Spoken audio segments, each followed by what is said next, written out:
New hangout. Mac, you're. I guess try to get you there. I don't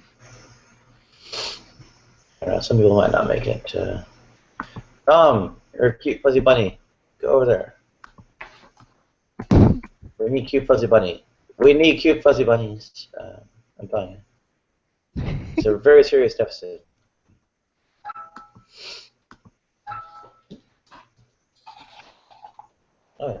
Oh, thank you, Tom.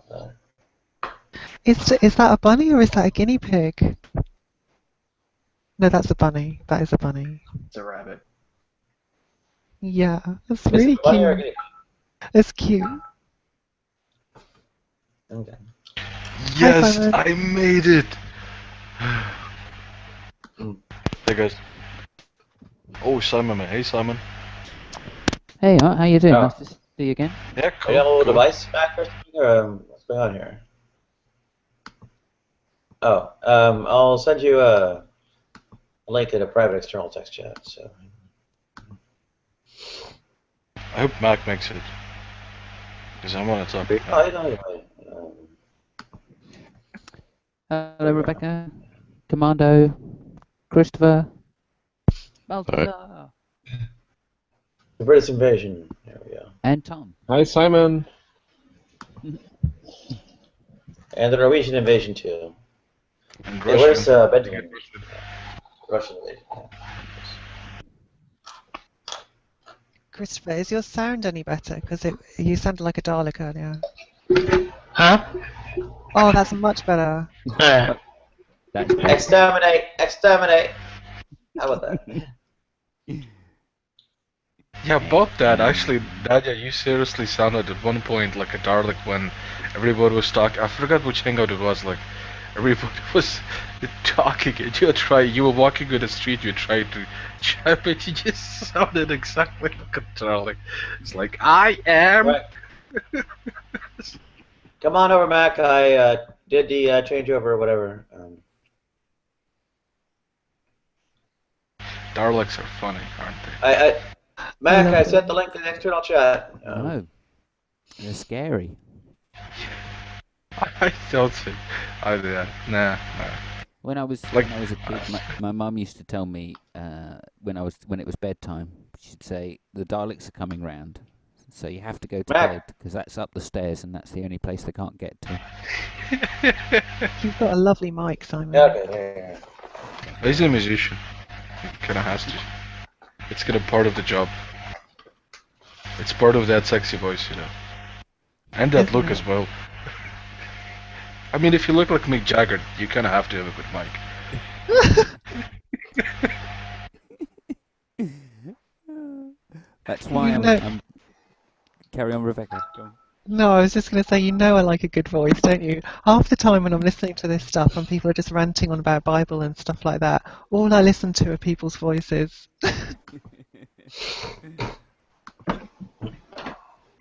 Yeah, I do have a better setup than this as it goes. But... Well, hopefully be in soon.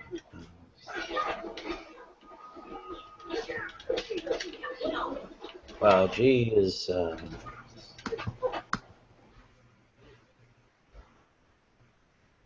Okay, yeah.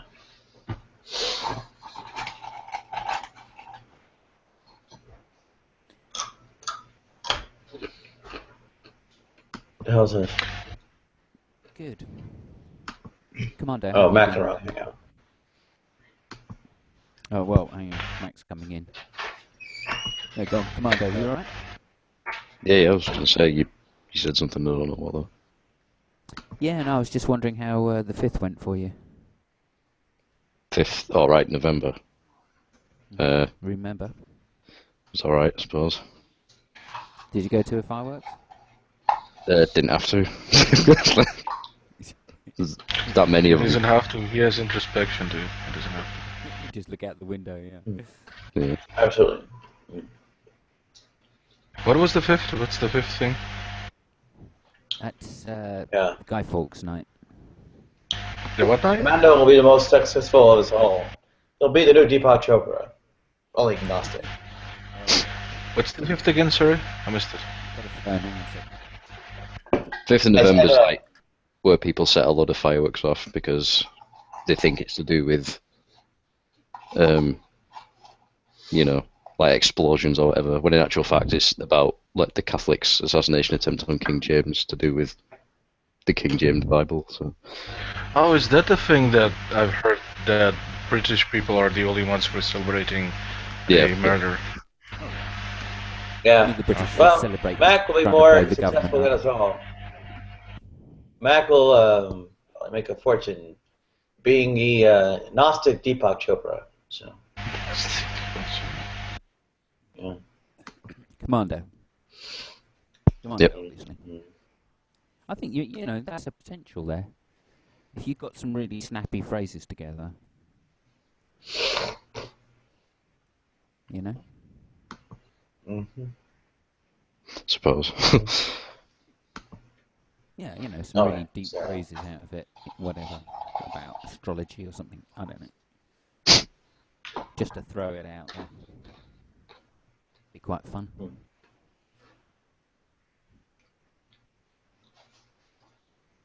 Yeah, the price will be astronomical. I was thinking of a song called Mercury Rising. I have a See, that's astrological, isn't it? Mercury rising. Like, there's a lot of that shit in music industry. So, I mean, they know what they're on about. Well, especially that one because that's Sting. Hmm. So yeah, he knows. Somehow I didn't realize that Guy Fawkes was against the King James and the King James Bible. That's what it was about, yeah, wasn't it? It was sort of tasked by the Pope to kill the King James because of the Bible. That's not what I heard. Is that really it? I thought it was a political struggle of against the king. Well, yeah, like, I mean, obviously you've got your political aspect, but at the end of the day, the main thing was just like the Pope sort of exploited that political situation to further the Catholic agenda of silencing the new King James Bible, isn't it?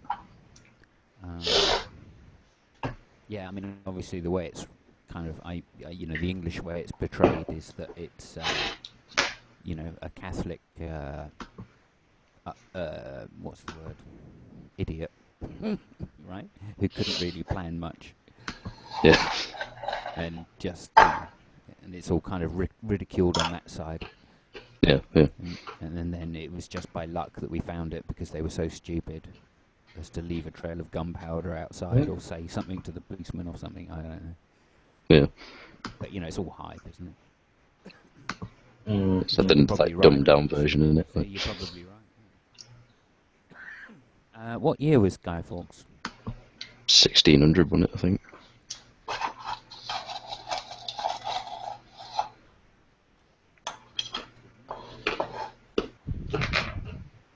It was really early 1600s. I think it was like 1600 or 1604 or something. I think. I might be way off, but I think it's something like that. That does sound about right. Just have a quick look at it on Wiki. If my computer... 1605. Oh yeah, there you go. Thank you. Zero.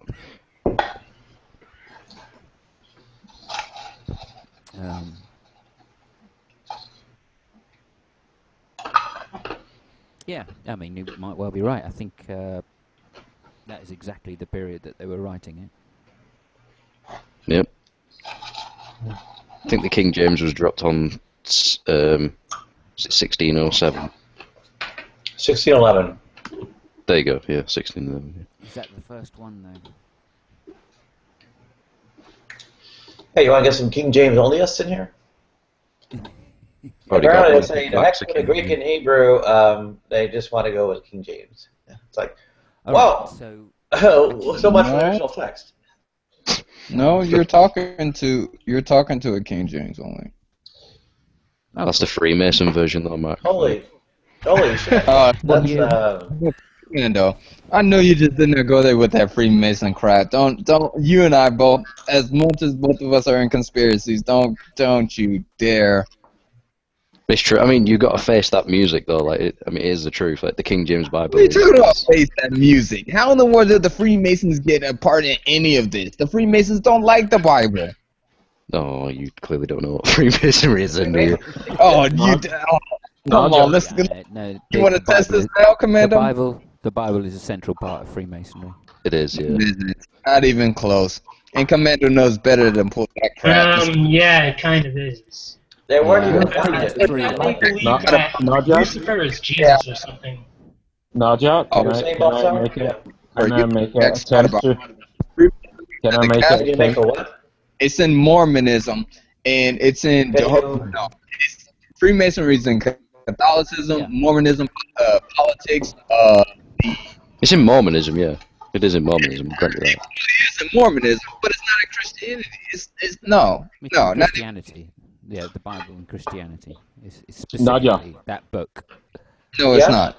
It is. Matt, it is. It is. You can't really deny that. I mean, in America, you can use any of the books, any of the Christian books, anyway. No, you can't. But in Europe, there are only 3 books you can use. Can I? Sorry, interrupting. Sorry for interrupting. I just want to make a different attempt to get into the soul, body, spirit thing. So, and using Nadia. So, can it be that the spirit of Nadia is her inner essence? Her soul is her rational reasoning, and her emotion and will is her body. That is leaning towards East Orthodox views. So think about that, Nadia. So your inner self is your spirit, your inner essence is your spirit, and your emotions and will is part of the body, and your soul is what makes you have a correct reasoning, rational reasoning, abstract reasoning, and so on.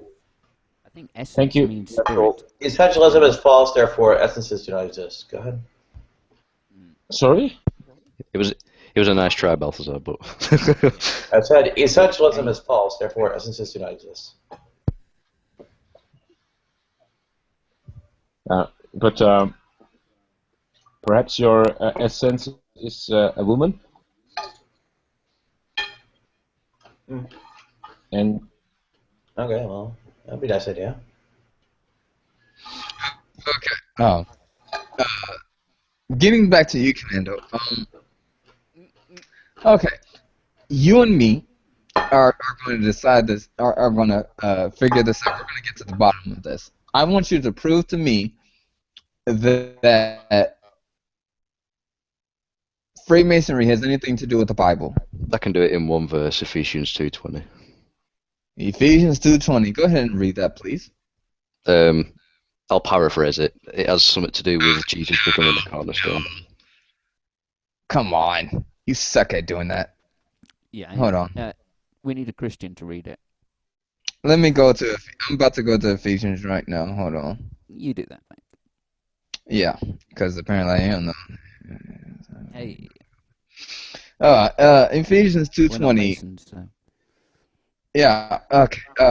It says Ephesians 2:20, and are built upon the foundation of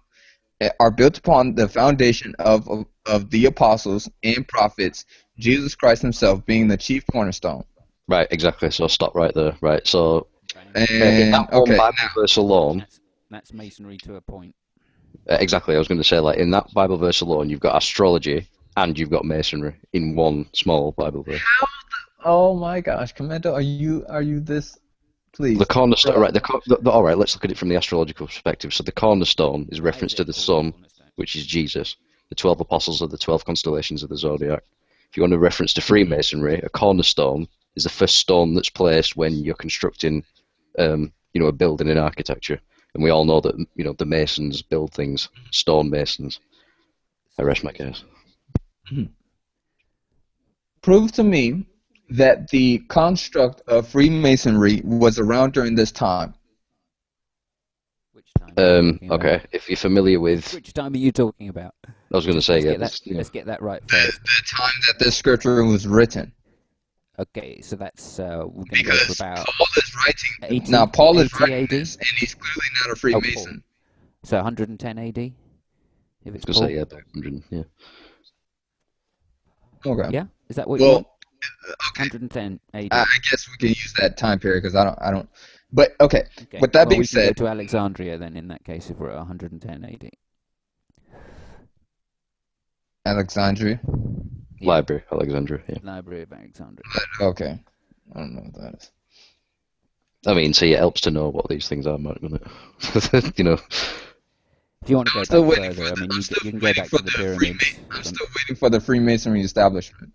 Well, I just did. I gave you the Bible first, which confirms it. And then, you know, we've got the existence of the King James Bible, which was sort of put together by the Freemasons. There's a lot of secret societies that came out of, you know, the early sort of, you know, Christian movements. A lot of them were Gnostic. A lot of them were Freemasonic, obviously. You know, certain orders that you can look up. They were orders back then. They weren't so much Freemasonry. Right. Okay, well, yeah. what order of Freemasonry They were just called the orders. Normally, they were called holy orders as well. Yep. Who converted to a Freemason? Is Commando converting to be a Freemason? No, I doubt it. Okay. I have to wonder. Just knows a lot of the shit. Yeah, it seems up your alley though. If you want, I mean, if you want another, I was going to say, Mac, if you want another sort of reference to astrology in the Bible that's quite prominent, look at in the Old Testament. No, you're the only one that's making it. You're the only one that's making it to be astrology. You're the only one making it out to be Freemason. But you're not telling me one because Freemasons weren't even around that time. Oh, they were. Yes, they were. Yes, they were. That's what I'm asking you. What part of that? Now you can say the occult, but the Freemasonry as it was, at least in the time of, you know, the idea where we even got the word from and all those things, you know, up until this present day, that wasn't around back then. So the occult was. What do you think the occult is? Like, the occult's just a word for hidden in it. Like, occult means hidden, so, like, you know, that could mean anything. That could just mean any sort of mystery school or secret society. Yeah, for a secret society, why would it have something like the Bible that talks about secret societies? That talks about that. For the sufferings of the present time are nothing beside the glory to be revealed. Romans 8. Okay. And that is on that rant. But again, why would a secret society that wants things hidden in the first place, that's the whole point of it, why would it expose that in here where it's telling you to watch out for people like that? It's not telling you to look out for people like that. Yes, it is. Christian. Yeah. It's not. It's telling you to look out for. Genuinely, 90% of Freemasons are Christians. Yeah. No, they're not. Genuinely. Yeah. That's they're not. Fact. And as you go back, Stop. It gets further. In Freemasonry, you have to swear an oath, and that oath has to be on a book, one of the sacred books. Yeah. In Europe, that's the Christian Bible. The Bible tells you not to do that. Hello? No, it doesn't. Yes, it does. It specifically says this is the cornerstone. This is the foundation. Hold on, be quiet, because I'm about to give you a Bible verse that talks about that. Hold on, let's talk about, swear. Let's find it, please. What did they do in court? You know the Bible better than I do. They swear on I'm about to go to it, hold on. Got a bit of a problem there. Okay, and whosoever shall swear by the altar, it is nothing but whosoever sweareth by the gift that is upon it, he is guilty. Whoso therefore shall swear by the altar, sweareth by it and by all things thereon. Matthew 23, I don't know what 22. relevance that has, because in the legal system, when you go in and give evidence, you have to swear on the Bible to tell the truth. Exactly. Old Testament up as well. And this is exactly the same. All they're doing is swearing to tell or to uphold the truth. So there's no difference. Yes, there is. So you may want to give scripture, but I'm sorry, but this is what happens in legal systems all over the world. Yes. That you have to swear on a sacred book. But we're talking about. Yeah. A legal contract being made between the person and the order. Okay, let me ask you. By the king, and it's blessed by the bishops. No, because I'm gonna show you something here. Especially around the time of the King James. Tell me in the order what they swear and what they say in their swear. I can't tell you that. When they swear in the order, what do they say? I can't tell you that, obviously. Obviously, you can, because you don't know it. That's why I can't tell you that, because I'm not a Mason. Okay, then. So your point is moot. Commando, can you tell me what they... Yes, it is. Commando, can you... Yeah. Yes, it is. Can you tell me when they come into the order? Can you tell me a paragraph or anything? He can't tell you either, Mac. I can't. I know. I was going to say I'm not a Mason. Okay. So what? I'm just saying I'm not a Mason. I'm not familiar with what rites they conduct. I'm not. I'm familiar with what it is that they practice. And I'm not initiated into any of those orders, though. So. I know, but you at least in their initiations, and if you find they swear in their initiations. They're not. When they come to the if you order. do find a Mason, what do they say? If you do find a Mason, they're not going to tell you because they're sworn to secrecy. Exactly. Yeah. So you can't win on this, Mac. If you want the actual words, you have to become a Mason. Okay. All right. That's that. Now, both Commando and I know Masons, okay? They tell us certain things about it which they can reveal, and it's no big secret. So, if you've got questions, please ask, but please don't say that, You're obviously Simon. Your point here is moot. If you don't know, really because I'm asking a specific question, if you don't know, please be quiet, because I'm trying to get here with something. Works, and you've Commando, gone, okay, you don't know anything. Is that? As I say, like Simon's point isn't moot at all. Like Simon's point, Simon's point isn't moot at all. But anyway, yes, I'm about to address it right here. But I want to make sure that the people who was going against me, that they're finished with their opinions and that they're done with what they were saying, because come on, you don't know. Come on, please, buddy. Come on. Okay, so are you guys done? I mean, just get to where you were going, so we can. Okay. Into the order. This is what they swear. The first part this is the first part. I am in the darkness. This is what they repeat to each other. Do you, as a person, as a light bearer, have you come to the light? Your light. Swear to that you uphold to the secrecy of this order.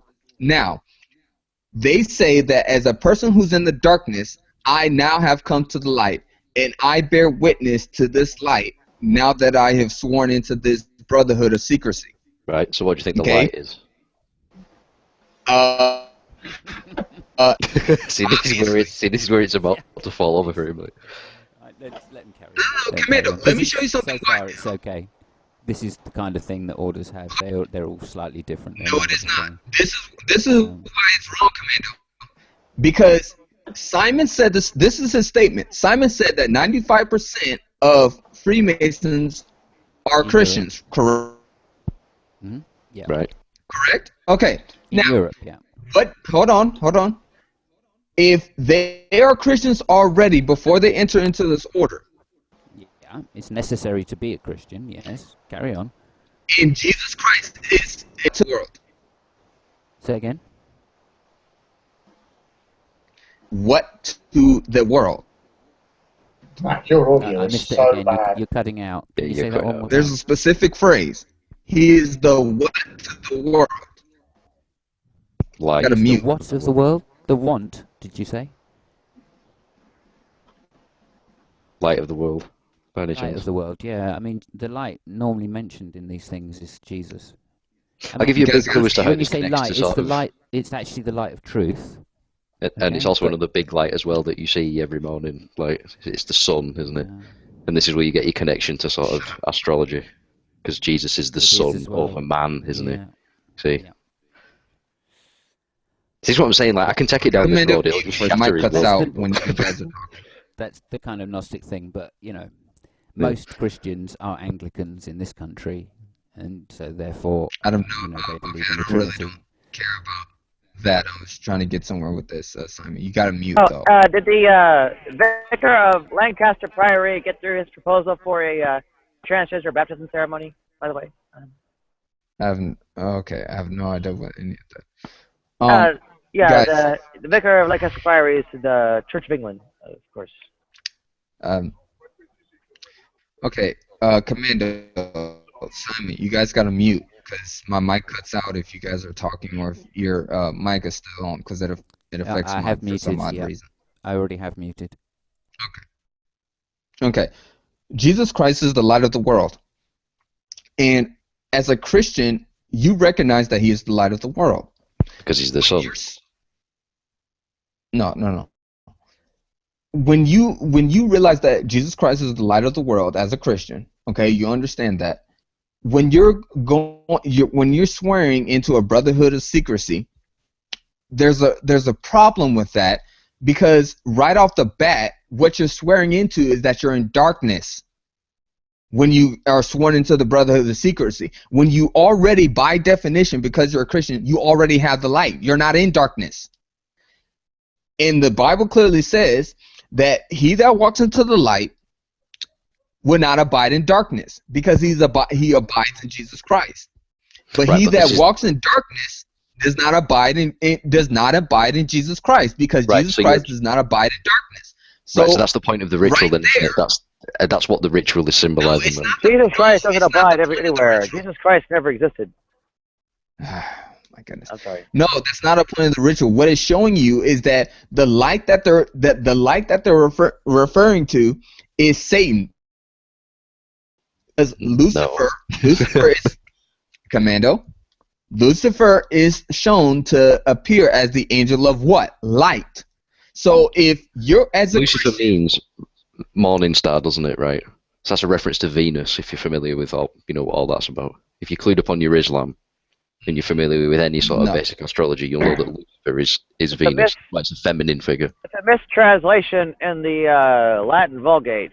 Now, Latin it means light bearer, but Hallel, the word within Isaiah chapter 14, verse 12, which is translation there, actually means shining one. Go ahead.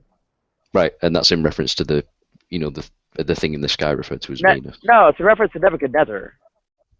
It's mocking Nebuchadnezzar. It's a quick kind of intro, followed by a kind of chant or whatever people are supposed to use to mock Nebuchadnezzar after his death. I mean, read the chapter. Come on. Syncretism, though, isn't it? So. Okay. To finish my point here is that as a Christian, you already have the light. And to go on further, when you swear into a brotherhood of secrecy, you apparently are in darkness for some odd reason. Okay? That does not make sense. So if you're in darkness, knowing that you're as a Christian, you already have the light. But when you swear, you say that you're in darkness. What is this light that all of a sudden you have in a secret brotherhood? It's called the Christ. It's called Lucifer. That's the false light. Because you apparently are denying the light of Christ, the truth of Christ, as you being in darkness. That's the point. You are accepting the light of Lucifer. That's what it is. Lucifer appearing as an angel of light to deceive you. That's why it says that's why it says, I swear, that I was in darkness, comes the light in this brotherhood. Your entire reading of the Bible is false. I mean, that's the Lucifer of Isaiah chapter 14, verse 12 refers to Nebuchadnezzar, and Hasatan of the book of Job is a sort of prosecuting attorney for your God. It's some kind of angelic being, whatever, and the entire sort of business you get about the accuser as some kind of fallen thing is extra biblical for the book of Enoch, and overdone stuff in the book of Revelation. I was also going to say as well, Matt, you're conflating your own. I mean, you're conflating your own sort of understanding of the New Age movement with, these aspects of secret societies that you don't obviously understand. So I can see why you're coming to this conclusion of all. tell you how they even get initiated. Like, what the crap, Commando? I know you and I are pretty much on par as far as our understanding in Freemasonry. The only difference is your... Hey, look at the whole business with grace and all that. I mean, the idea of the accuser itself within that kind of system of cosmic justice, quote unquote, going away, fits into that in a pretty obvious and simple way. That's you know, a lot more plausible than kind of bizarre angelology, demonology, whatever it is you're doing. So, Mac, are you a Freemason? No, I just study it. So you don't actually have any direct experience of them and their oaths and their, you know, rites and rituals? No, I do. Well, you don't. You don't, because you just told me that you're not a Freemason. So how can you have direct experience of what they do? I don't have to be a Freemason to have an understanding of it. The key word there was direct. That's what I'm asking you. Okay, you can have second-hand knowledge. Is a testimony of a Freemason direct? No. How is it not? Because it's not direct. I'm asking you if you have direct experience as a Freemason, not second-hand experience. Direct. That's second-hand. Well, I'm asking you if you have any direct experience yourself.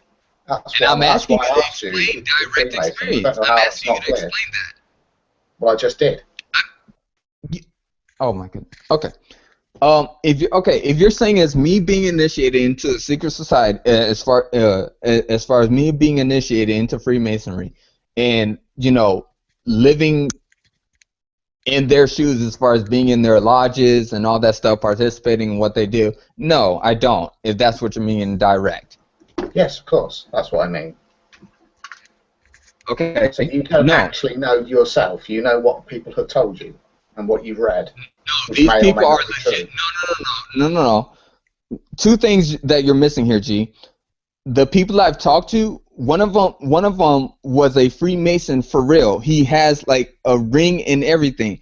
If I wanted to Google his name, it would tell me two things. It's going to tell me as a Freemason, it's going to give his name, what lodge he comes from, and what degree he is. It will tell you that. That's the information. That's how much information I have on the person I've actually talked to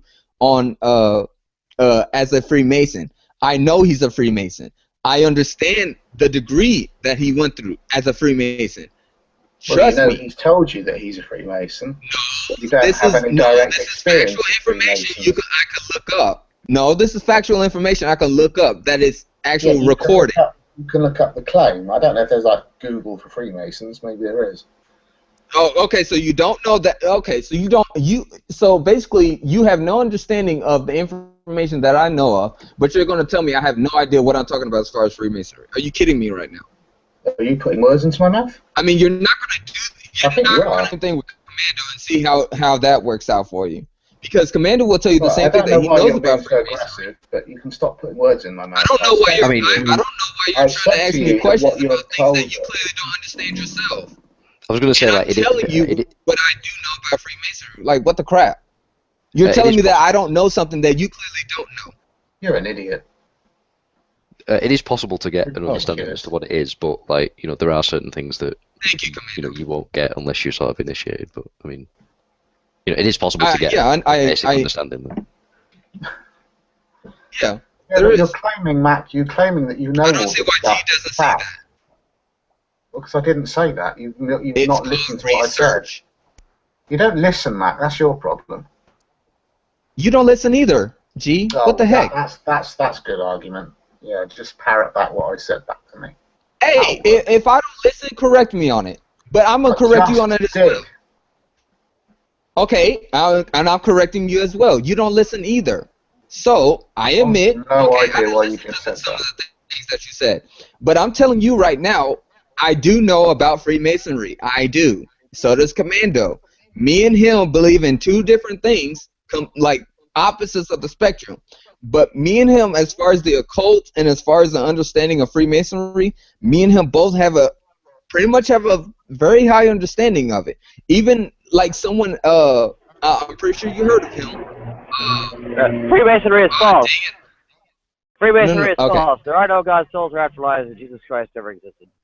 What's his name, Commando? That me live in the palace. And what's his name, Commando? Okay. What's his name that we was talking to? Gosh, I can't remember his name. In the hangout that we was talking to, he said that he was a Freemason. No. Mark Unoya. Mark. You mean Mark? Yes. Yeah. Mark Unoya. The atheist. Yeah.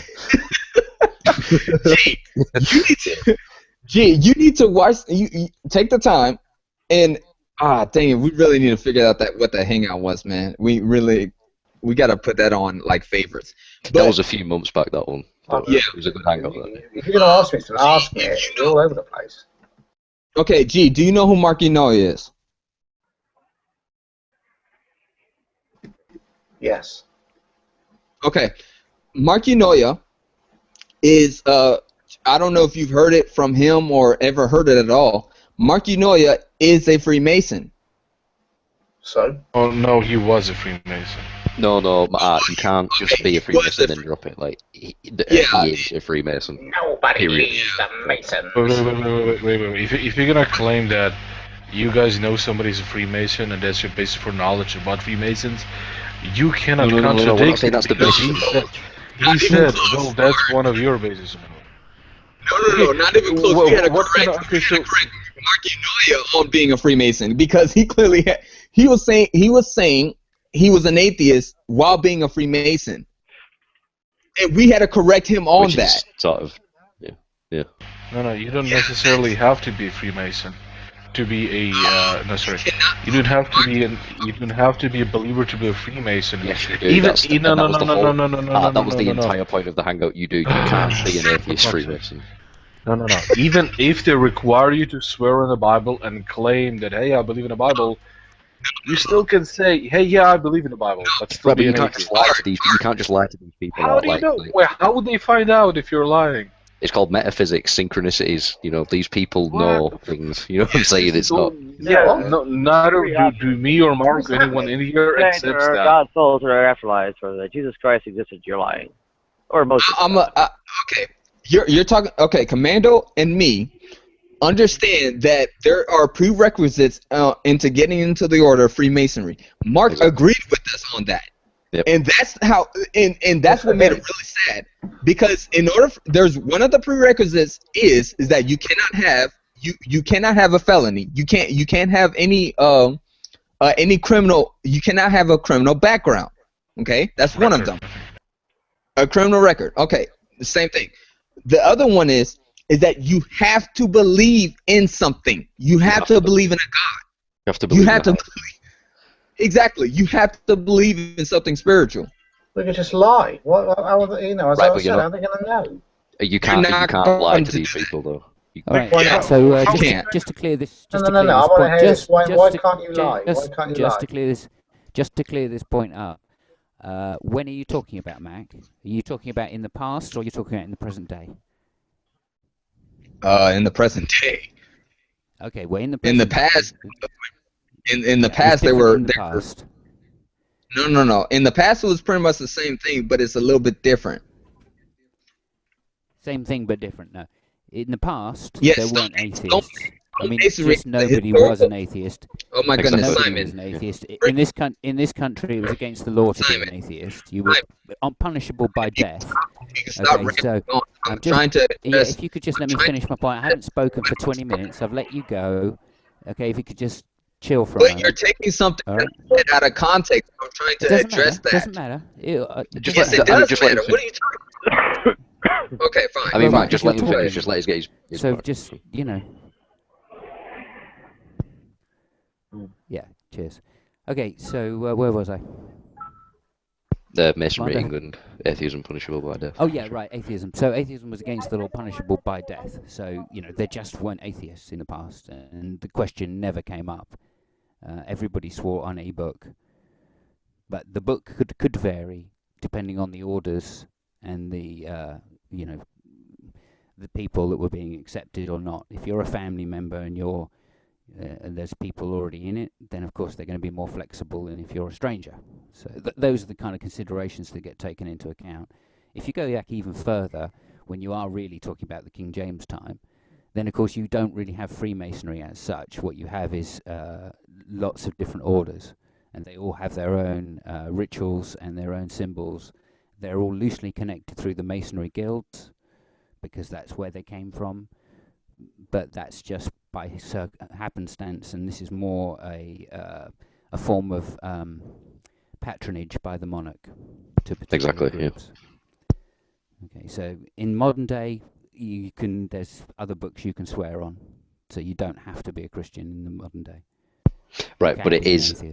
I mean, you can't deny that it is a prerequisite that you need to sort of acknowledge that there's a higher power. Like even Mark sort of admitted that in the Hangout. Yeah. So you definitely do. Yeah. I think that's what Mark was trying to get across. You can be a pantheist, basically. Let's hear about how they can know if you're lying about your God belief. Then, because these people are dealing with the metaphysics of reality. You have to understand what Masonry is. It's an understanding of astrology and the mechanics of how reality functions on a metaphysical level. So, like lying to these people. That's my question. How does that tell them that? I've answered your question perfectly. That's how they know. Yeah, he did answer the question. You can either ask nor answer the question whether there are such things as gods without implicitly relying upon a worldview that is basically says there are no gods. So at that point, you are refuted. Okay. I honestly don't think atheists know what a god is. Like, sorry, Matt. No, you're fine. I was just agreeing with you.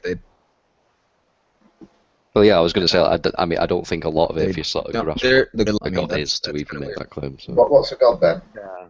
What's the correct definition? Regarding epistemic norms and aesthetics, to even deem the question worth asking. Whether there are such things as gods, to answer it or posit it. This necessitates theology absent a god, where the god is in turn self-posited to be the source of axiologies. So at that point you have either the transcendental incoherence there of relying upon a godless worldview, or otherwise circularity, which then is fallacious. Go ahead. Right, but what you're doing is you're conflating sort of self-evident metaphysical fact with, your misunderstanding of what a god actually is. Like a god isn't, it's not what you think it is. It's not, as. Well, what is it then? Well, it's a very gods are impossibilities. They are nonsense. They are gibberish. Right, the real ideas that have no real substantiation, like compass and straight edge procedures to construct a square having the area of a circle given its radius. A god can be anything from a sovereign entity to an astral thought form. What's a sovereign entity? Right, a sovereign entity will be someone like the Pope, for example. I don't know how that makes sense. Well, that's not a definition, though. That's just an example. Popes are mere moral human beings. Well, you asked for an example. No, I asked you for a definition. What is a sovereign entity? Not an example. Okay, so a sovereign entity. A sovereign entity is a spirit who's exercising the divine capabilities unbound. If that makes sense. What's a spirit? And this is where we get into this regress of, all this metaphysics. You don't even grant it. They're your terms. I just would like to have them clarified. Okay, so a spirit would be your sort of infinite state of awareness that sort of permeates all existence forever and ever, amen. How do we know one of those exists? How do we know one of those exists? Right, so, are you talking to me right now? Well, obviously, yes. Right, that's how you know a spirit exists. Well, at that point it has no connection to theology and cannot serve as a basis for any kind of knowledge of it. It's not an answer. On pain of circularity. It's an answer that you don't like, but it's still an answer, man. I'm telling you. He's correct, though. Right. That's the sad part. If you could dial the smug down a few notches. I'm laughing because...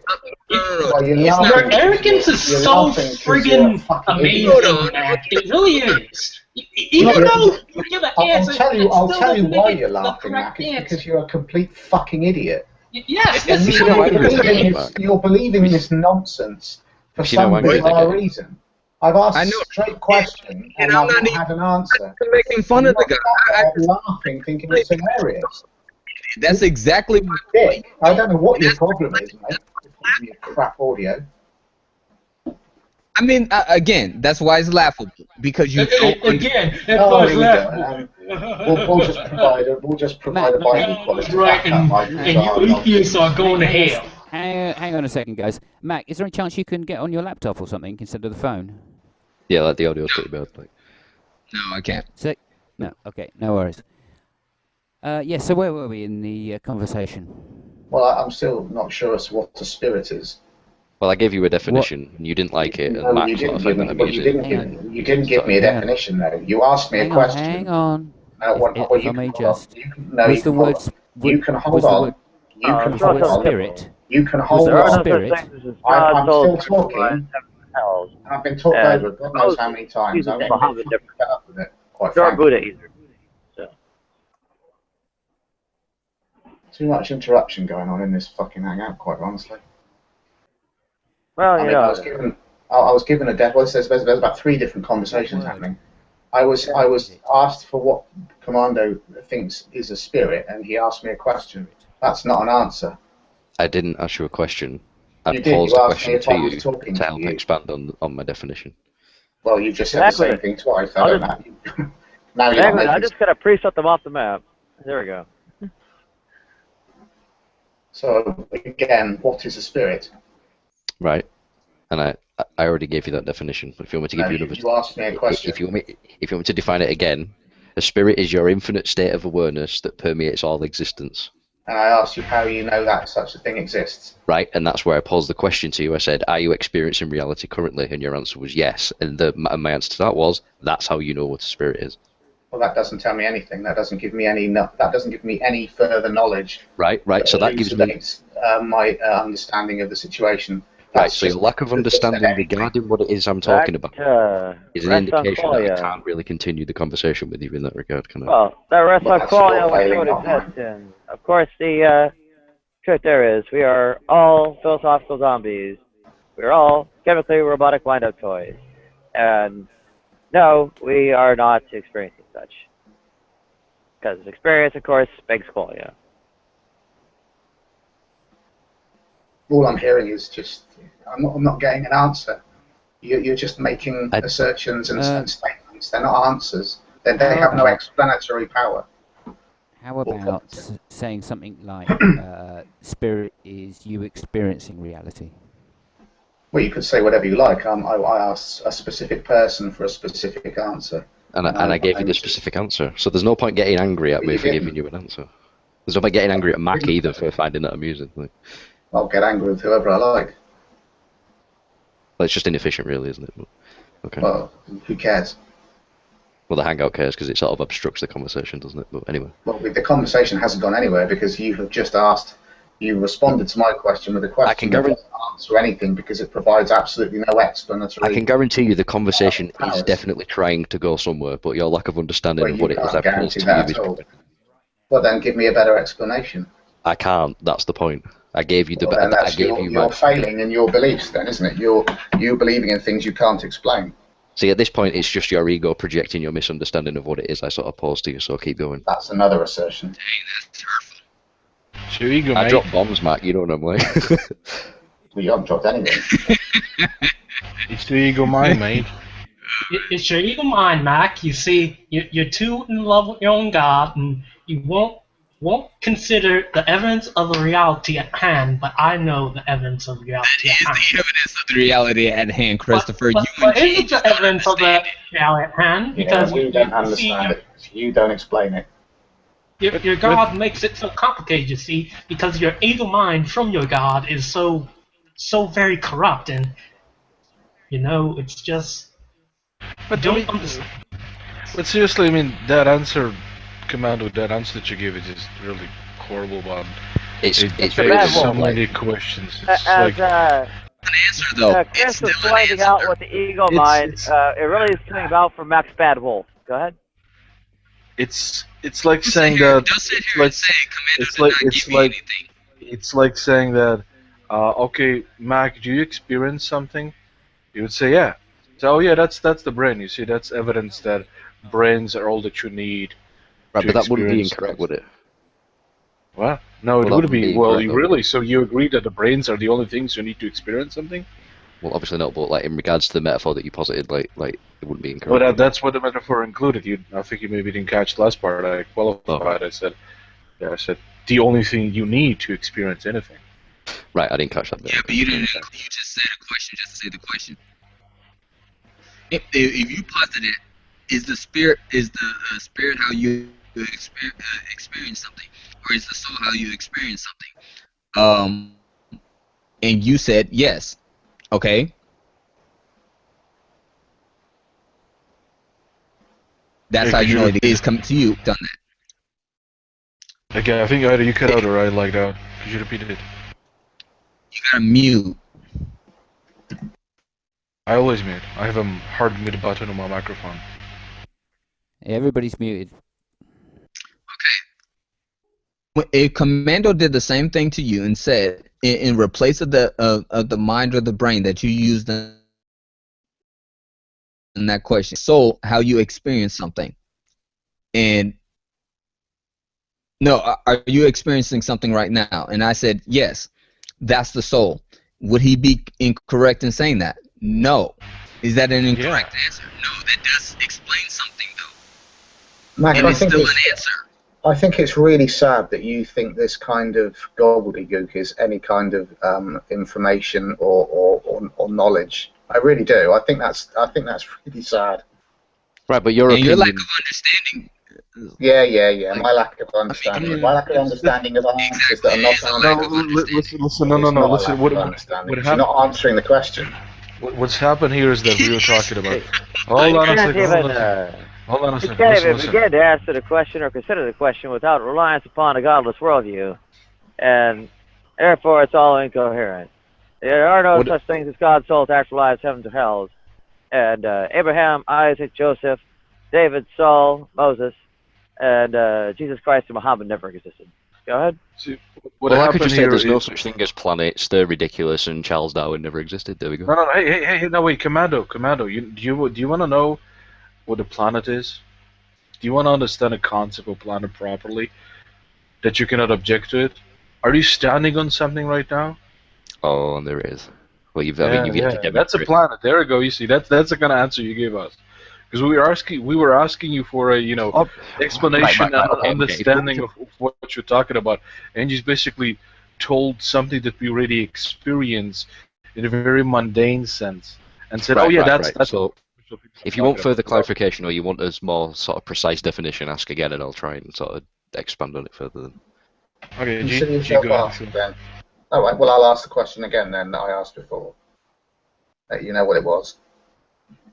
I mean, just refresh, just to sort of. All right. Well, okay. Give us some proof that this thing you call a spirit exists. Okay, that wasn't the original question. Nothing about evolution relies on the existence of a historical. Nothing about evolution relies on the existence of a historical Charles Darwin. Go ahead. You had said that a spirit is an eternal thing. Right.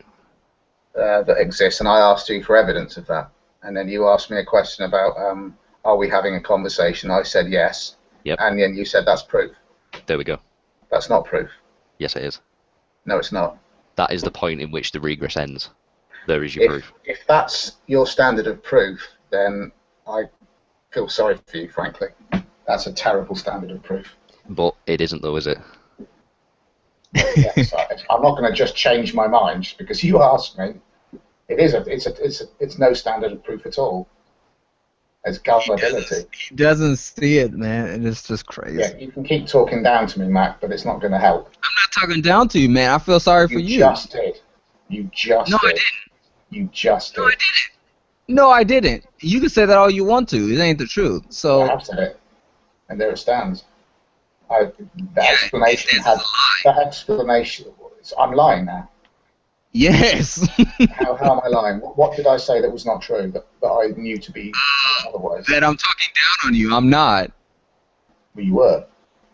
Look, right, it might have appeared that he was talking down to you, but like in Mac's mind he wasn't, so just, I mean, move on. There's no point really sort of going into that. It doesn't achieve anything. Well, we're not getting anywhere because nothing you have said has any explanatory it really does. I am no more informed as to the concept of the spirit than I was before. You might as well have just said potatoes fly through the sky. Right, but that's your lack of understanding in regards to what it was I was trying to sort of convey on a, you know.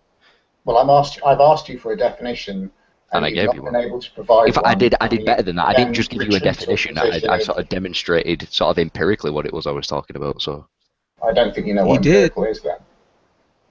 Then you don't know what empiricism is. I gave you both proof and empirical evidence. Proof is not asked. You asked me a question. I asked you for proof, and you responded with a question. That does not answer my question at all. He gave you a definition, and he showed it to you empirically. He's capable of answering for himself. Okay, fine. I think he's capable of answering for himself. And he did, but you're still not listening. Well, do you have a definition? Perhaps you could answer the question then. Oh no, he probably explained it way better than I ever could. Right, so you don't actually have anything to contribute other than. Just to refresh. You asked me what a spirit was, right? I've asked you for proof. That's where we're at. And I gave you proof. We're at in the conversation. I gave you proof. I gave you proof, and I demonstrated it. I demonstrated it using your own empiricism. How do you think you demonstrated it? By demonstrating through your own empirical sort of understanding as to what it was I was referring to. And what exactly does that mean? That's word salad. It's like he doesn't remember the entire thing that you just said like the whole time. It's like exactly because I am quite capable of remembering more than a couple of seconds. I don't have a head injury. Oh really? Yes, I don't have a head injury. Okay, then repeat to Commando what he told you what a spirit is then. No, I'm not a child. Wow. We'll just do it as I mean, again, you can ask me again, and I'll just keep giving you the same answer. Like I did demonstrate to you what a spirit was. You won't get anywhere because you haven't actually been able to answer. I told you what a spirit. I told you what a spirit was.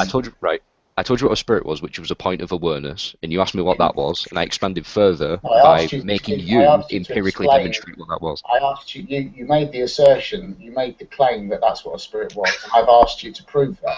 Which I did. I proved that. If you listen to what I'm saying. I did prove that by making you empirically demonstrate that for yourself.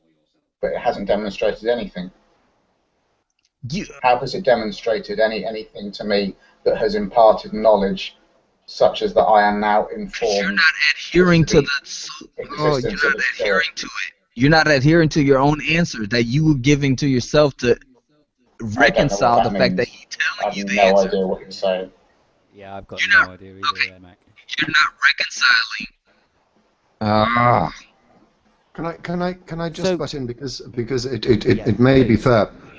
Excuse me. It may be fair for you to seek to explain to me because I've only just joined in the last couple of moments, and one of the things I heard was that somebody was defining spirit, and I just noted it down, and if I've noted down incorrectly, someone please let me know, that the concept of a spirit is a point of awareness. Did I? That's an accurate description, yep. Right.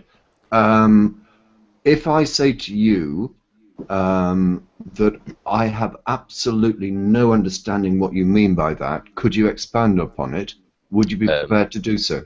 Yep, be prepared to do so in the same way I just demonstrated to G as well. Okay. Well, could you do it? Could you do it for my benefit because I wasn't here when you did it before? When you've done that, guys, I'd like to come in after when you've done that. Sure, of course. Right. So a point of awareness would be you experiencing reality currently. The thing behind the eyes, so to speak, if you want to. I'm terrible for making notes, so don't go too fast. Just say that again. A point of awareness is you now, for example, experiencing reality currently. It's your state of consciousness, if you will, in this present moment. Experiencing reality. Me now experience reality. Is that a fair summary? Yeah? Yep. Okay. If I said with as much politeness as I can, again, this doesn't seem to be making much sense to me. Would you be able to expand on it further to help me? Yep, and that's because you're analysing it with a very binary sort of outlook. So you're using your logic to help. Essentially, you're utilising logic to grasp something that transcends the aspect of logic, which is your point of awareness. If that makes sense. Okay, so if I could just. Well, just before you come in, sure. I do want to answer the question. Maybe if I sat down and thought about it for a long time, and I missed the extra note, which was me now experiencing something. I missed the next aspect of it. If you could just repeat it again. It's essentially you. It was something along the lines that I am using logic, I think is how it began, yeah? Right. I'm using logic for what? Are you talking about sort of you describing what it was I was addressing? Or? No, I'm trying to make an accurate note of what you said. Spirit is a point of awareness. Point of awareness is me now experiencing reality.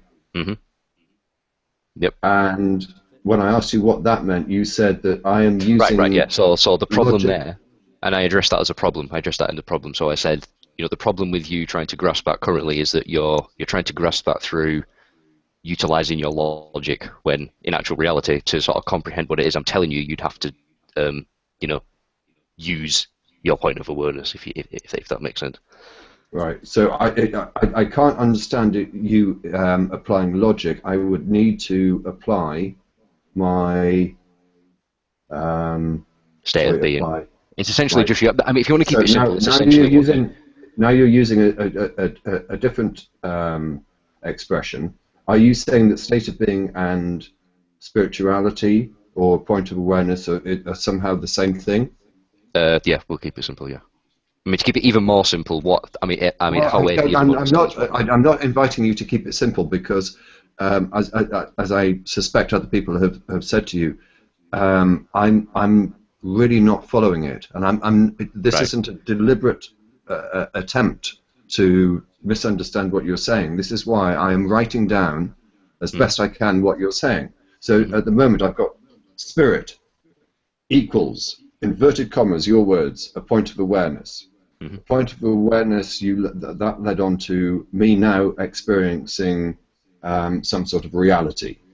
And then you said the problem that I'm having in understanding you is that I'm using my logic when I would need to apply inverted commas the state of something about the state of being, right?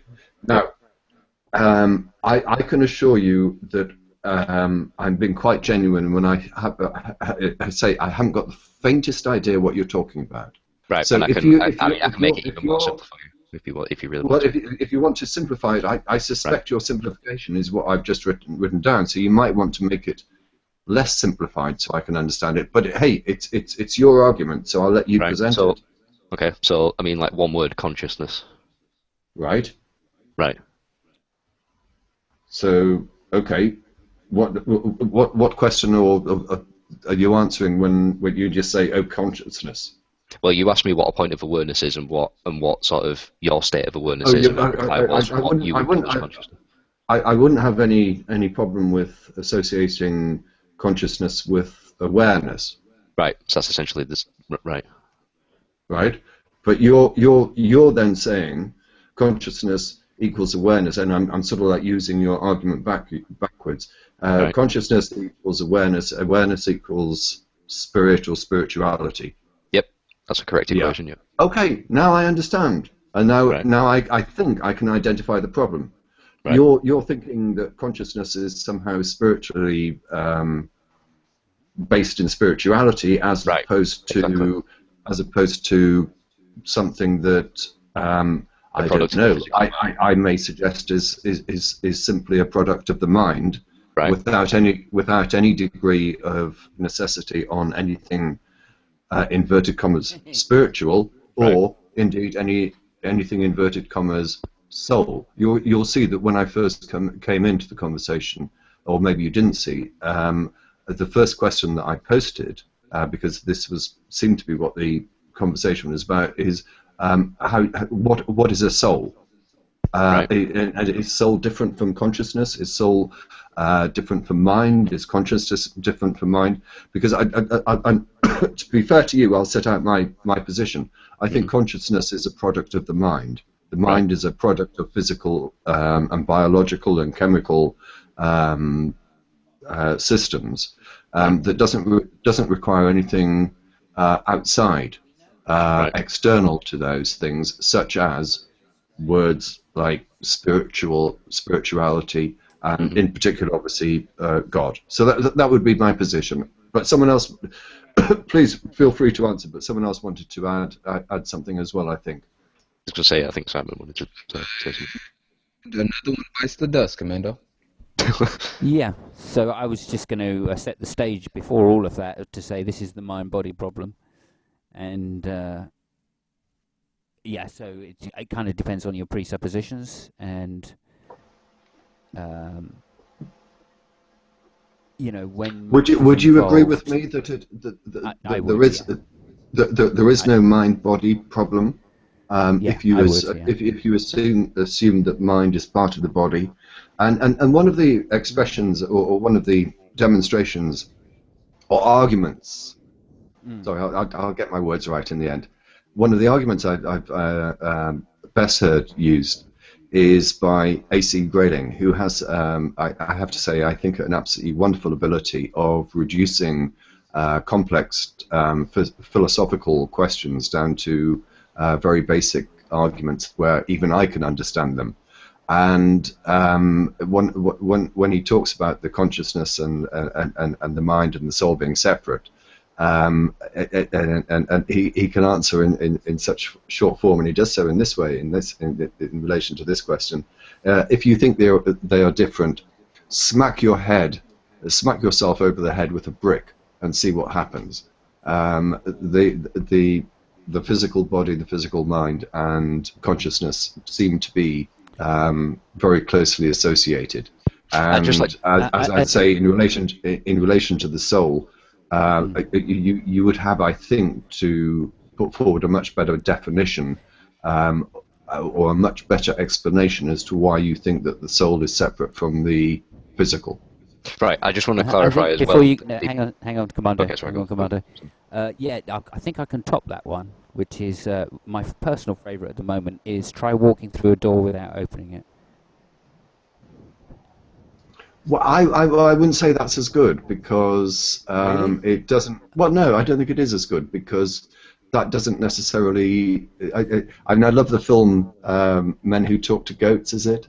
I think that's quite fun, but it doesn't sort of explain the difference between, or whether there is a difference between the physical and the mental. The mental is all, so far as I can see, all tied up with the physical. And if you don't believe that, hit yourself over the head with a brick. With a brick. But it does, because you would walk into the door if you didn't open it, thereby proving the same thing, because you would headbutt the door. So proving that it's physical, but at the same time you have to use your reason and induction to realise that you need to open the door, not deduction. So I just want to quickly clarify as well. It improves the point slightly, but I get what you're saying. I like the other one, which is when someone doubts it. You know, well, what if I hit you around the head with a 2x4? And then you go, well, okay. So then you come round. Of course, I'm just going to hit you around the head with a 2x4 until you actually realise the point. I just want to clarify as well quickly. You then hang on, just to point that out. But you then contrast that against hitting someone in the foot. So if I hit you in the foot with a 2x4, you don't lose consciousness. But if I hit you in the head with a 2x4, you lose consciousness, thereby proving it's the brain, not the body, that gives you consciousness. Can I just clarify with DPR something as well? So, you know, the example that I sort of laid down before, like, did you grasp that? Was it coherent? This is what I noted down before. Right. As in, and again, I'll repeat it just in case I didn't note down what you were saying accurately. The spirit, as you define it, is a point of awareness. Mm-hmm. A point of awareness is, for example, me now experiencing reality. Mm-hmm. And the question you had about me accepting that was that I am trying to use logic, and my handwriting is so bad that even I can't read it. I should have been a doctor. I was using logic when I would need to something in relation to apply inverted commas state of being. So I can't quite remember exactly what the third point was, but then when I asked you something that you basically said that this is all related to, when you tried to simplify it for me, you said it was all related to consciousness. Okay, right. So what do you think you need to clarify for me? I was just saying, no. I was trying to get a clarification from you. So was that coherent, and could you sort of grasp where I was going with that as a, you know? I have to say that I thought it was absolute nonsense, white noise, and meaningless. No, I mean in regards to the simplified sort of explanation, because you said that you sort of grasped where I was coming from at the end. I was being overpolite. I think it's white noise, it's meaningless and incoherent. Okay. Well, there was another aspect that was part of the question, was that when I asked for a definition, Commando, you said that the spirit is something that lives, or when you refer to consciousness, the point of consciousness, as a definition of spirit, that it's something that lives eternally beyond us and before us. Yep. Right. So that's more than just, you know, I don't know. of consciousness. Oh, I'm terribly sorry. I thought you'd finished. I didn't mean to interrupt. That's okay. Can I ask you a number of questions then? So if I have consciousness, you would say I have spirit. See, I make a distinction between the two, but for the purposes of keeping it simple, we can work with that. Oh no. I need to know the difference, because if all you're saying is consciousness equals spirit, then I don't think there's anything for us to discuss. If you're saying that spirit is more than consciousness, right, then I think you would have to explain what that is. And if you merely repeat what you've just said before, then I think my criticisms would remain the same. Right. So can you in any way describe to me the difference between consciousness and spirit? Okay, well, consciousness again is what I've referred to as four-dimensional reality, which is essentially an aspect of the soul, whereas spirit is the vehicle, which is your point of awareness, which utilizes four-dimensional reality. This is consciousness that you're describing, yes? Yep. Okay, right. I've got that noted down. But you went on to say, but. No, shit, I've lost my train of thought.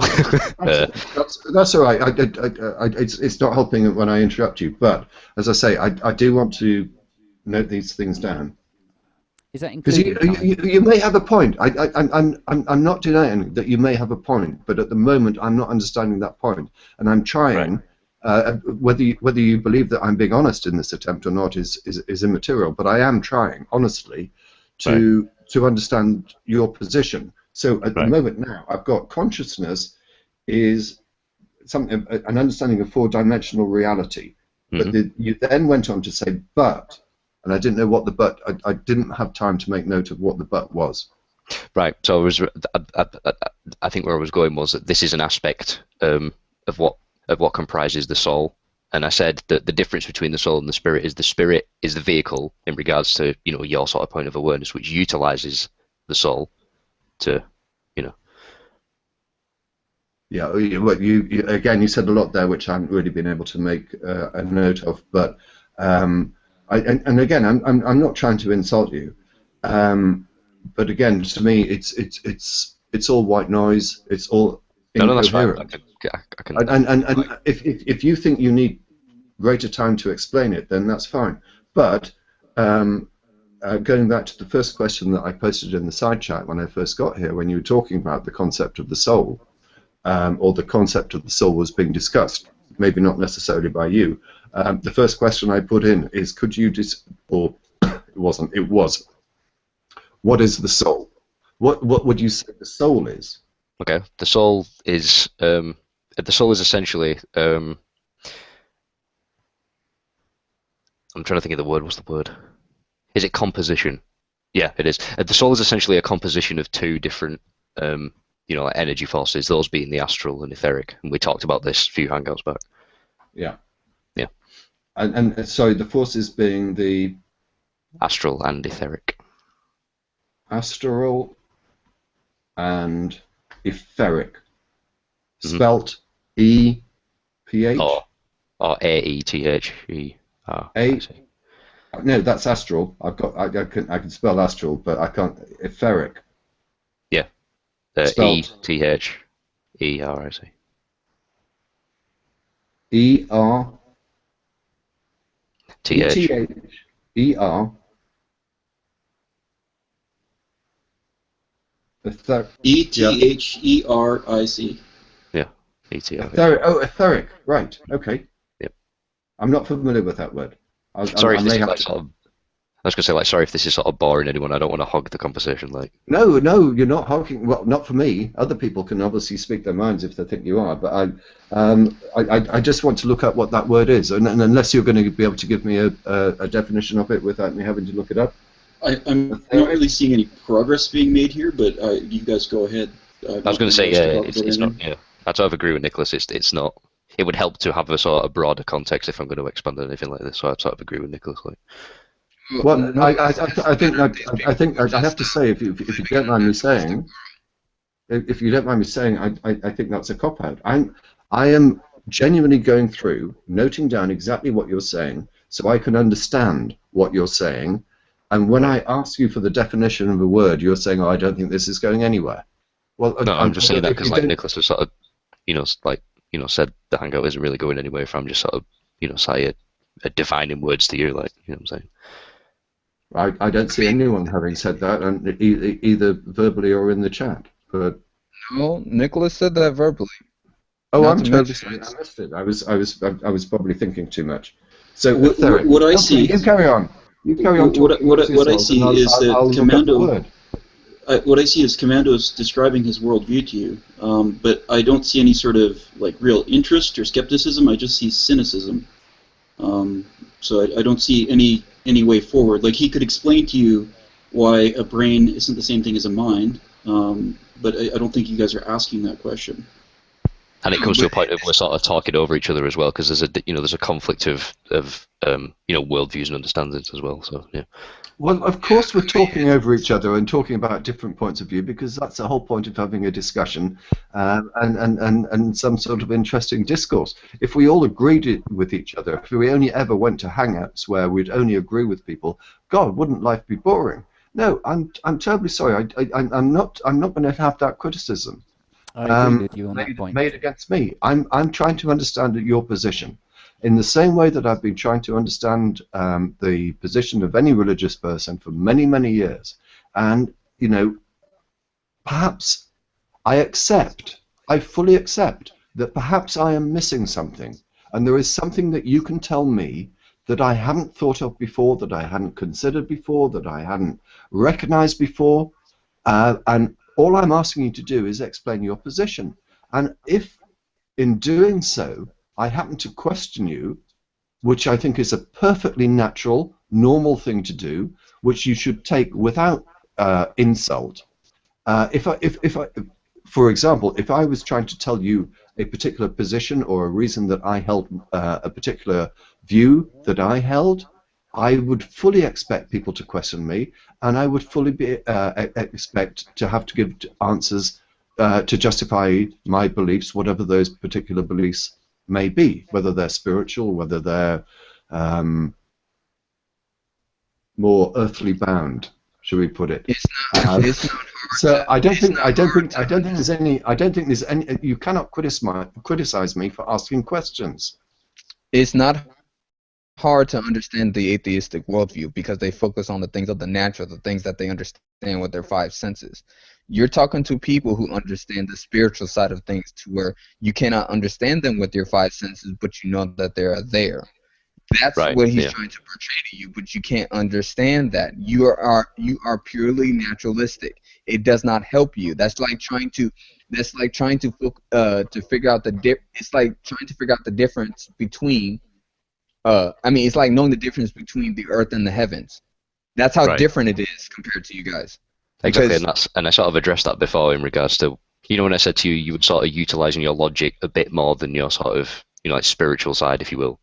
Like that's, and Mac sort of explained that a lot better. Yes, well, okay, yeah. Let's see if we can make some progress in relation to that then. I think you're absolutely right that I find it very difficult to invoke any sort of spiritual aspect into my thinking because I don't find any arguments that are being made in a spiritual sense. Right, exactly. Because I'm not choosing my words with sufficient clarity, but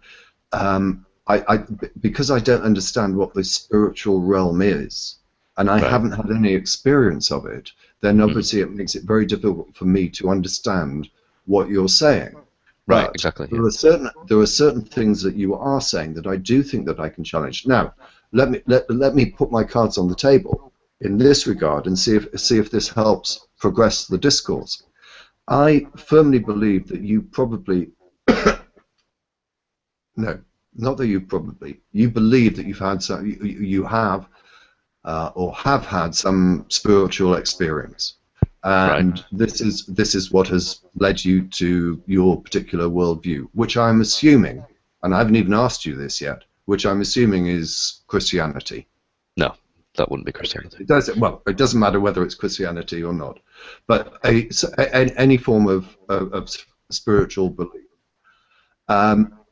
Whatever flavor that spiritual belief takes, almost always, in fact, I would say without doubt, necessitates some sort of personal revelation that you've experienced that I have not. Right, yeah. So if you're arguing, well, DPR, you just simply haven't had this spiritual experience, so therefore you will never be able to understand what I'm saying, then that's fine.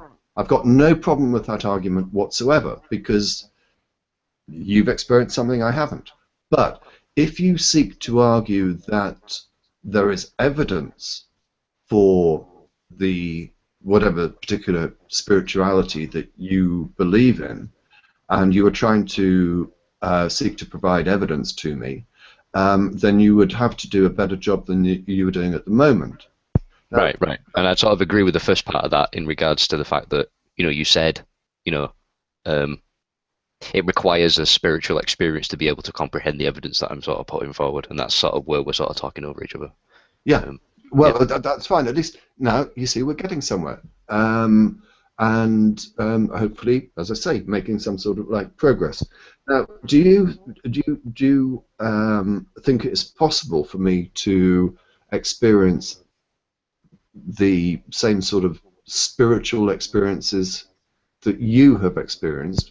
And perhaps I should have asked the second question, which I'm about to ask first. But if you're happy to do so, and if you're not happy, then please don't. Are you prepared to explain to me what the spiritual experience you have had, and what it has led you to believe? In regards to your first question, yeah, I think it's 100%, plausible and attainable for you to sort of grasp what it is I do. And in regards to the second question, I could expand on it, but it depends on, Are you reluctant to do so because you think that you will be ridiculed by the likes of me and others? Not so much ridiculed, it would just be very difficult to communicate in regards to... Don't worry, Commander, I'll ridicule you. No. Did it? Well, at least can I ask this? Did it lead you to a deistic or theistic belief, or just some other form of spiritualistic belief? I'd say neither. I'd just say it sort of brought me to the sort of self-evident truth of reality, I suppose. Okay, now you've used an expression, and I'm sorry. I'm terribly bad at this. It's just. I just have to. Sorry, DP. I just have to question. I have to question what Commando said last time. Could you just expand on what you mean by your last answer? You mean? I was just making a self-evident reality. Yeah, that's a little disingenuous from what I know about you. I've missed out a word. I've missed out a word, and I just want to have the opportunity for me to record it correctly. Self-evident something of reality. State of reality. State of reality. Thank you. Don't do it, Commander. About to dissect your brain. There's a little more to it than that, isn't there? Because you have found wisdom in books. Sacred. All right, of course, yeah, of course. In regards to sort of, knowledge pertaining to the state of a word as I've attained, yeah, of course, yeah. Right. So would you say the same source? We are talking about a sacred source. That's my point there. Deeper. I suppose, yeah. Do you have a higher, different, opposing, to use your words, self-evident state of reality than I do? I'd make the argument that the reason you're not experiencing the same sort of self-evident state of reality is because you haven't sort of taken the steps to be able to attain such. Right. If that makes sense. And given the fact that unless you can define what are your self-evident or what is self-evident state of reality is, I can't possibly answer that question, can I? Right. So I mean, at this point, are you prepared to explain to us what is your self-evident state of reality? Something that you claim that I may not, but don't know yet, may not possess, but you do. How can I say that I don't or do until you explain what it is? Is my question. Right, of course. Yeah. So if you're asking me to sort of briefly expand on my worldview, I could do that. Like if that's where you're going with that. Yes, please. Okay. So my understanding of reality is that it's a flawed experience, if you will, that sort of self-perpetuates based on the attention that you give it.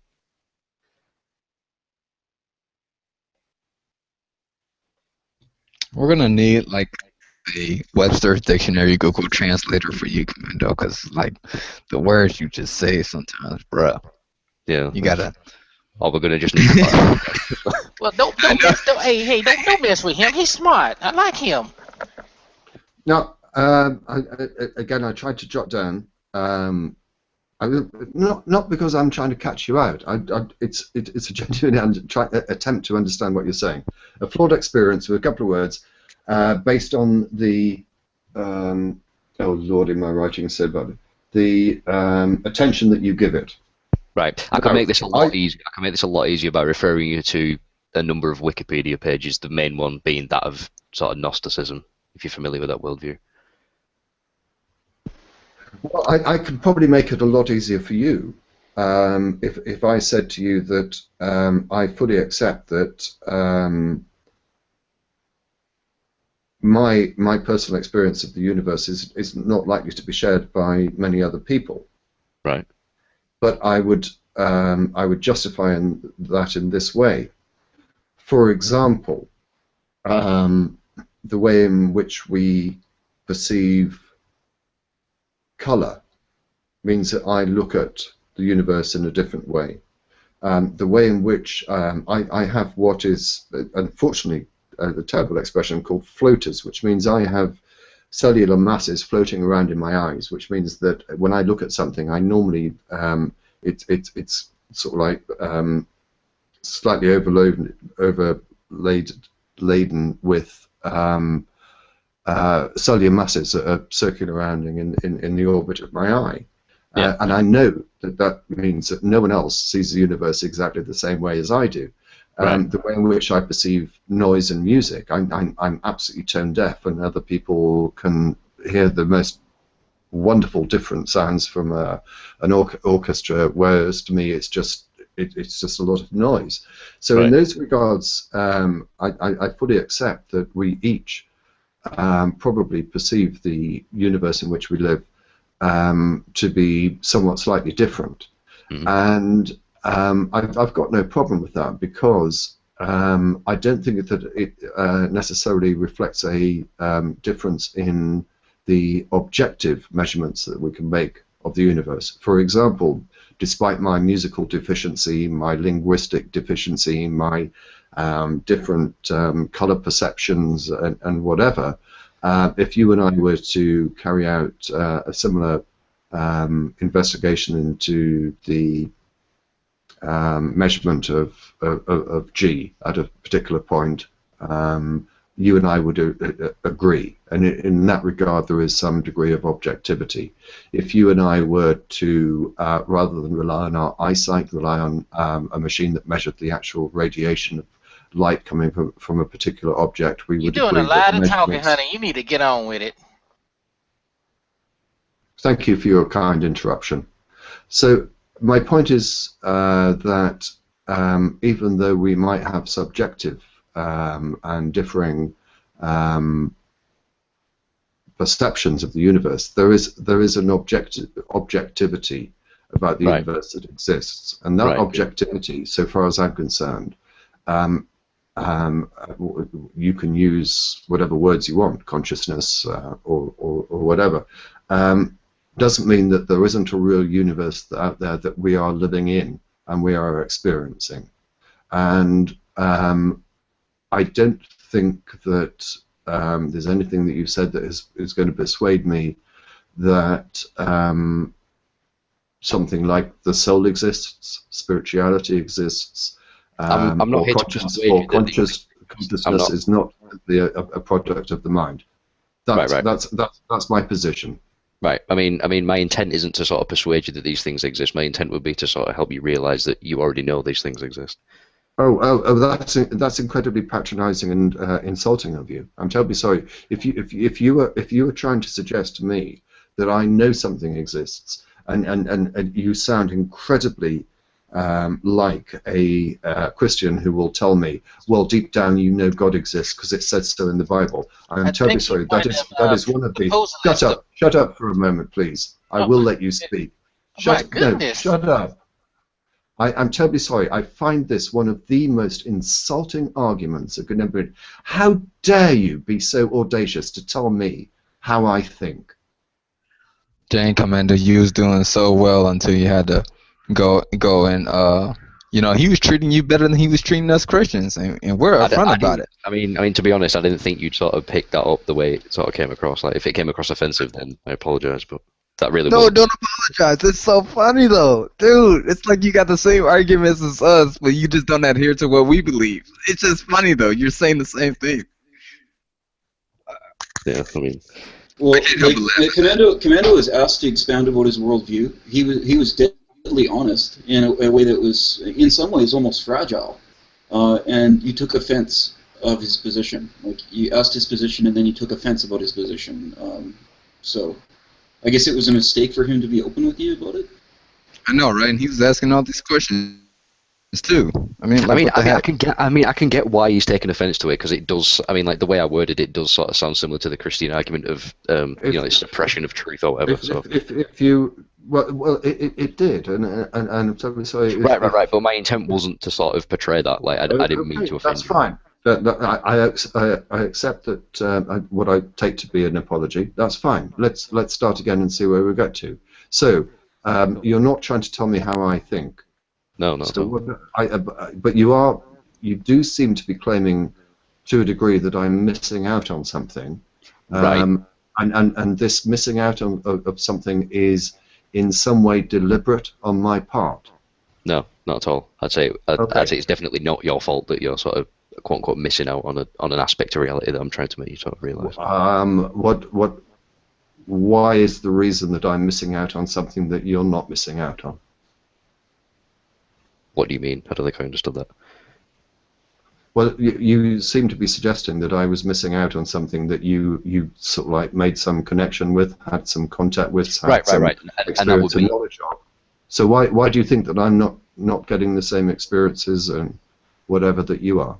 Right, because of a certain number of things. So, I mean, I'd make the case that you're sort of being spiritually oppressed by third-party entities, if you will.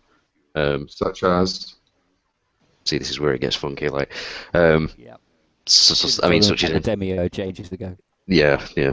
So, yeah, like things like metaphysical sanctions, such as, you know, like as Simon said, like, you know, the concept of a demiurge, or sort of extraterrestrial entities, if that.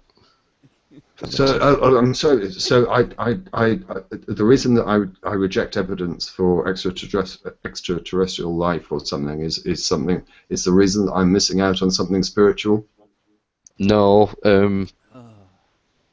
I'm terribly sorry. I'm terribly sorry. I'll give you a few moments because I need to go to the bathroom. I'll give you a few moments, and I don't mean this in an insulting way. But if you could come back at me in a way that you think that I probably would better understand, I would be grateful, because I think it's an interesting conversation. But you will have to give me 2 minutes, I'm afraid, possibly 3. But I will be back. Thank you. Oh, Commando, he was going so well until you just had to bring up the same arguments as us. No. Come on now. Let's be real, right? Listen. If we're gonna be real. Okay, fine. We'll keep it real. The fact of the matter is, DPR gets so offended. Even now, us Christians, of course, we're gonna offend people because it's the truth. But for Commando over here, he's trying to be so peaceful. He's like that little teddy bear that I'm just trying. Like it is. He's just saying it like he thinks it is, man. That's nothing wrong so with hard. That's what's so funny. That's why DPR, when he gets so offended, I was like, dude. Well, yeah.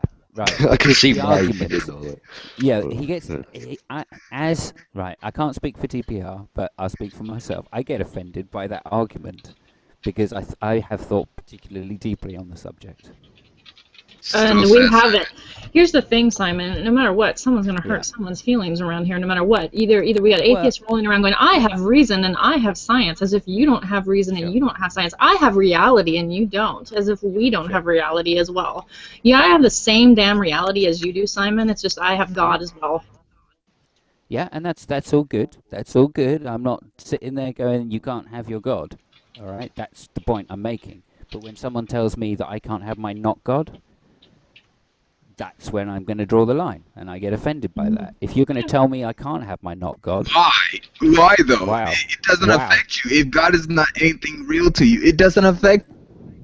Yeah, but you're telling me I can't have it.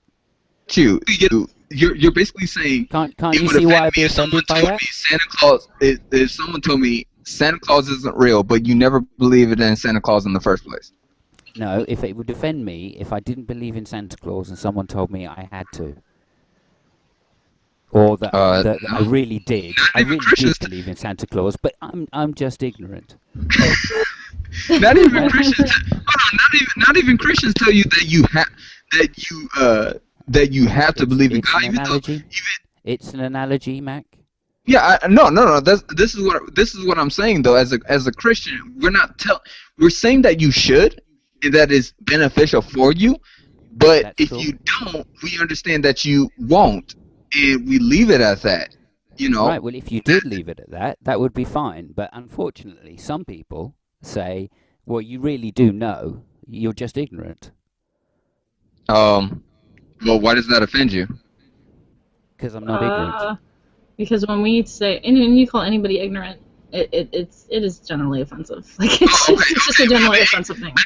Yeah, I just realized that. Yeah, the ignorant part, no, but we say that you're suppressing the truth and unrighteousness. That's not saying that you're ignorant. That means that you know it, but you don't want to adhere to it. That's the same thing. That's that screams calling me ignorant. Yeah, it does. And it doesn't. I have thought very deeply on the subject. Yeah, and I also it doesn't matter whether you describe it as ignorant or not. It's incredibly insulting. Imagine what it would be like for me to say to you, "Oh, I know deep down you don't believe in any God at all, if indeed you do." People have said that to me. It would be outrageous. You would say it's absolutely outrageous, and you would rightly say to me, "How on earth do you know what I believe?" And this is what I wouldn't do that. I wouldn't either. That's how you would feel. Of course you would. I wouldn't. I really wouldn't let it get to me. I wouldn't be offended. I would not be offended by that. The verse that you're quoting, Mac, suppressing exactly. the truth, suppressing like the even truth Commando, he doesn't even believe what we believe. The verse that you're quoting, suppressing your truth and knowledge, could actually be a subconscious thing. So meaning that Simon and DPR could, on all honesty, think that they do not see God. They don't see God, but you could actually make an argument. And I'm just saying, I'm not a Calvinist, but you could make a Calvinist argument into inability. And that would still be less insulting than you're just lying. No, or ignorant. That's still insulting to me, personally. Is inability worse to you or less? Well, no, it's that I have searched deeply. Don't no one can accuse me of not searching. Okay. We don't accuse you of not searching. All of the places throughout my entire life and never found anything. No. Convincing argument put to me. Do you think that we all have a natural bias one way or the other? I think the temptation in childhood is to go along. Well, what if you're fourth generation atheist, like someone we know in the community? Or did they just go along? I think in that case it's fairly evident, yeah. What if they become a Christian, though? Okay, so does that make them a true atheist? You're kind of mixing two things if you say that, but I think, in all honesty, again, we make a decision around a certain age. Okay, when we first hear about a magical being which can do magical things. We don't find it hard to accept. That's not the God that we're talking about, but you do make that same decision, though. We don't find it hard to accept because the narrative of the story is so appealing. Okay. No, you don't find it. You find it hard to accept because you don't want to adhere to it. Yeah, you see, again, you can insult me all you want. You can insult me all you want, Mac. You can insult me all you want, Mac. But you're really not going to get through. Yes, that is an insult. I understand I'm not going to get through. That's the fact of the matter. I understand I'm not going to get through. But don't take that as an insult. If you turn around and do the same thing to me, I'm not going to get offended if that's not the truth. No, that's up to you. That's up to you. That's up to you. When you say if that's not the truth. That's the weird thing about atheists. You know, the atheists are in the room, Mac. The atheists are in the room, Mac. The atheists are in the room, Mac. You're talking in third person. Do you know how rude that is? That is rude. When you do a sidebar conversation in front of everybody, see how these atheists are. You know, this is what happens. No, because it's more than one person. It's more than one person. It is more. It's a group. You're insulting all of us at once. Exactly. Okay, fine. I'll use names. If DPR, Simon, right here in this room, and I'm talking to them, if you guys are not, if you guys don't adhere to something and you say that it's not true, why are you getting offended by it? Because if you did the same thing to me, I don't get offended by something like that you say. That's right. For what? It's not true. Can I explain why? Why are you guys offended? I think it makes sense. I think the offense makes absolute sense, just like it makes sense when I get offended when people act like I'm an unreasonable idiot. I think either side makes sense when you're offended, absolutely. No, but no. They're being an unreasonable idiot, but they're not making you that way. They're not saying because you believe in this, you're an unreasonable idiot. I would never say that to her. Nobody can make you anything. It's just that you are. I mean, you have no control over the perception other people have. So what DPR and Simon are saying is, don't tell me what I think. Don't tell me how I feel. Let me define that for you. But why are they? Okay, this is what I'm getting at, Deidre. Have you gotten offended? You get offended if I said, because you're a Christian, you basically support the Crusades and you basically adhere to slavery.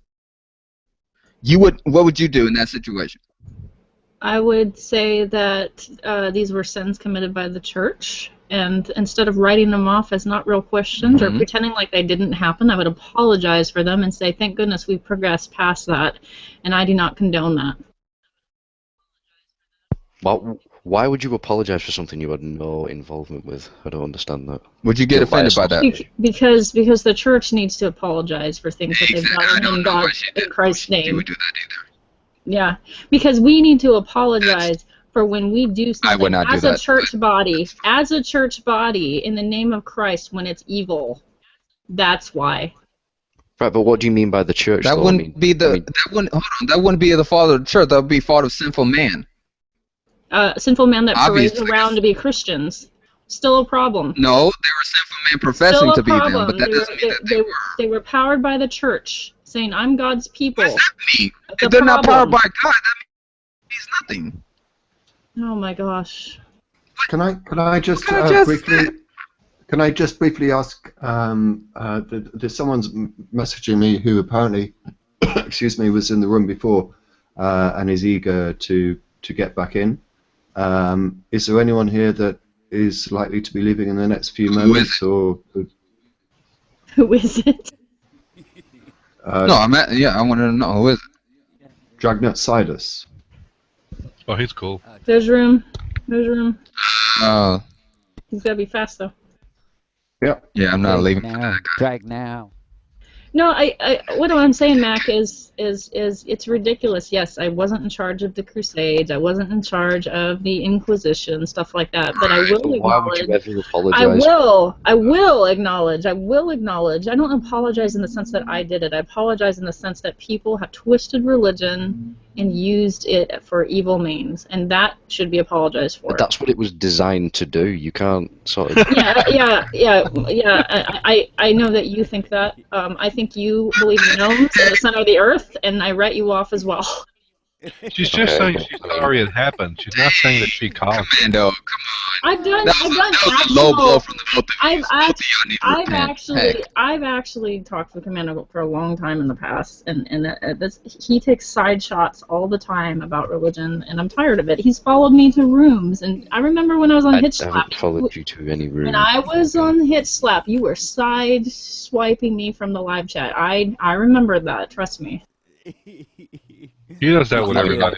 I don't. Did you do that, Commando? I honestly don't think I did. But... Yeah, he was with Brian, him and Brian. They're like, look how ridiculous they are. You do like to get in with those Christian arguments, though, don't you? Well, all right. If you're going to make the accusation that I was sort of sniping you off or whatever, what hangout was it? And I'll address it now. Rather than just going back over and throwing mud at each other, yeah, can I just go back? Anyway. Can I just go back to the issue that I wanted to raise, if I may? And I'm sorry for repeating it, but I think it's a very important point. And perhaps I'll preface it with this. When I was growing up in my tender years, I was taught about Jesus. I was taught that Jesus was true. I was only taught that Jesus was true. The only religious teachings that I got, both at school and at church, that I had to attend on a regular basis, was the Christian God and Jesus and everything, mainly New Testament, but also parts of the Old Testament as well. And so this is something that I considered, and as I've said many times in the last couple of weeks on hangouts like this, by the age of 9 or 10, I had given this serious consideration, and I had rejected it. And what I find, and ever since then, I have always, to a degree, sort of like questioned the arguments that were being made throughout the rest of my life. And what I find incredibly insulting is when someone tells me that I am living in denial and deep down because of something that's written in one of the chapters and one of the verses of the Bible, that deep down that I know that there is a God, but I'm just living in denial. And I won't say that you did it, but some will go further and say, I'm living in denial because I want to carry on my sinful ways. When I hear that, I find that incredibly insulting, and if you don't recognize that that is insulting, then I don't know how to help you. This is a matter that I consider to be of incredible importance. I don't want to get it wrong. If there really is a God, whether it be the Christian God or whatever, if there is a God, I would certainly want to know about it, because I want to discover as much as I can, as much as my mental faculties will allow me, to understand the universe that I'm living in, and as I say, to tell me, who has spent the best part of 50 years considering these issues, that I am in simple denial, is incredibly, incredibly insulting. I don't even go that far. Oh, he left, damn it. I don't even go that far, DPR. When someone says something like that, I know it's kind of their defense mechanism from criticism. And that's how I take it. If someone says that I am somehow lying to myself, I'm getting on the internet, then lying to myself, then telling everyone else this lie, for whatever reason, that to me indicates that they have some type of psychic ability. So my first thing, the first thing that I, can somebody broadcast Smack, by the way? He left, came back. The first thing I do, DPR, is I ask them, what's my real name? If they can say my real name, then they possess some psychic ability that I'm not aware of, and they are qualified to make that assertion. Leroy Jenkins. Close. You are close. I'm just kind of psychic, I guess. Oh man, so not too many people are going to get that reference though. I will. Well, Deidre's going to get it, so that's all that matters. Yay! Yeah, okay. Can somebody broadcast Mac, please? I don't have the power. Oh, do I have to? Someone get it back in. Yeah. He dropped out. I'm on it. Okay. And there we go. Deepar, do you think there's something in it for you to not believe in God? So was that to me? Yeah. No, because this may sound incredibly arrogant, but if the God that I was taught of and taught about truly exists, then he is indeed a loving and passionate God. And if non-belief is the only reason that I would be damned to hell, then he's not a God worthy of praise. I don't think that if the God that most Christians seek to portray exists, he is as malevolent, as vicious, as horrific as he's made out to be, if he exists. So I've got no worries. It's not like I've got anything to hide. I think that. And of course, as soon as I say this, people will come back with the normal sort of like, not Ken Ham, the New Zealander idiot. Have you ever told a lie? Have you ever? Then you're a liar. Then you're always going to hell and all that sort of stuff. I think that if such a petty, pathetic God existed, well, I can't see that the creator of the universe is going to be so pissed off by people having doubts in him, by people sort of like taking his name in vain, by people lying occasionally, and let's face it, we all lie, and sometimes we lie for actually good reasons. So I don't. Yes, here we go. But I'm not worried about it. If it were the case that the God of the Bible existed and simple non-belief was going to condemn me to an eternity of hellfire, then so be it. I just simply don't. I'm sorry. I probably haven't really answered your question as best as I could, but it's the best I can come up with at the moment. Some people I know that are not atheists. Wishing to be. Some people that I know that are atheists really value freedom and their autonomy. And so much so that it almost sounds like that actually created a bias against God, and so that's why I asked the question. And I'm not going to say how you feel, because I'll tell you what. Just and I know there are people jumping in to answer this question. obviously, I don't know whether you're familiar with the fact, but I'm a lawyer, so I am acutely aware of the fact that society lives by a series of laws, different societies by different laws, obviously. So I've got no objection with constraints being placed on people by virtue of the laws that societies have brought up. I'm not particularly impressed by the laws that your God, well, I'm assuming you're a Christian, I don't know, but a Christian God, or indeed pretty much any other God. I'm not interested in the laws that they seem to have manufactured, because they are, so far as I can see, they're all man-made. I mean, every single religious book is man-made. Every single God is man-made. So I have no problem living in a society with man-made laws. I am a Christian. There's yeah, three. that makes sense. There's three different takes on what hell would be like, and Christianity. There's the 80% probably of Christianity believes that there's eternal conscious torment.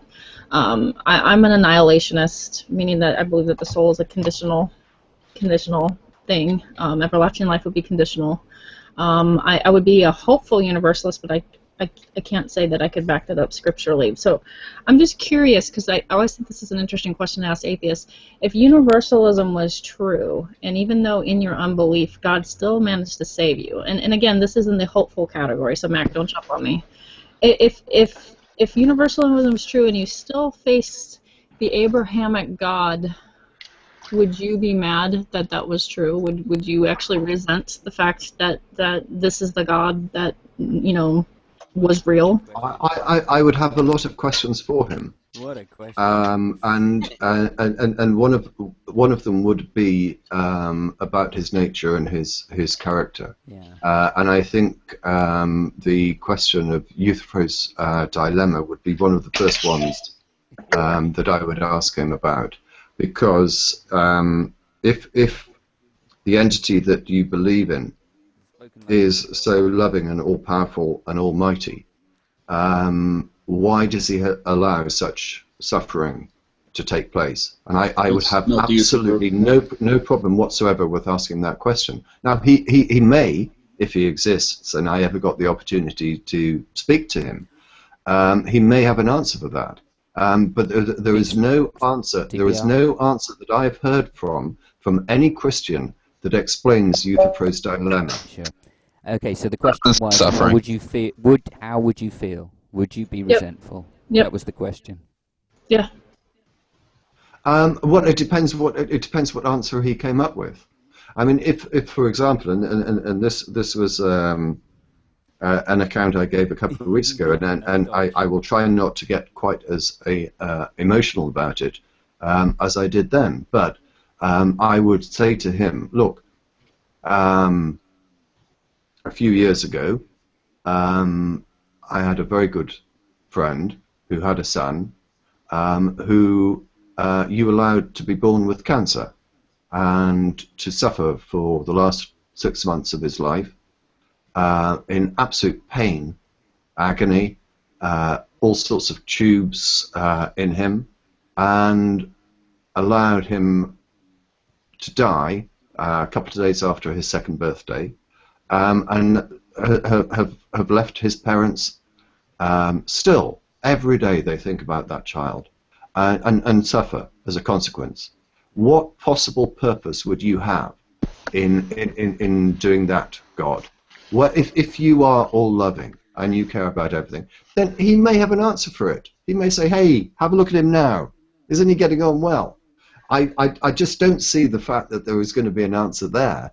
But, you know, if all of the hypotheticals that you are asking me about do come to pass, then, yeah, those are the questions, and maybe he will have an answer. Will I resent him as a result of the answer that he may give me? I don't know. We'll have to wait and see. But seeing as I don't accept any of your hypotheticals, I can't really imagine that scenario coming into place. But that's just one example of Euthyphro's dilemma. Why does he allow suffering? Why did he mess up so much? There are many more. I'll be very quick. Why did he mess up? Why did he create, in the creation account, why did he put the tree of knowledge in the garden? Why did he put the serpent there? Why did he imbue Adam and Eve with curiosity and knew that everything was going to go pear-shaped? He must know everything, so why he knew it was going to go pear-shaped? Why did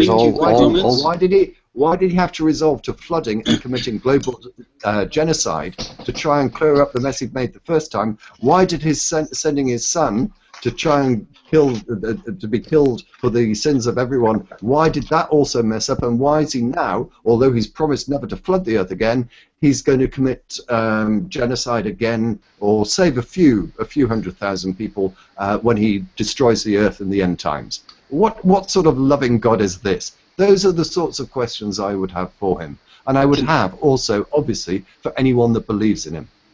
Can I make 2 quick comments? Not wishing to offend. I just want to say that there's Christians that also have the same questions, and we don't always know. We don't. But Nicholas wanted to hop in.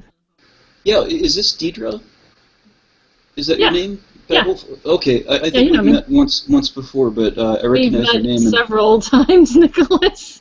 Oh, have we? Okay, I've got a poor memory, but you really stick with me, Deidre, and I just wanted to say that the ideas that you presented tonight, they're not new ideas to me. I've heard them before, but I really like the way that you presented them. I think that you had a lot of candidness and a lot of charisma the way you presented them. It's almost like she's had training in this sort of thing. Oh, yeah, okay. It's almost like I worked in a church for 15 years of my life. Oh, well, it's not everybody that works in a church for 15 years grows from it. It looks like you definitely have. I'd absolutely love to quote G-Man right now, but it would. What does G-Man have to say? And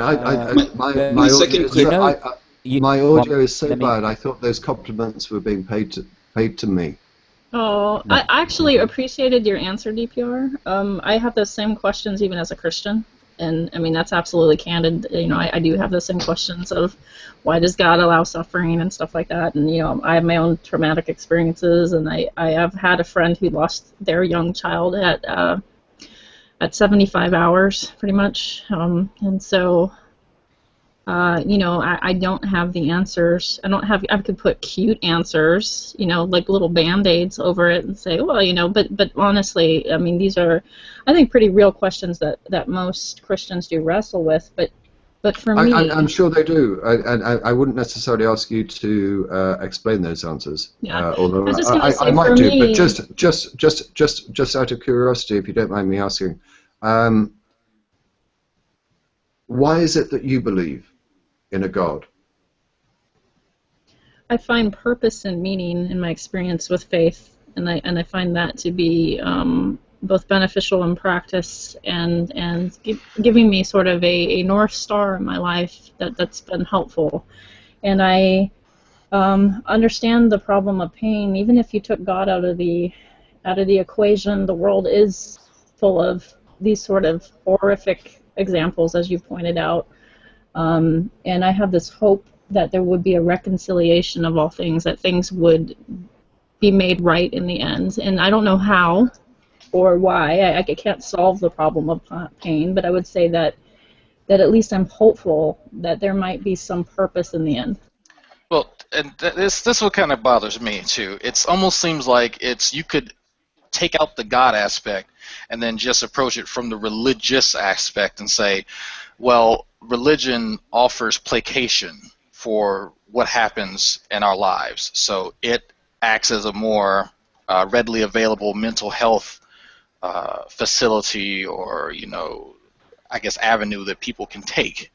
And for me, that's kind of where a lot of my anti-theism came from, was the acknowledgement of people willingly choosing their religion over their, I'm trying to think of a nice way to say this since we're trying to be nice. There's really not a nice way for me to say this. Just do you, Dragnet. Just do you. I'm trying to be nice. Well, religion is a lot of the religious aspect, not the belief in God. No, just the religion itself that's attached to it is a lot of bullshit. A lot of it is placating people into believing something so that they can cope with it.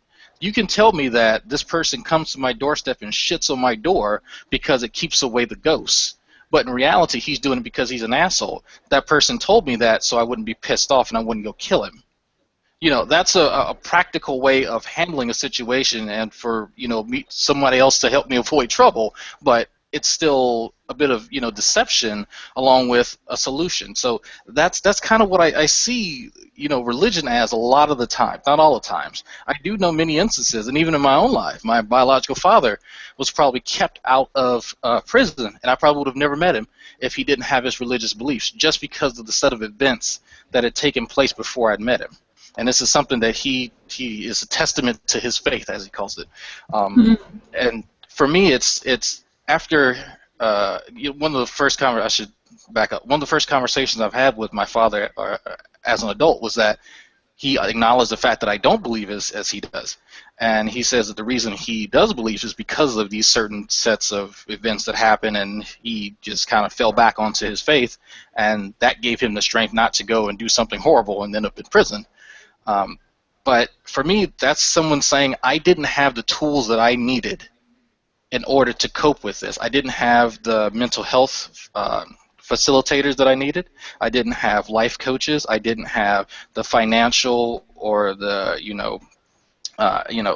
economical type of support that an adult should have in these situations. So I fell back on my religion and I was placated by it. And that to me just says, well, this is a man using what he has in his toolbox. If he has better tools, then he could have used it. So, you know, that's really how I see it. I see that you see it that way. I have a problem with one of your word choices, which is placate. Placate. That might be true for some Christians, but actually I find that Christianity tugs you forward. It's supposed to tug you forward, at least in a character way. You're supposed to strive for being more loving, more kind, more gentle, more faithful. You know, these are the fruits of the Spirit, you know, things like that. That's what you're supposed to head towards. And if you're not heading towards that, then yeah, you are being placated. You are treading water. You are not doing jack in your faith. Sure, and I willingly accept that. That's one of the aspects that I was looking at too. That goes along with just the religious aspect of being a theist, having certain goals for oneself. But then again, that's something that you could have without a religion. You can set short-term and long-term goals for yourself to become a better person without, you know, a guy in the sky that says, hey, you have to do this.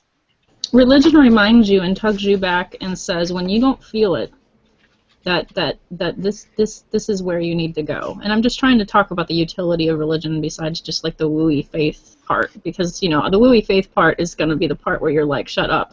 So I'm just trying to talk to you about the utility of it, and the utility of it is religion reminds you when you don't feel it anymore, it'll tug you back. And it's sort of like a commitment in a marriage. Sometimes you'll go into a valley in a marriage and you might not feel it as much, but you get tugged back by your commitment. Do you see what I'm saying? Yeah. No, I don't see what you're saying because... Real quick, can somebody broadcast Tommy Hall? Yeah, I'm on it. Okay, sorry, go ahead. I don't see what you're saying because I'm not prepared to make a commitment to an entity that, firstly, I do not believe exists, and I don't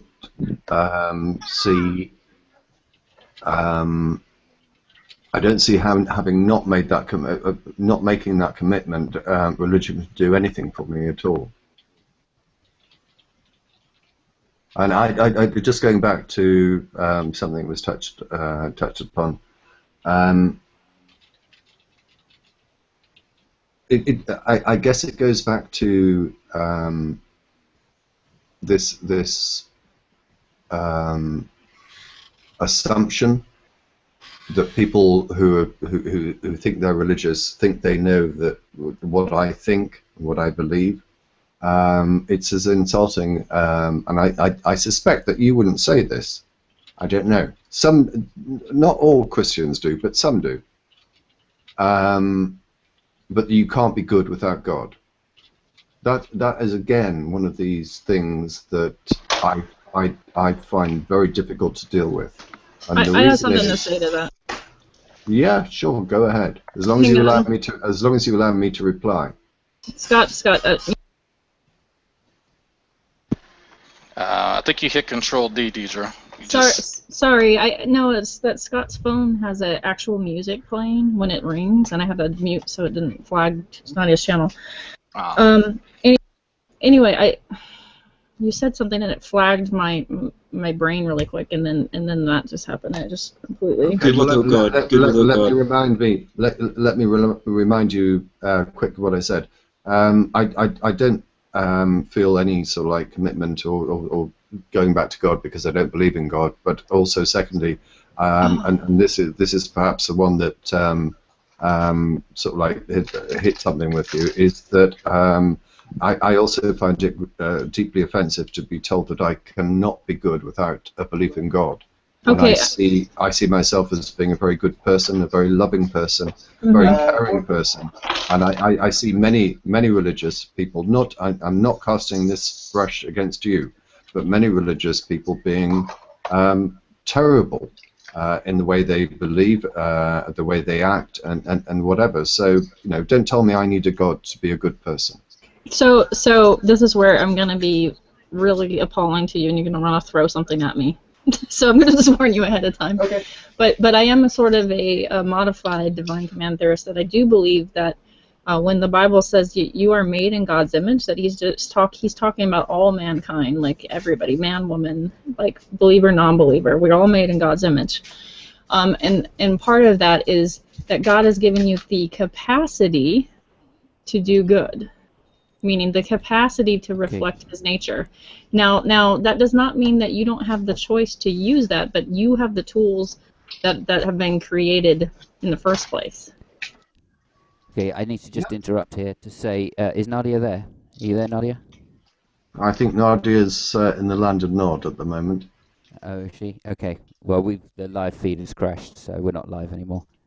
Just to let everybody know. It says live to me. Says live to me too. Okay, I'm just saying from the outside, the YouTube feed has crashed. So Alright, now that we're offline, fuck all these people. Oh my goodness, I hate them. We'll do it live. Okay. Yeah, okay, if Nadia's asleep, no worries. I think the hang crashed. Yeah, the holy. I hear these things, and you'll know the arguments. There are a couple of verses in the Bible that tell me that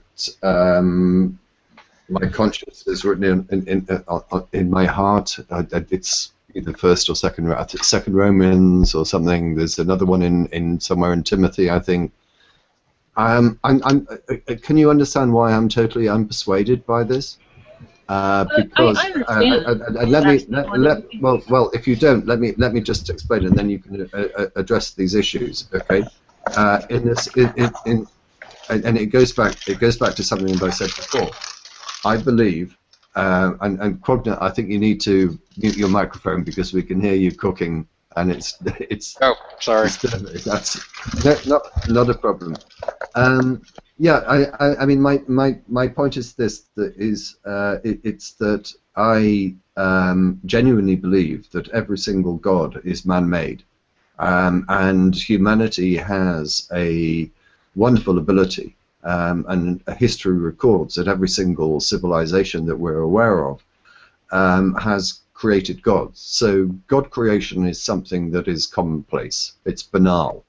So what reason, if any, is there to take Christianity more seriously than any of the other gods that have ever been created? That some of which have had similar moral messages, so on and so forth. Why should I, as an independent, standing back, surveying the evidence without any degree of bias, decide, oh, you know what? Yeah, of all the religions that have ever been created, yeah, Christianity is the one that makes sense. When, and please allow me to finish because it will only take me 1 minute, no more, I trust you. When every single claim in the Bible every single claim that it makes so far as scientific knowledge is concerned is wrong, when every single apparent prophecy that it has claimed is wrong, where every single pretty much every fact it ever claims is wrong, whether it is every single prophecy that it's claimed is wrong. You were going to give me 1 minute. You were going to give me 1 minute now. Okay. I finished. It is utterly full of inconsistencies and inaccuracies. Why should I possibly believe your God? Okay, so the prophecy thing actually is one of the stronger points of the Bible, in the sense, like, you might complain about Revelation and the second coming and stuff like that, which I think is often misinterpreted. But when it comes to like the prediction of Christ and things like that, like, it's extremely consistent. So you would call it circular reasoning, and you could make you could throw it out, I guess, for that. But the prophecies in the Bible are very, very consistent, and actually, some of the atheists have cited that as some of the more compelling reasons to believe the Bible. So I don't understand your anti-prophecy thing unless you just have bad theology. Like, rapture theology is bad theology. I'm sorry. It started in the 19th century. It got revived in the 1970s. It's crap theology. I'm sorry, Rev News, but it is, and I'm sorry, Peripheral, it is. But as far as the rest of the prophecy goes, like, it was pretty freaking consistent. And most of the time, there were two kinds of prophets. There were ones that would predict Christ's coming. There were other prophets that would actually have the duty of saying, hey, you need to turn from your ways, this is why. Okay, well, I was in a conversation last night with G-Man in which I reminded him of a conversation we'd had several weeks before, in which he relied, much as you have done, on the prophecies of the Bible being some of the strongest evidence that the Christian God is true. And I made a challenge to him, and I said, okay, I'm not going to do this live on a Hangout, but if you want to make a video taking each prophecy in turn, then I will do a response video to you. I repeated that offer to him last night, but instead he wanted to have a debate, a live debate. And I said to him, okay, I'm really not interested in doing that, because you tell me how many prophecies do you think, or do you claim there are in the Bible? Oh, there's tons. I want to say thousands. I absolutely agree with you. I couldn't recall exactly how many had been claimed to me in the past, but it's certainly over 600, and I think probably more into the thousands. Okay. Well, now the reason. Well, let me just finish this, if I may. The reason that I was not prepared to agree to a debate with G-Man on a live hangout about the prophecies in the Bible is because I'm not aware of all of the thousands of prophecies, and I do believe it is into the thousands. Yeah, you just got to hit on the big ones at least, which there's a lot of big ones. To be fair to him, he did narrow it down at the end to just two that he would rely on, and I'll still consider whether I'll do it. But I wasn't prepared to do it because there's no way I can look into every single one and respond on the hoof to every single claim. Now, if you're saying there are thousands of them, which I believe you are, I mean, how am I supposed to respond to those? All I can say there's close to 1,000 probably. Okay, you say there's. And there's I think 300, just 300 alone that predicts the Messiah. If I may, because we have. Okay, I'm sorry. I apologize laughing at you. I'm sorry. If I may. So, because we have Peripheral Prophet in the room, so he's a good person and a good source to go to ask on what number he may think is roughly in the Old Testament. I don't know about like Old Testament. I would say there's probably there's well over 2,200 prophecies that are pretty obvious. But then there's like, there's times in the New Testament where, the person's quoting a prophet, and I'm like, wow, I never would have known that was a prophecy, right? Some of the things that were said by the prophet. So I'm continuously surprised myself at the number of prophecies. But you're up about 2,200 plus then. I mean, dude, I'm putting That's never, a conservative estimate. Yeah, I've never actually thought about it, but given that's what we're asking for. Yeah. Can I ask you to define prophecy as opposed to ex post facto rewriting history? Well, that's the thing. Prophecy is not limited to just prescient declarations regarding future events. It's it's also kind of it might come off as preaching to the non-believer, stating what is according to the Spirit that's speaking through that person. Does that make sense? No. Prophesying. A prophecy is something. So far as I'm concerned, and we can, if you want, we can check the dictionary definition, but the way I'm using prophecy is that you are going to be able to determine from reading the Bible an occurrence that happens in advance with sufficient certainty and description that we can absolutely say without doubt that this is a prophecy. So I would say rather than there being 1,000 or even 2,200 or more, there are none. So I just want to point out that there's two kinds of prophets in the Bible. They are prophets sort of like Jonah, who are given a job, or Elijah, and they're like, go tell these people to change their ways. And usually those prophets are freaking hated because nobody likes to be told to change their ways, and they're not future oriented. They're actually telling the truth, a very hard, blunt truth that nobody really wants to hear. And those guys are called prophets. And then there's prophets like Daniel, which is a future-oriented prophet, right? And he's talking about kingdoms falling. So right. That Daniel would be future-oriented. Revelation would be future-oriented. But then Hosea would be the guy that has to tell the hard truth. Israel, right. You guys are whores. That's basically what he says. Yeah, so we're getting somewhere now. So there's a difference between a prophet and a prophecy. Okay? Yes. I'm talking about prophecies. So now that I've defined prophecies. Okay, so most prophecies involve just Jesus. Right. So how many of those do you think there are? I think there's 300. Okay. I'd say it's a little bit less than 300, and you would really have to know your stuff to understand all of these different prophecies, because a lot of them aren't.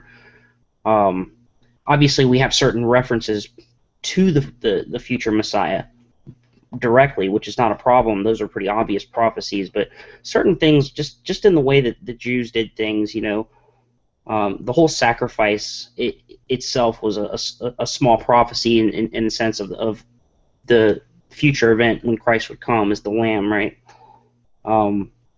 And there's a lot of that, but like I said, I don't know. That's where discernment comes into play, and I guess an outsider would say, well, nobody's going to agree on that. Insulting to you, I would say that that's probably where gullibility comes into it, because if your pencil is blunt enough, you can make connections between pretty much anything.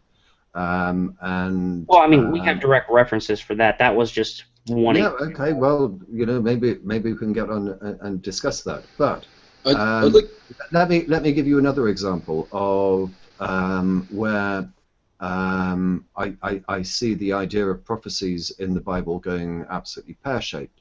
There have been, since the death of Jesus, no,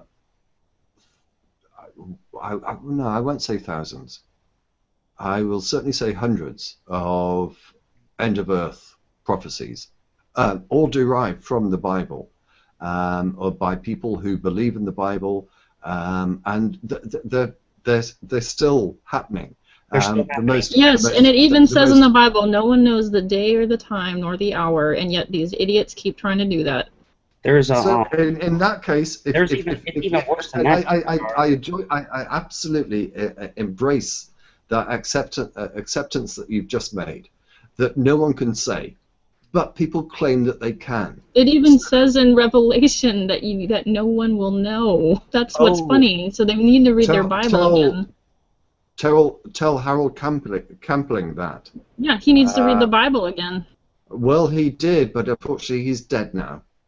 He tried to do it on many occasions. The next end of world prediction, I think, is in January of next year. Although, no, I think there may be another one in December of this year. I mean, I'm terribly sorry. When you're talking about prophecies, what I'm looking for is something that can be determined with accuracy, without any. Look, it said this in the Bible. This is what's going to happen, and I'm terribly sorry. The Bible fails miserably on all prophecies, unless it's been rewritten to fit the events afterwards, ex post facto. And then, of course, it's not a prophecy anymore. Well, then wait a minute. So you're basically saying any evidence of something actually coming to pass has to be dismissed because it came after the fact, which that's how. No, no, not at all. What I'm saying is, if you've got an accurate prophecy, then it will determine the events before they happen. What I am saying is, if the account of the events are written and the prophecies are written ex post facto, then they are not prophecies. Right. That would stand to reason. Exactly. Okay, but in this particular I don't really know what you're talking about. In this particular case, they're also talking about prophecies that were fulfilled within biblical times. Yeah, Psalm 22 is a biblical prophecy of Christ's death, right? My God, why have you forsaken me? Okay, Jesus says that from the cross, so he's actually quoting Psalm 22, but it talks about being scorned and despised, being mocked. It talks about his clothes being divided with lots, and people are heading with him. It talks about him getting speared in the side. And that's considered prophetic in a lot of ways. When was Psalms written? Let me double check on that. That's a good question. Way before, but hang on. Yeah, you can't get around Isaiah 53, Psalms, Zechariah, all clear. You can still get. You can still. You can still. Hang on. It's very simple to get around it. And I think there's strong evidence to support my argument. It's written ex post facto. It's been rewritten. You cannot. How would you say that the Tanakh was all the prophecies concerning Christ? Which, I mean, we know for a fact that the Old Testament containing all of those prophecies existed 300 years prior to Christ. So yeah, the Jews are still waiting for the Messiah. They didn't believe Jesus, but they still believe in those same prophecies. Yeah, somebody knew there was a Messiah coming and had a lot of information about him before he incarnated. And then Christ shows up on the scene, and people say that this is the confirmation of that prophecy, and you would have to dismiss that, but you couldn't dismiss the Old Testament prophecies concerning the coming of the Messiah because they existed prior to Christ. That's not even something you can get around. Of course it is, but which part of Psalms am I supposed to be looking at? I've got it open in front of me now. 990 BC-ish, Psalm 22. Psalm 22. Verse? 990. Okay, I would probably dispute that myself, but yeah, it's between 990 and 1010, around there. Where are you getting that information from? I'm scrolling around looking for it.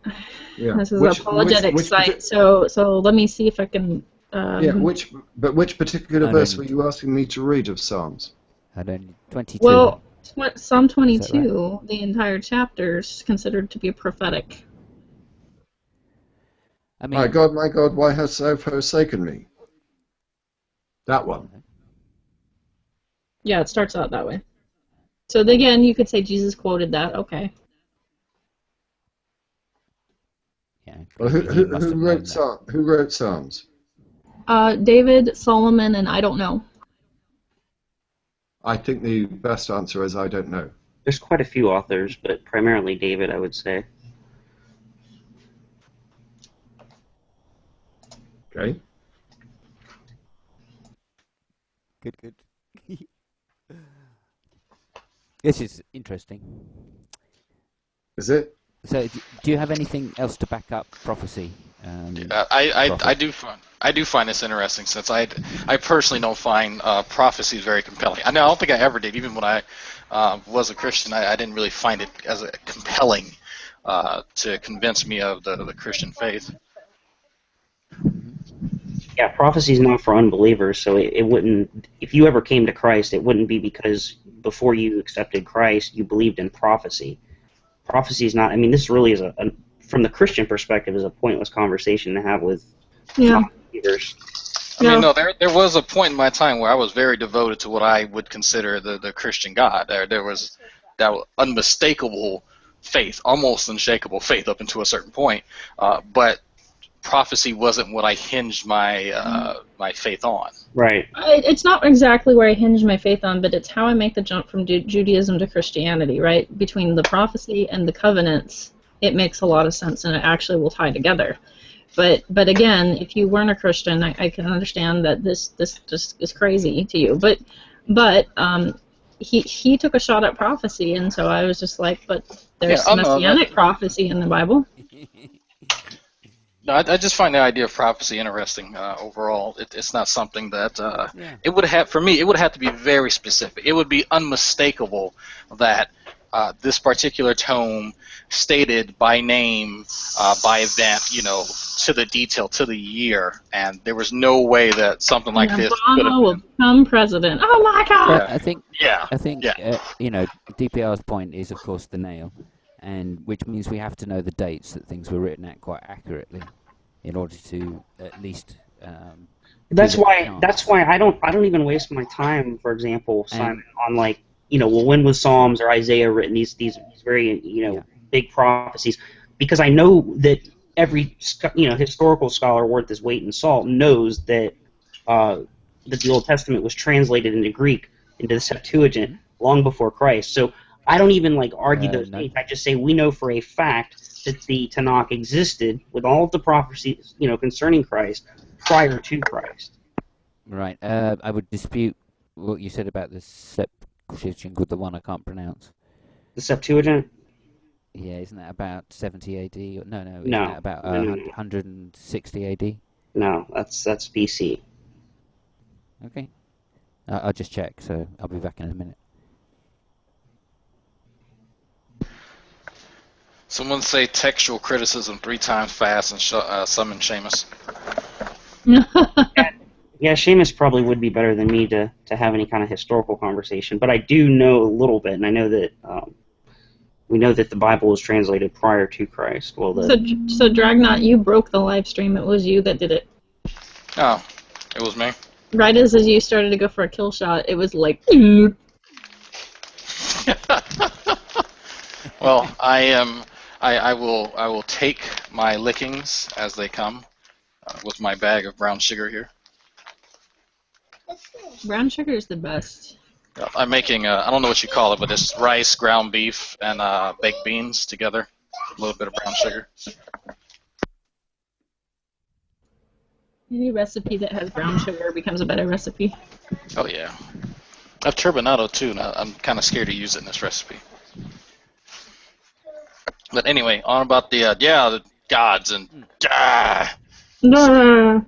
I think Revelation is one of those tricky ones where a lot of people are trying to interpret it, and I think it's kind of a dangerous thing to try to tackle. I know that Peripheral you try to, and Rev tries to, but oftentimes you guys just look like naysayers. The end is near, the end is near, and nothing happens. And so sometimes I almost want to go preterist because it just doesn't make a whole lot of sense. You said Rose was trying to do it? No, I said Peripheral Prophet. And someone else. And Rev. I'm not. Rev. Oh, I thought you said Rose. I was like, when did Rose? Rose Hatton. She's up in this too. Rose is crazy though. That girl's. Rose is a beautiful soul. You know, even Rose knew that Rob Beasley was crazy. Even Rose drew the line there. I'm not saying she's not a beautiful soul. I'm just saying she's cray-cray. I liked the recent video that G-Man did about flat Earth. It was 40 seconds long. He didn't even take it a minute long. It was 46 seconds. He's like, stop being dumb. Wow. When G-Man's criticizing your flat Earth. All right. I mean, I quote that guy. That's how much I respect him. I'm curious what kind of fallout he's going to get from that. I am genuinely curious. It's too funny that it's only 46 seconds though. Like he's like, listen guys, this is all I'm going to give you.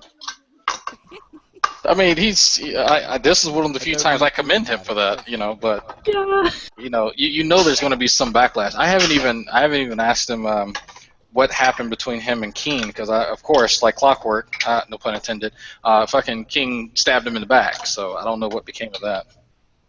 Have you guys ever seen that South Park episode where they're like, spare some change for the poor?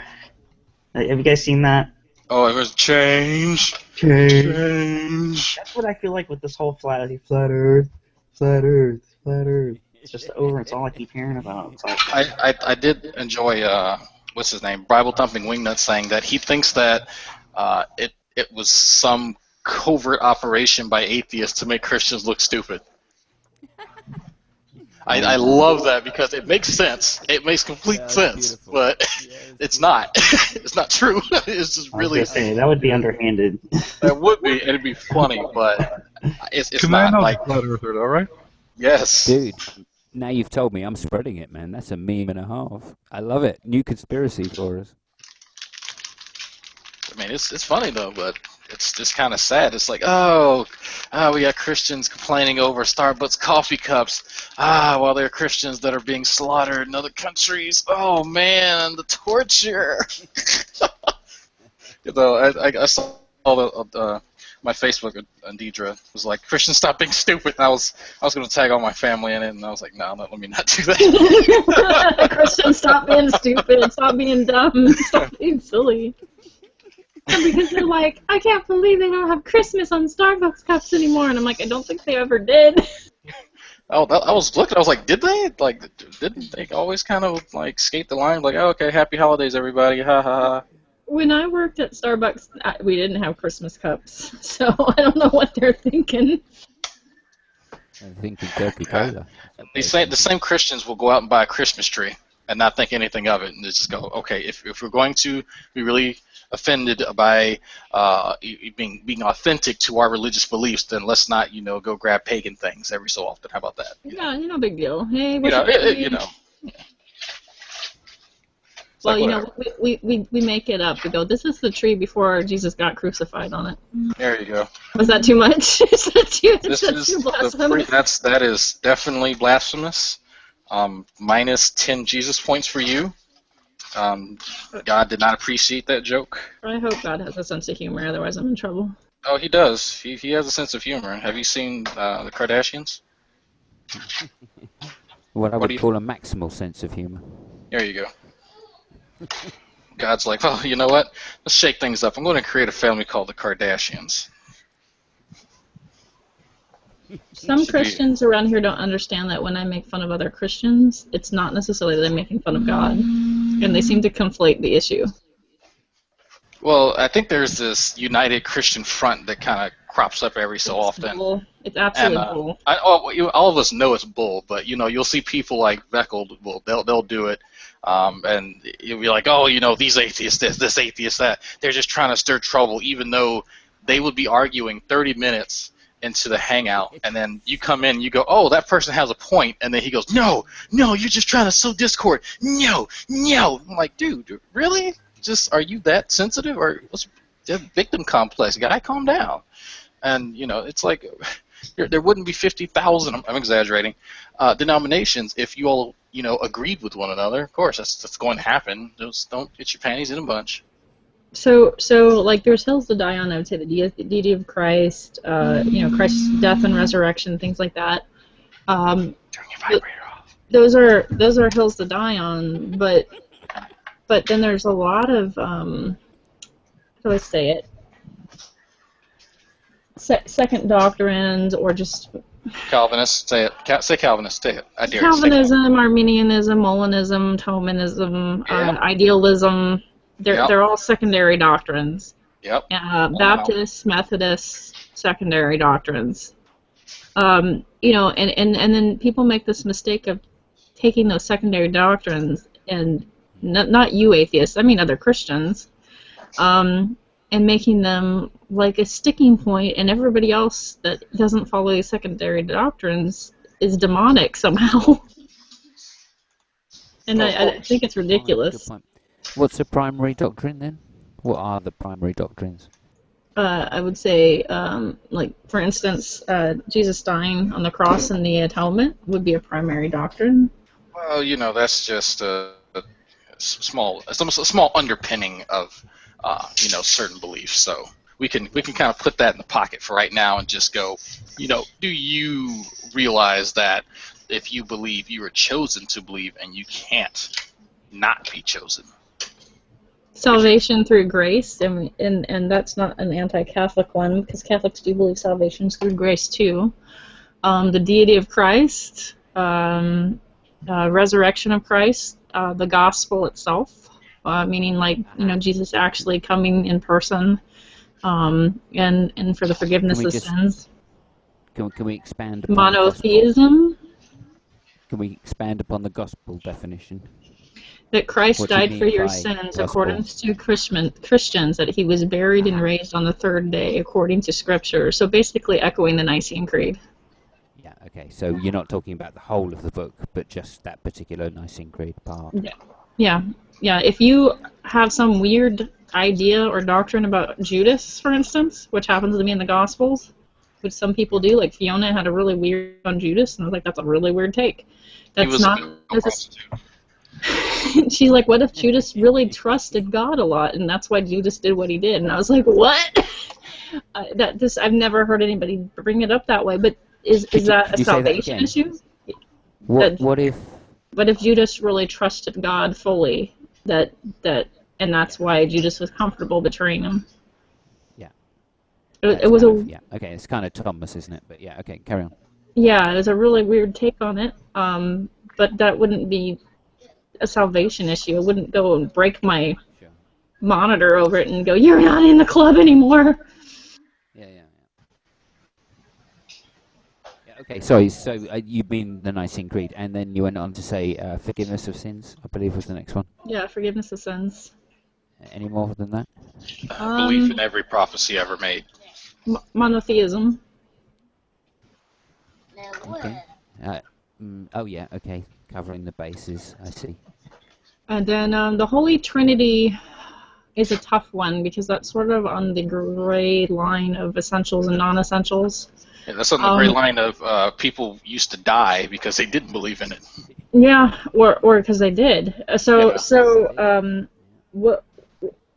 This is kind of a weird one, and I hate saying this because I'm gonna get clobbered, but I kind of agree with Matt Slick on this, where I think it's sort of a...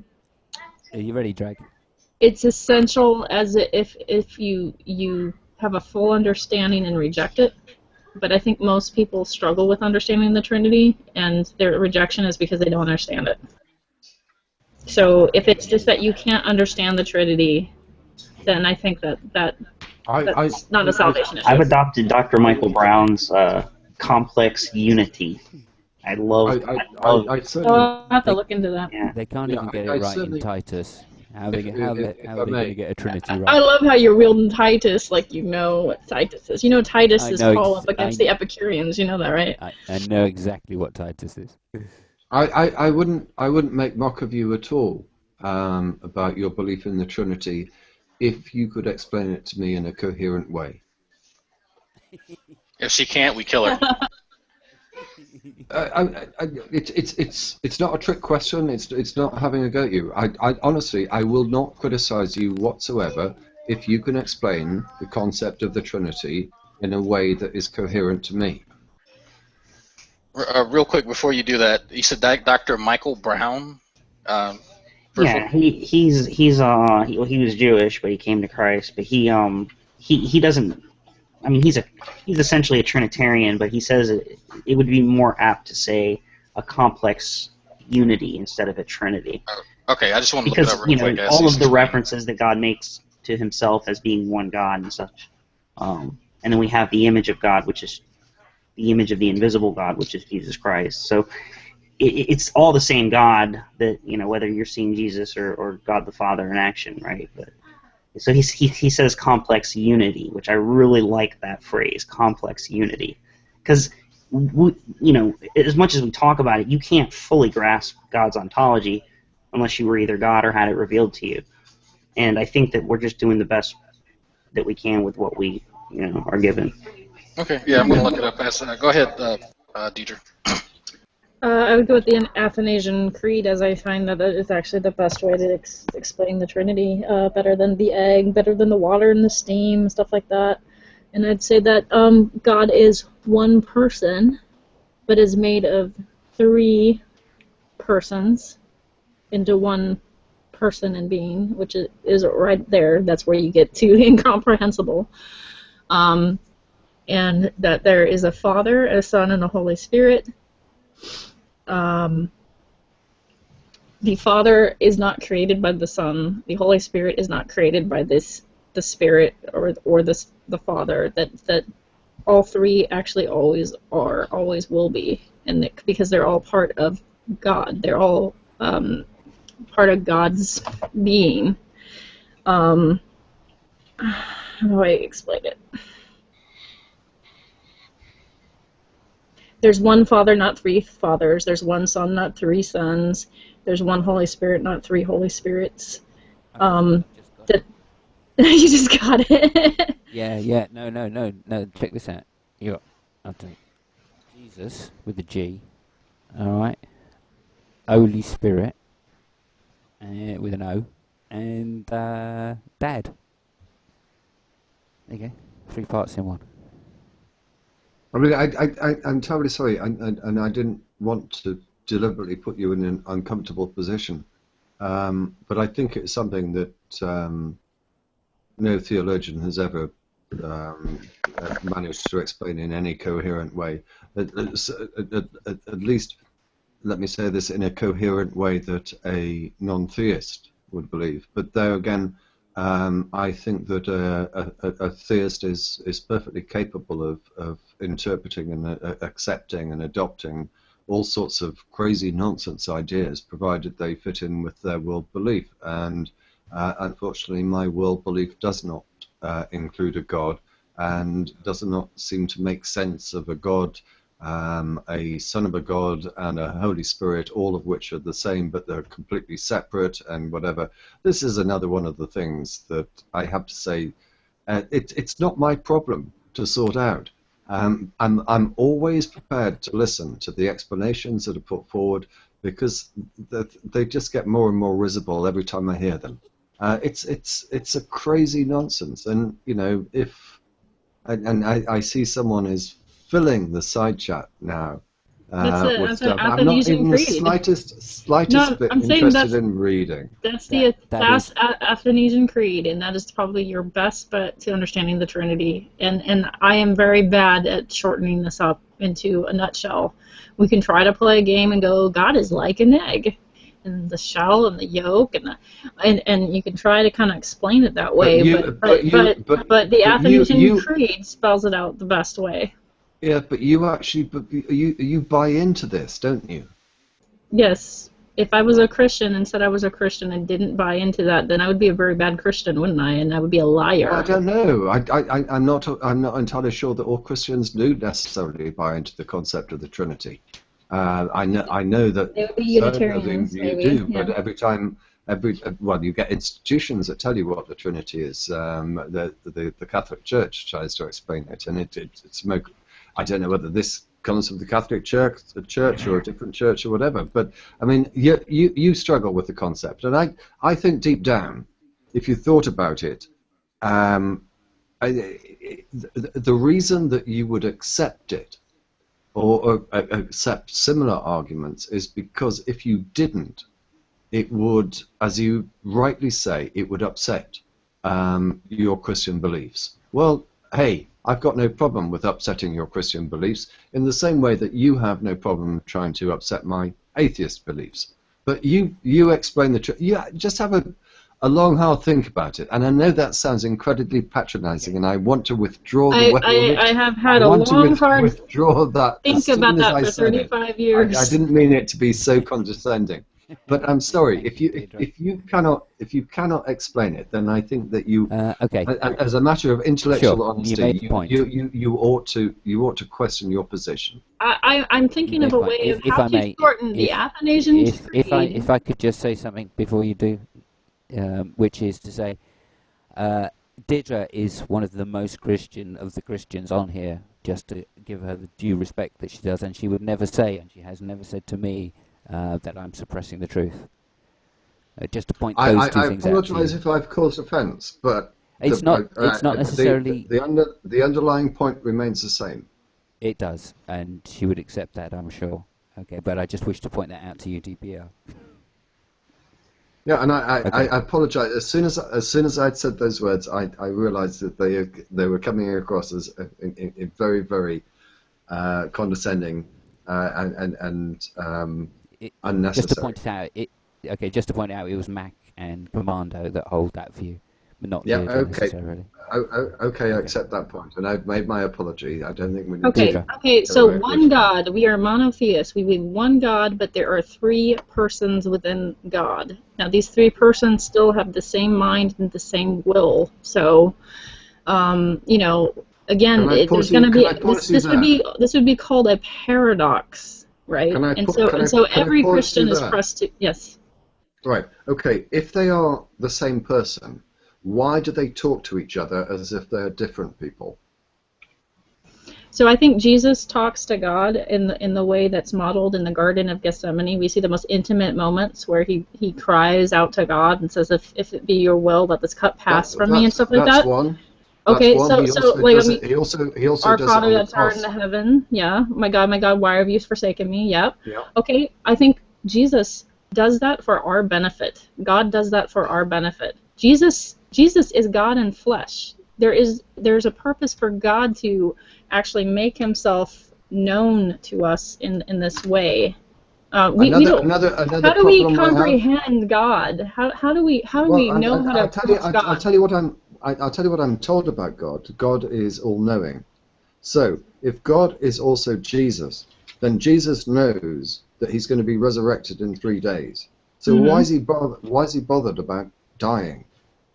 I mean, he knows he's going to be on the right-hand side of God. But hang on, being on the right-hand side of God means that God and he are somehow separate.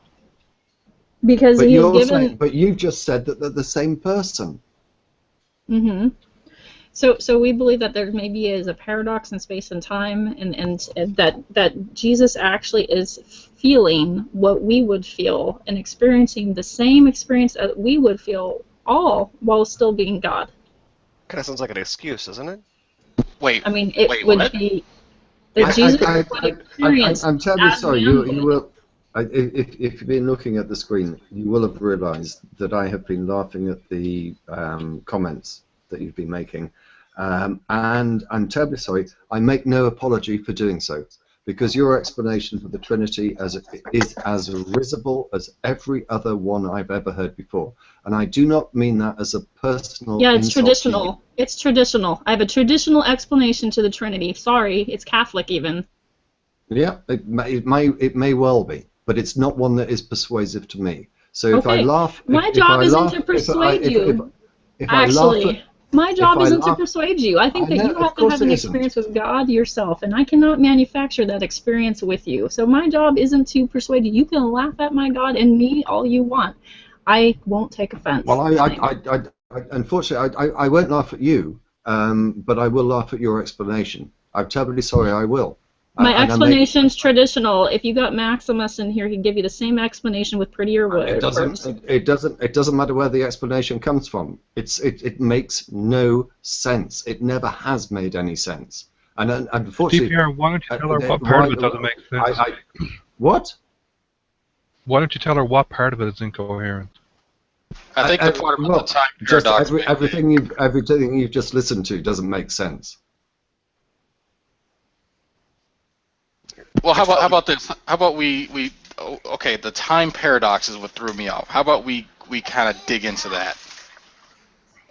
That we believe that God is Alpha and Omega, is the beginning and the end, and that time maybe is not perceived or experienced the way that we are perceiving time and experiencing God, but then when God sends His Son, Jesus Christ, to experience humanity so that we can learn how to be better humans, Yeah, He is that would all experiencing time make and space sense. and emotion as we are, while still being aligned with God as part of the three persons. Do you believe that Jesus existed in real time? Please, that he's an actual person, and I'm not like a universalist one that thinks that he wasn't ever flesh and blood. Is that what you're asking? Do you believe he existed Yes. in real time? Yes. Whether he was born before 6 Yes. BC or 6 AD or whatever, you believe he was a real person. So Yes. he existed in real time. Yes. So we can forget about these ridiculous arguments about time that you're referring to. We're talking about the God, the beginning and the end, the creator of the universe that has created time and space and lives outside of time and space, who sent His one and only begotten Son, who is part of the three persons, to experience life as a human so that we might better know how to live. So again, you're going back to the idea that God is timeless, lives outside of time, not timeless. That's a different thing. But Jesus did genuinely exist in time. What about the Holy Spirit? Does the Holy Spirit exist in time? Because he seems to at some point, does he not? Even if he exists outside of time, he at least, like Jesus, seems to have crossed between living outside of time and coming into live inside time, because he was the one that impregnated Mary. The Holy Spirit and God can transcend through it, yes. Oh, they can. Okay, right. And you rely on the basis of your argument as what? Why do you believe this to be true? Because it states over and over again that God is the beginning and the end, Alpha and Omega. He has no beginning, no end. He's fathomless. A day is about 1,000 years. In the Bible? Yeah, in the Bible. Do you want me to quote like Buddhism? What do you want? Well, I'm just making sure that we're talking about the same God that you're believing in. And in fact, actually, yes, I would invite you to tell me where it tells in the Bible that God exists in and outside of time. Genesis states him in the beginning and sets forth time as we know it and humanity, right? So he's already outside of our time setting it forth. No, it doesn't. In Genesis, he creates night and day, which could suggest that he has created time as we know it here on Earth. No. Theory of relativity, everything. I don't accept that. Okay. Well, I guess we're done. I guess we are. Thank you for your time. Alpha and Omega. Revelation. A day is about 1,000 years. Chapter and verse. Deidre, when Jesus existed as man, did he also have access to the knowledge when he wasn't as man? That is a question that people have wondered, and it's sort of a paradox. And you'll see, like, The Last Temptation of Christ, Scorsese's movie, he plays with this idea that Jesus didn't know, as if he's completely blind, like a human would be blind. But I don't think that's the case, because when you look at Scripture, he's actually weeping for Israel and knowing that he's going to be rejected and knows what's coming around. He knows that he's going to die. He does say that he's going to die and rise again. My problem with Jesus' knowledge is this. If Jesus is part of the Trinity, then by necessity he's going to have the same mindset and the same knowledge as God and the Holy Spirit. Which he does. And he knows. Subjects himself. Right, so you accept he does. So he knows damn well. But what sort of punishment or what sort of sacrifice can that possibly be? If he knows that he is going to be resurrected in 3 days' time, then I don't know. You take the shame of all humanity that ever was and ever will be. You take the shame upon yourself and tell me how that feels. The idea of the Aaron Ra argument of that's not a big deal. That's not real. That's not a real sacrifice. He got it's a lot that more from than me. most human beings. He got that from me. Did he? I know Aaron Ra from Dogma Debate, from back when he used to be on Dogma Debate. I'm actually friends with him. I may be overquoting let's it, but try. It's an argument. It's an argument that both of us have used, and I think it's a perfectly valid argument. If Jesus knew, as he would do if he was part of the Trinity, that his death was going to be 3 days, well, hey, fuck me, I would take on if I could save every single child who was born with cancer, and they said to me, all you have to do is to be dead for 3 days, then we'll get you up, and every single child with cancer will be. With all due respect, DPR, I don't think. With all due respect, DPR, if you had the ability to stop the torture and stop the anguish and the emotional torture that probably he went through because he's taking on the sins of all humanity and everything else, if you had the ability to stop that, I don't think you would have the character or constitution to not rip yourself off the cross and maybe crush everybody that was trying to kill you. I'm sorry, I don't believe you.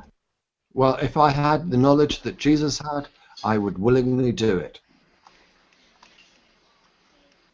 And in fact, I'll go a step further. I will go a step further. I'll tell you what, I'll go a step further. I will say, even if I did not have the knowledge that Jesus had, and me dying on a cross would save every single child who is born with cancer, I would do it voluntarily. And it doesn't matter whether you believe me or not. I would do it. With taking the emotional impact of taking on all the shame and the issues that all humanity has. That wouldn't bother me one.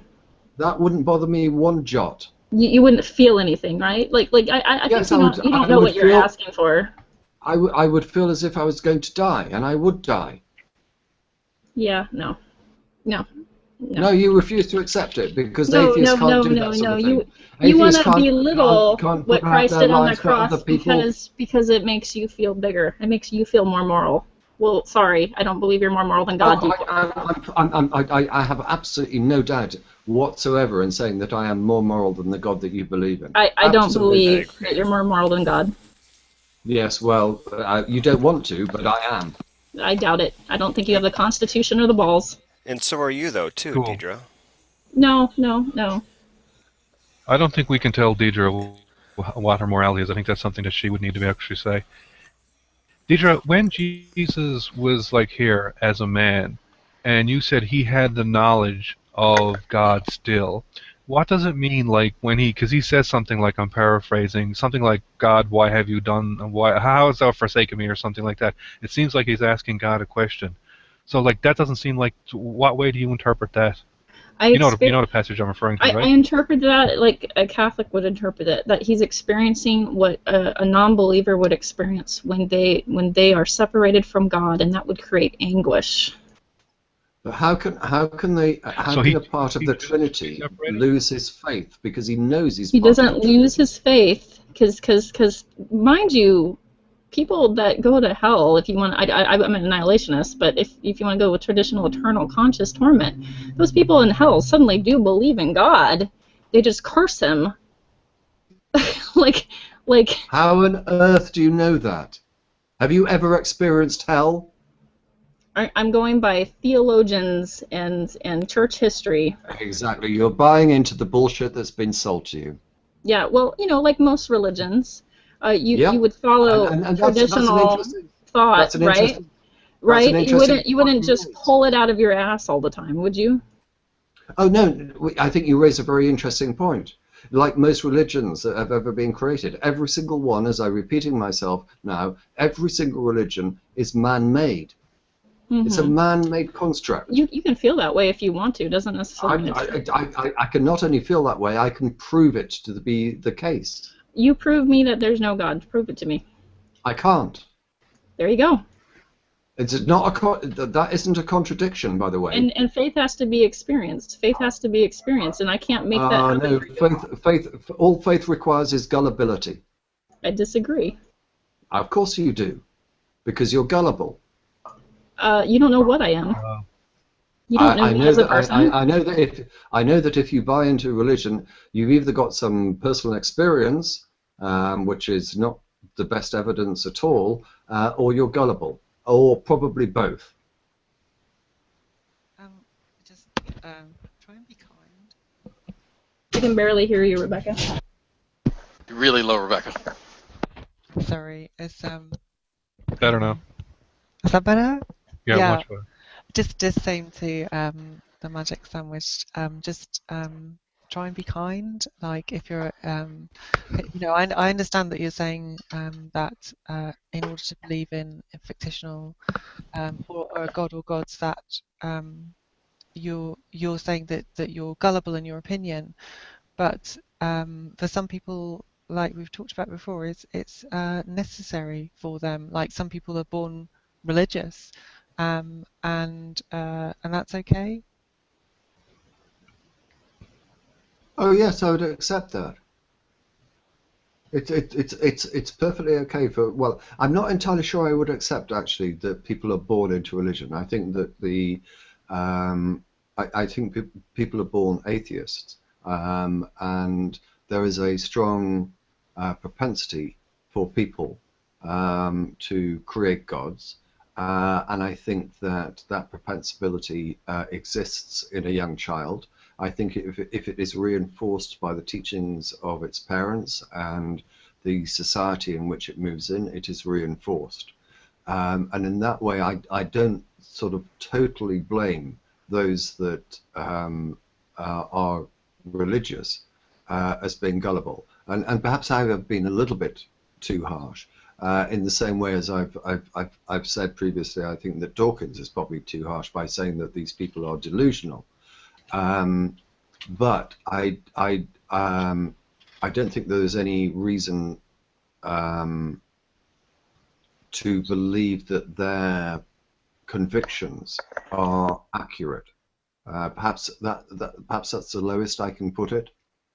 But I'm terribly sorry if people are trying to tell me that there is evidence for a God, then they're going to fail, because people have been trying to do that for throughout my entire life. If people tell me that they've had a personal experience, then yeah, I can't deny that, and I wouldn't deny it. But people have had a personal experience of, for example, other religions for which they are as committed as the previous people that have spoken in this room. As are people who believe that they've been abducted by aliens, as are people who believe that they have experienced ghosts or afterlife experience and whatever. Personal experience doesn't matter one jot to me so far as proving the evidence or the existence of the God in which they believe. When I hear people desperately trying to explain the tenets of their beliefs, for example, the Trinity, then I'm sorry if I respond with laughter. I make no apologies for that, because their explanations are absolute crap. And if that insults some people, I'm sorry. But we can't hurt your feelings that you're suppressing your knowledge. We can't hurt your feelings. Mac hurts your feelings and you cry about it, but you can chuckle at me. It's all right. I gotcha. I understand. You can hurt my feelings as much as you like. I'm just going to tell you, if you and the way in which you hurt my feelings, it's not hurting my feelings. I just think it's an incredibly insulting thing to say. And again, I'm repeating myself when I say this. When you tell me that I am someone that has no morality, that I don't care about humanity. Sorry? When I didn't tell you that. No, I told you are given the capacity, which is still annoying. Yeah, but other people do. Other theists do, and I think well, that's perfectly cool. And also to tell me what I think. I don't tell you what I think you believe. I firmly believe that you do actually believe exactly what you say you believe.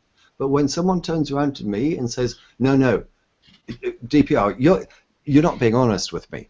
When you say you don't believe there's a God, deep down you really know there is a God." No, go fuck yourself. You've got no idea what I believe. I would agree. I'm not saying that you would do that, but other people do. I would agree. I would agree that that's insulting. because what's the point of having a conversation with anybody if they're going to tell you how you think and how you feel? What's the point, right? I agree with you. I get told I'm going to be an atheist any day. I get told I'm going to be a deist. Have I told you that? No, so I'm not going to blame you for that. Is all I have done, perhaps not in the most polite and decent way, is not all I have done question why you believe what you believe? And is well, that you not did insult me and call if, me gullible, as if I don't do my own soul searching, as if I don't do my own. I accept that you could say that, but I think I would actually maintain that. Because I can't see how you. Well, I think you're an arrogant, haughty man. Should I now throw that in the argument? Yeah, you can if you like. Doesn't bother me. I think you're arrogant and haughty, and I think Aaron Ra is too. Okay, that's fine.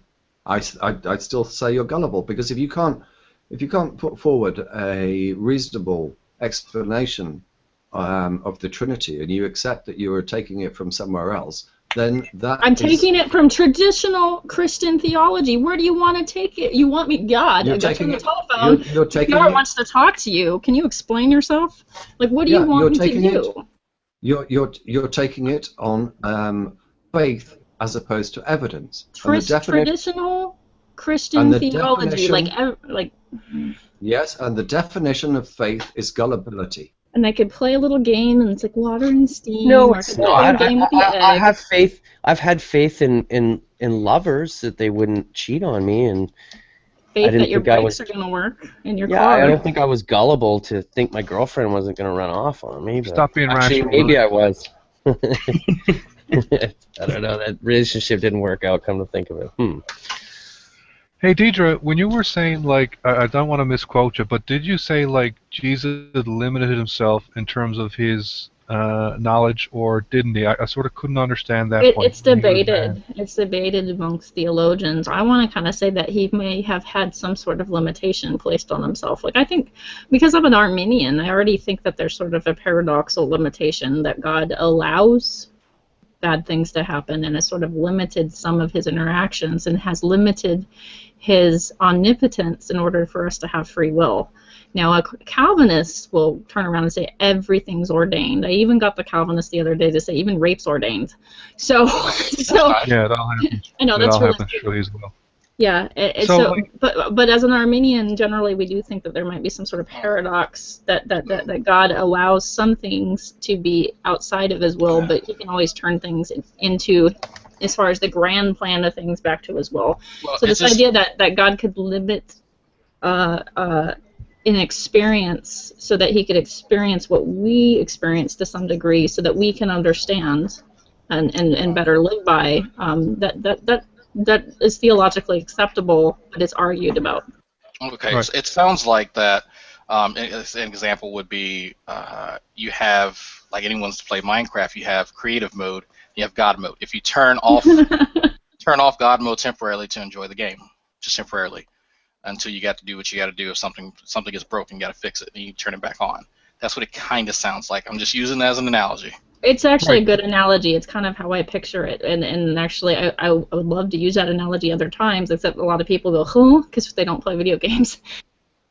So when Jesus was born, like if I had walked up to Jesus when he was like, just when he started preaching, and I had asked him, do you know if you're going to get crucified or not? What would he have said? Like if I had asked him about the crucifixion, would he have known that was going to happen? He understood his purpose. This is where I'm not like Martin Scorsese. Martin Scorsese in The Temptation of Christ, actually Jesus doesn't know his purpose, and that's like a big surprise to him.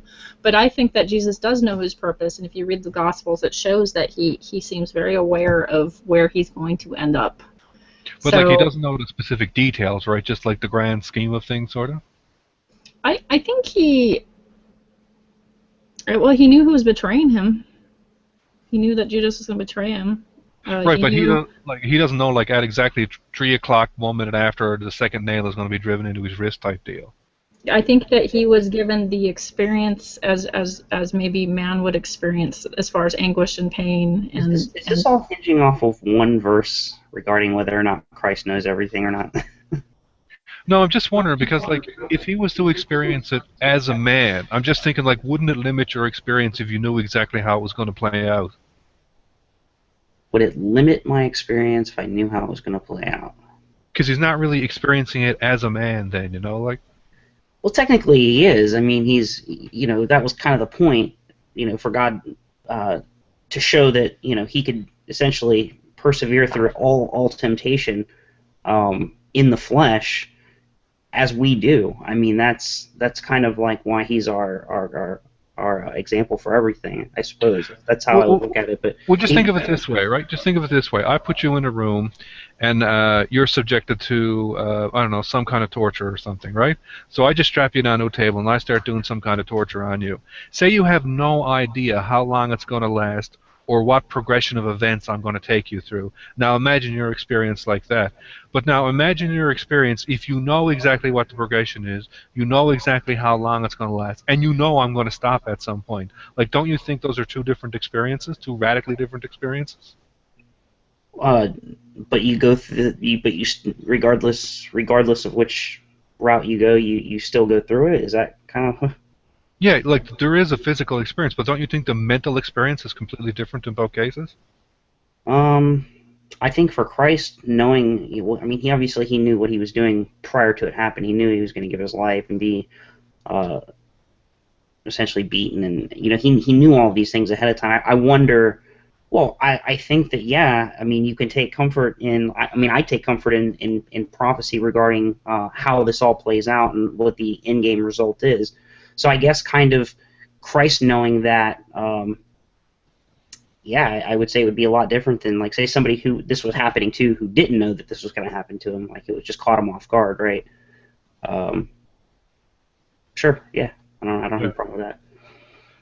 Yeah, because just the way that I would interpret it is if he wanted to maximally take on the experience as a person, he would limit himself in such a way that he wouldn't know, like, yes, he would know he had an outcome, that he was there to save mankind, and yes, he might even know some people would betray him, but he wouldn't know, like, he wouldn't know enough about it so that he could fully experience it as a person, or more of that's why, like, when I read that scripture when he says, "Why hast thou forsaken me?" or whatever it is, like, that's actual, like, real doubt that he's actually feeling, that somehow he's limited himself. That would make more sense to me rather than... Well, that's actually got to be partially true, because David was speaking in the Spirit. That's kind of what Psalms teaches us. I mean, much in the way that you know, prophets are talking throughout the Old and New Testament.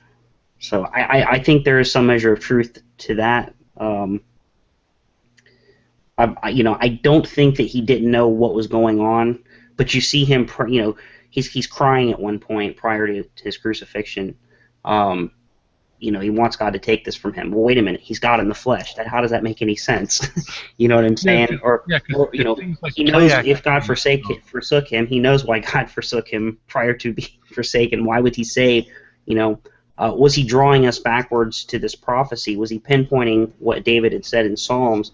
And the events that, you know, talk about the dogs have encompassed me. Dogs is a reference in the New Testament to Gentiles. Yes, he's drawing us back, but he's also, is he not having an experience? Absolutely, absolutely. Yeah, it doesn't change the experience. He's having, I mean, he's being crucified. He's still going through that, and he's doing that consciously. I don't know that part, whether you know it's what happens or not. I just don't know how something like that. I don't know. It just seems like it would be rough no matter what. Yeah, I'm not saying it's easy. You know what I mean? It's not like if you said to me, "Okay, Cliff, we're going to crucify you, but 3 days later you're going to get resurrected." It wouldn't be like during the crucifixion I'd be like, "Okay, man, this doesn't really bother me because I'm going to get crucified." Obviously, it's going to be a bit of an issue to be crucified, even if you're. I'm not saying that. I'm just saying, like, to me, if he knows all of this, like, he knows exactly, like, what's going to happen to him, and he still says these questions and he still has these experiences, it's almost like a sort of play acting. And I don't think he's play acting. Well, he came to fulfill the prophecies. I don't know. I really don't know what you're looking for as far as. Yeah, I think you could know without having the exact details. You know what I mean? Like, as a father, you know the role that you're going to have raising your child. You know, like, you know that your child is going to struggle. You know all these things. You know what your role is going to be for a child, but you don't know it in such a detail that when your child falls off your bike and you cry because you experience your child's injury, like you're not play acting then, but like if you knew everything that was going to happen, and and you existed like in all time, like before and after that, it would be sort of like play acting for at that moment, like for you to, oh, you're surprised because you fell down. You know what I mean? Like that's the thing. It seems to me like just reading it that it would be more genuine if he actually didn't know all these details, rather than that when he was man in flesh, he was man in flesh. That somehow there was a limitation that he took upon himself so he could fully experience it as a man, just knowing his purpose. Well, I would say that Jesus does model submission. He submits to God's will. He in two of his prayers says, "Thy will be done," and it takes submission to the Father, the Godhead, for which he's modeling for us. So by choice, Jesus is subjecting himself to that because he could end it. Like he could just say, "Just kidding, I don't want to do this," but he chooses to do it. Which in some way sort of raises the level of the sacrifice, I think. Yeah, it raises the level in a way because if you didn't know and you were like, "Oops, just kidding," it's too late, right? Like if you've limited yourself completely. So the fact that he knows ahead of time what he's going to go through, I mean, I don't know. You would imagine that he would feel anxiety and anything else that would be human about going through such a thing. Okay, I see your point. That's the thing that you raised to DPR before. Imagine yourself in the situation where it was completely trivial for you to stop any of this, but you didn't, so that you could both experience it and show that it was being experienced. Because he could have just, like, got off the cross. And the other thing is, too, you talk about physical pain, you think of torture and physical pain and death, right? But also he would have experienced separation from God, which would be a hellish experience, right? My God, why have you forsaken me? The feelings that we would feel in that case. He would experience all the shame of all the sinners put upon him. So imagine all the shame that you feel and how powerful emotion that is. And imagine the shame that others have. So that this would be not just, wham bam, thank you ma'am, I'm dead on a cross. This is pretty excruciating, morbid stuff, just beyond the idea and concept that you're looking at torture. So you can say, the atonement's vile or gross or whatever. I mean, I understand that, but to say that it's nothing, I don't think that's charitable at all. No, I think you made a good point. I didn't think about that before. I think the fact that he chooses to limit himself makes a very big difference. I think it makes it even more of a sacrifice than the way I was thinking at it. Deidre, I just want to say that I'm enjoying listening to you talk right now. And if I was rude to you, DPR, I'm sorry. I got a little heated. I don't like to be called gullible or stupid or anything like that. Just like nobody else does. I don't think that benefits the conversation at all. I mean, we all have all the conclusions that we have, we think are rational in our own minds. And when someone else states a conclusion that we can't understand, I mean, obviously, yes, but I mean, it doesn't really help the conversation to say, I don't think that way. Well, that's kind of self-obvious. You don't think that way. The other thing I wanted to say is about the Trinity. I never really understood why people get so confused about that. Like, it never seemed to be a confusing thing to me. Like, if I think about myself, like, I'm a brother, I'm a son, I'm a father, I'm a lover, I'm many things, and I can think of these as aspects of myself. Now imagine I had the ability to separate myself physically into say 3 beings, and one being was just wholly the son.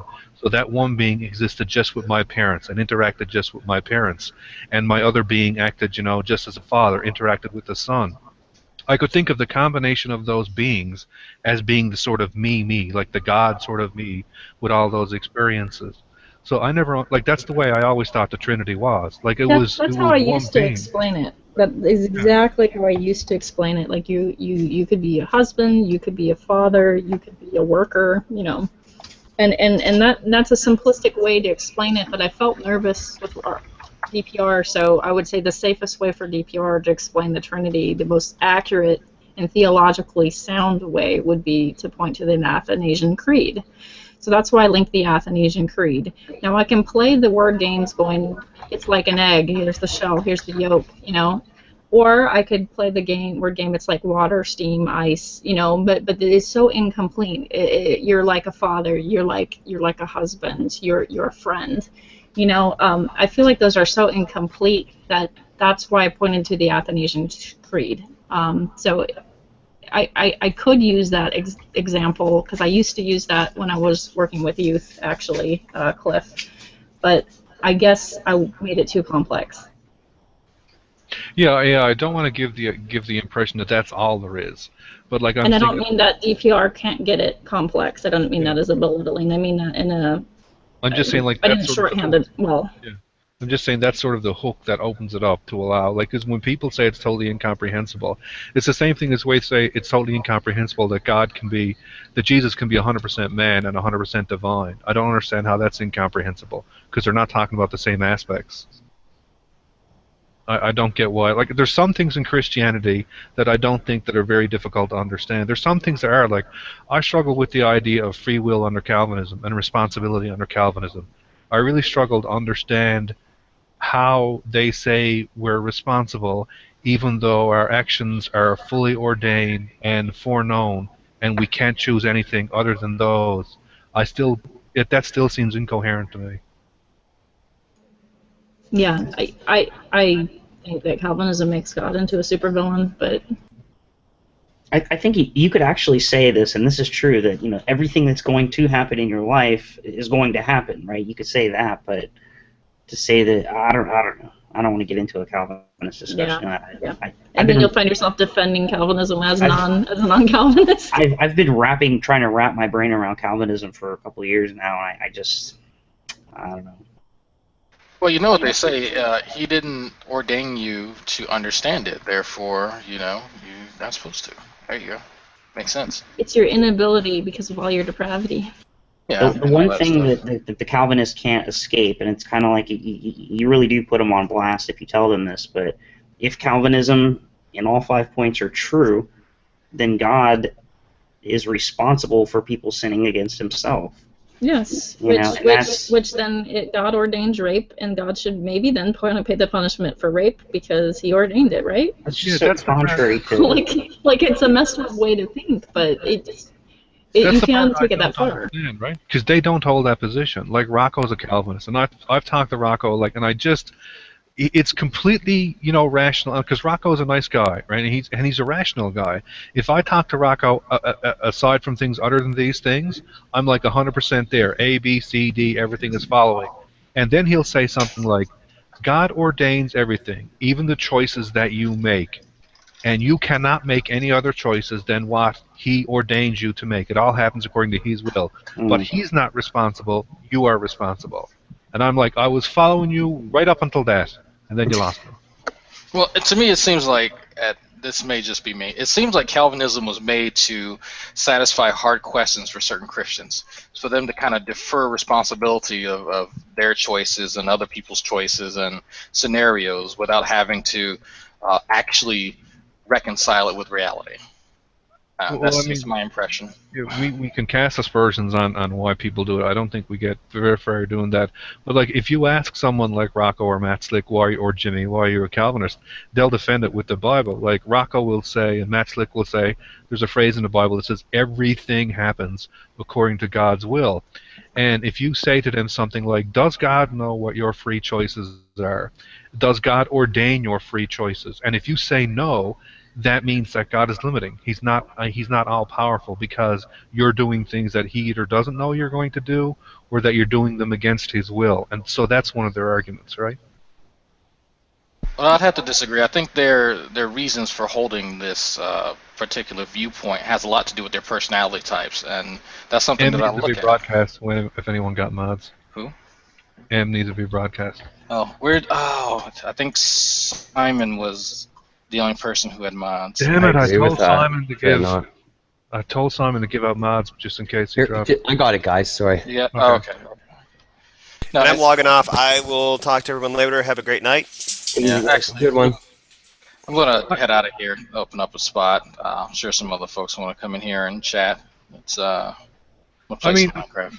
I think it may be the case that people turn to religion for these types of reasons, and I think it may be an interesting thing. I think, though, we cross the line when we say something like, if I say to Peripheral, or if I say to Deidre, the reason that you turn to religion is because you're too weak mentally to face life on your own. I think that's a hard line, and I don't think it's productive to cross it. I mean, in some cases, that is the truth and all. If you hear certain conversion stories, or the straw that broke the camel's back is usually something traumatic, and that goes the other way for people who get deconverted. It's something very traumatic. Your experience ties in directly to your humility. I would say that when I came to Christ, I was at my most prideful, and then I was brought down low. I would say that it's easier for children because they're already in a pretty humble state of mind for the most part. They haven't been polluted yet, so it's not hard for them. You know what I'm saying?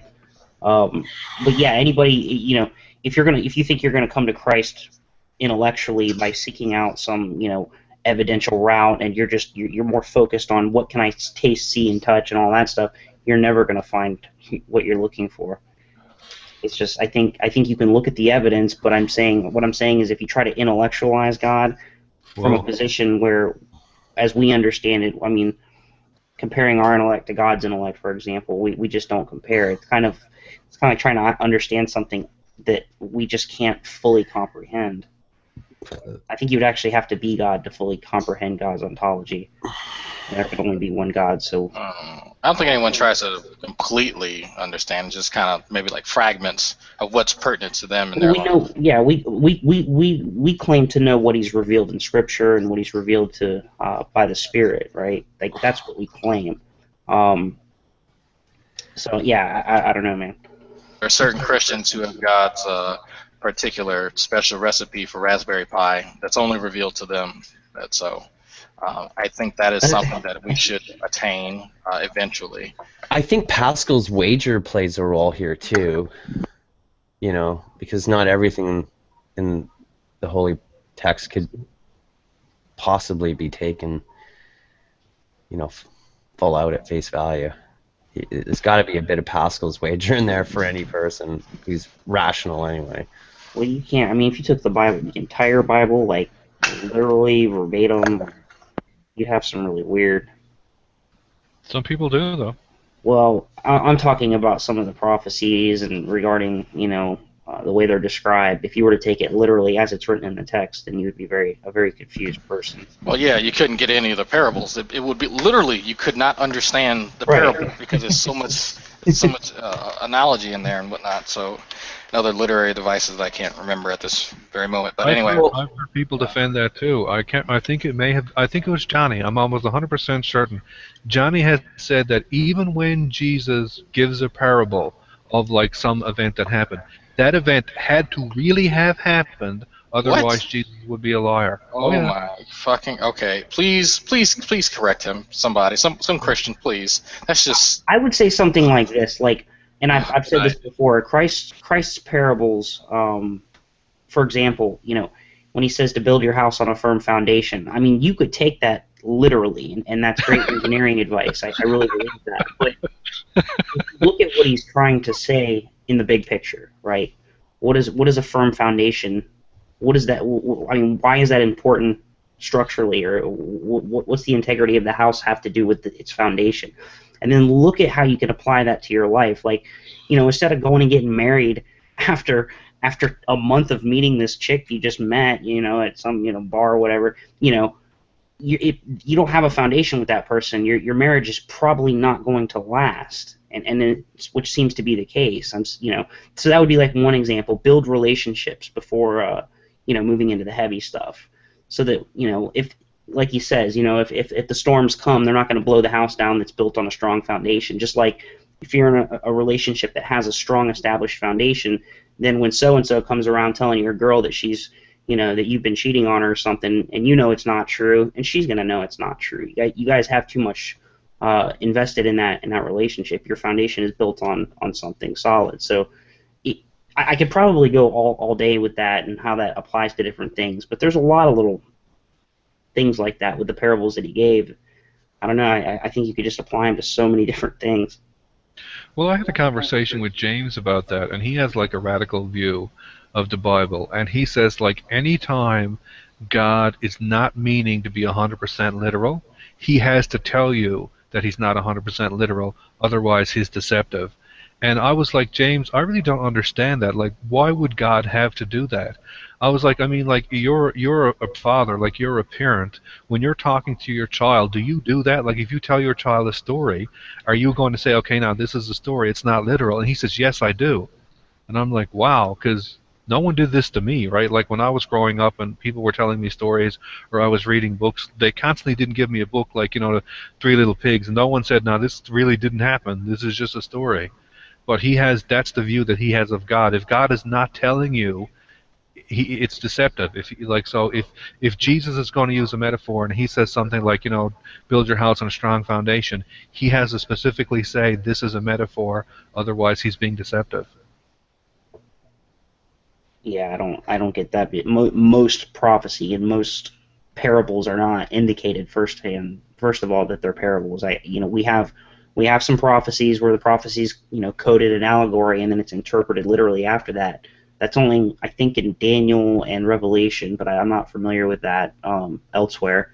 A lot of the other prophecies were just, like concerning Babylon and things. They were pretty literal, without a lot of allegory. And then you have Christ who says why he speaks in parables. There's a reason. There was a reason behind it. So, I would say that. If we're made in God's image, isn't he going to speak to us in a language we can understand? And if we use metaphors and those kind of things, wouldn't he speak to us in that way? I mean, yeah, Christ pointed to nature oftentimes to try to explain God. You know what I'm saying? He was using examples found right in front of our eyes. And, it's funny. I guess I could see why a lot of people were kind of bewildered by what he was saying. I don't know. And back to the point earlier about people saying the ways of God are mysterious. I think on one level you would have to accept that there's going to be some area of mystery about God. I think, though, where that becomes a problem is where that becomes the instantaneous answer to anything. It's like you turn your mind off. How come we see this? Oh, God is mysterious. How come God does this? God is mysterious. If that's the way you look at it, your concept of God denies all knowledge then, right? Because God can do anything and nothing can be explained. So, like, while on one level I accept it as an argument, I think some people take it way too far and they just turn their brains off.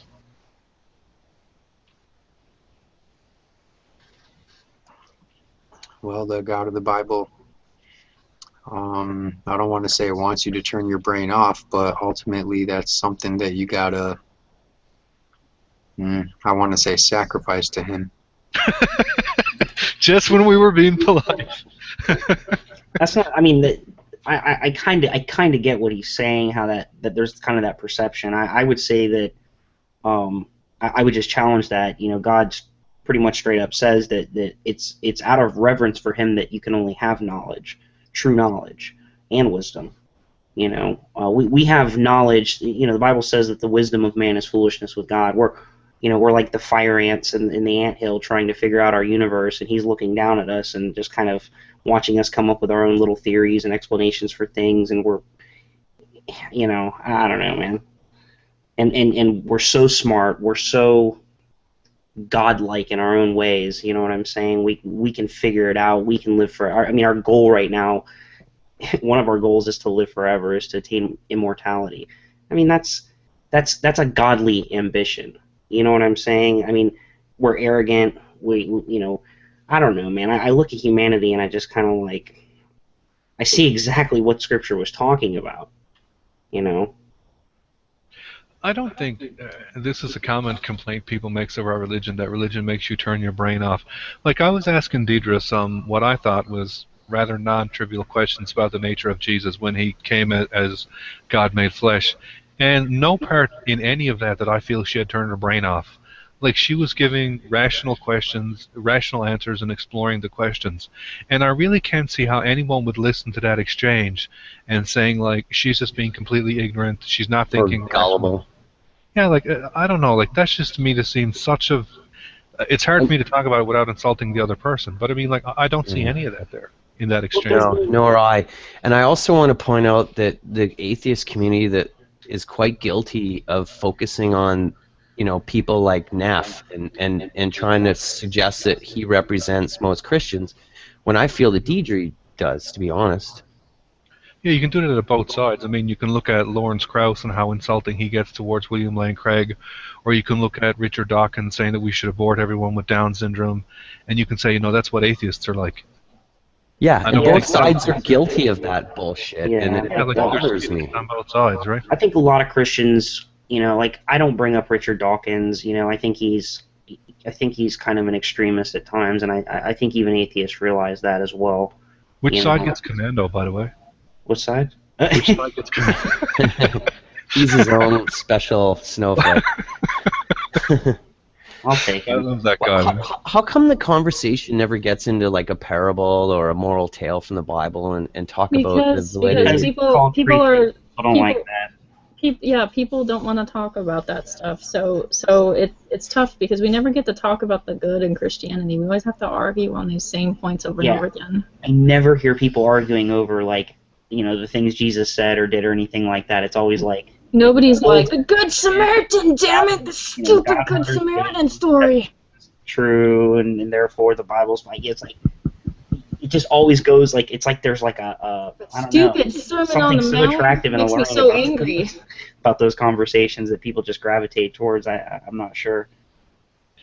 Well, yeah, as soon as you bring up the Bible, if DPR is in the room, he'll say, "I do not care one jot about what's written in the Bible." He actually, he said that there's no facts in the Bible. I mean, like none. That's a stretch. I mean, it's when people take those positions, it's hard to, it's hard to respond without being insulting. Like when someone says there's no evidence for God, that's one of the silliest statements you can possibly make. How much more food can you eat after you've filled your gut with a 3-course meal and you're bursting at the seams, honestly?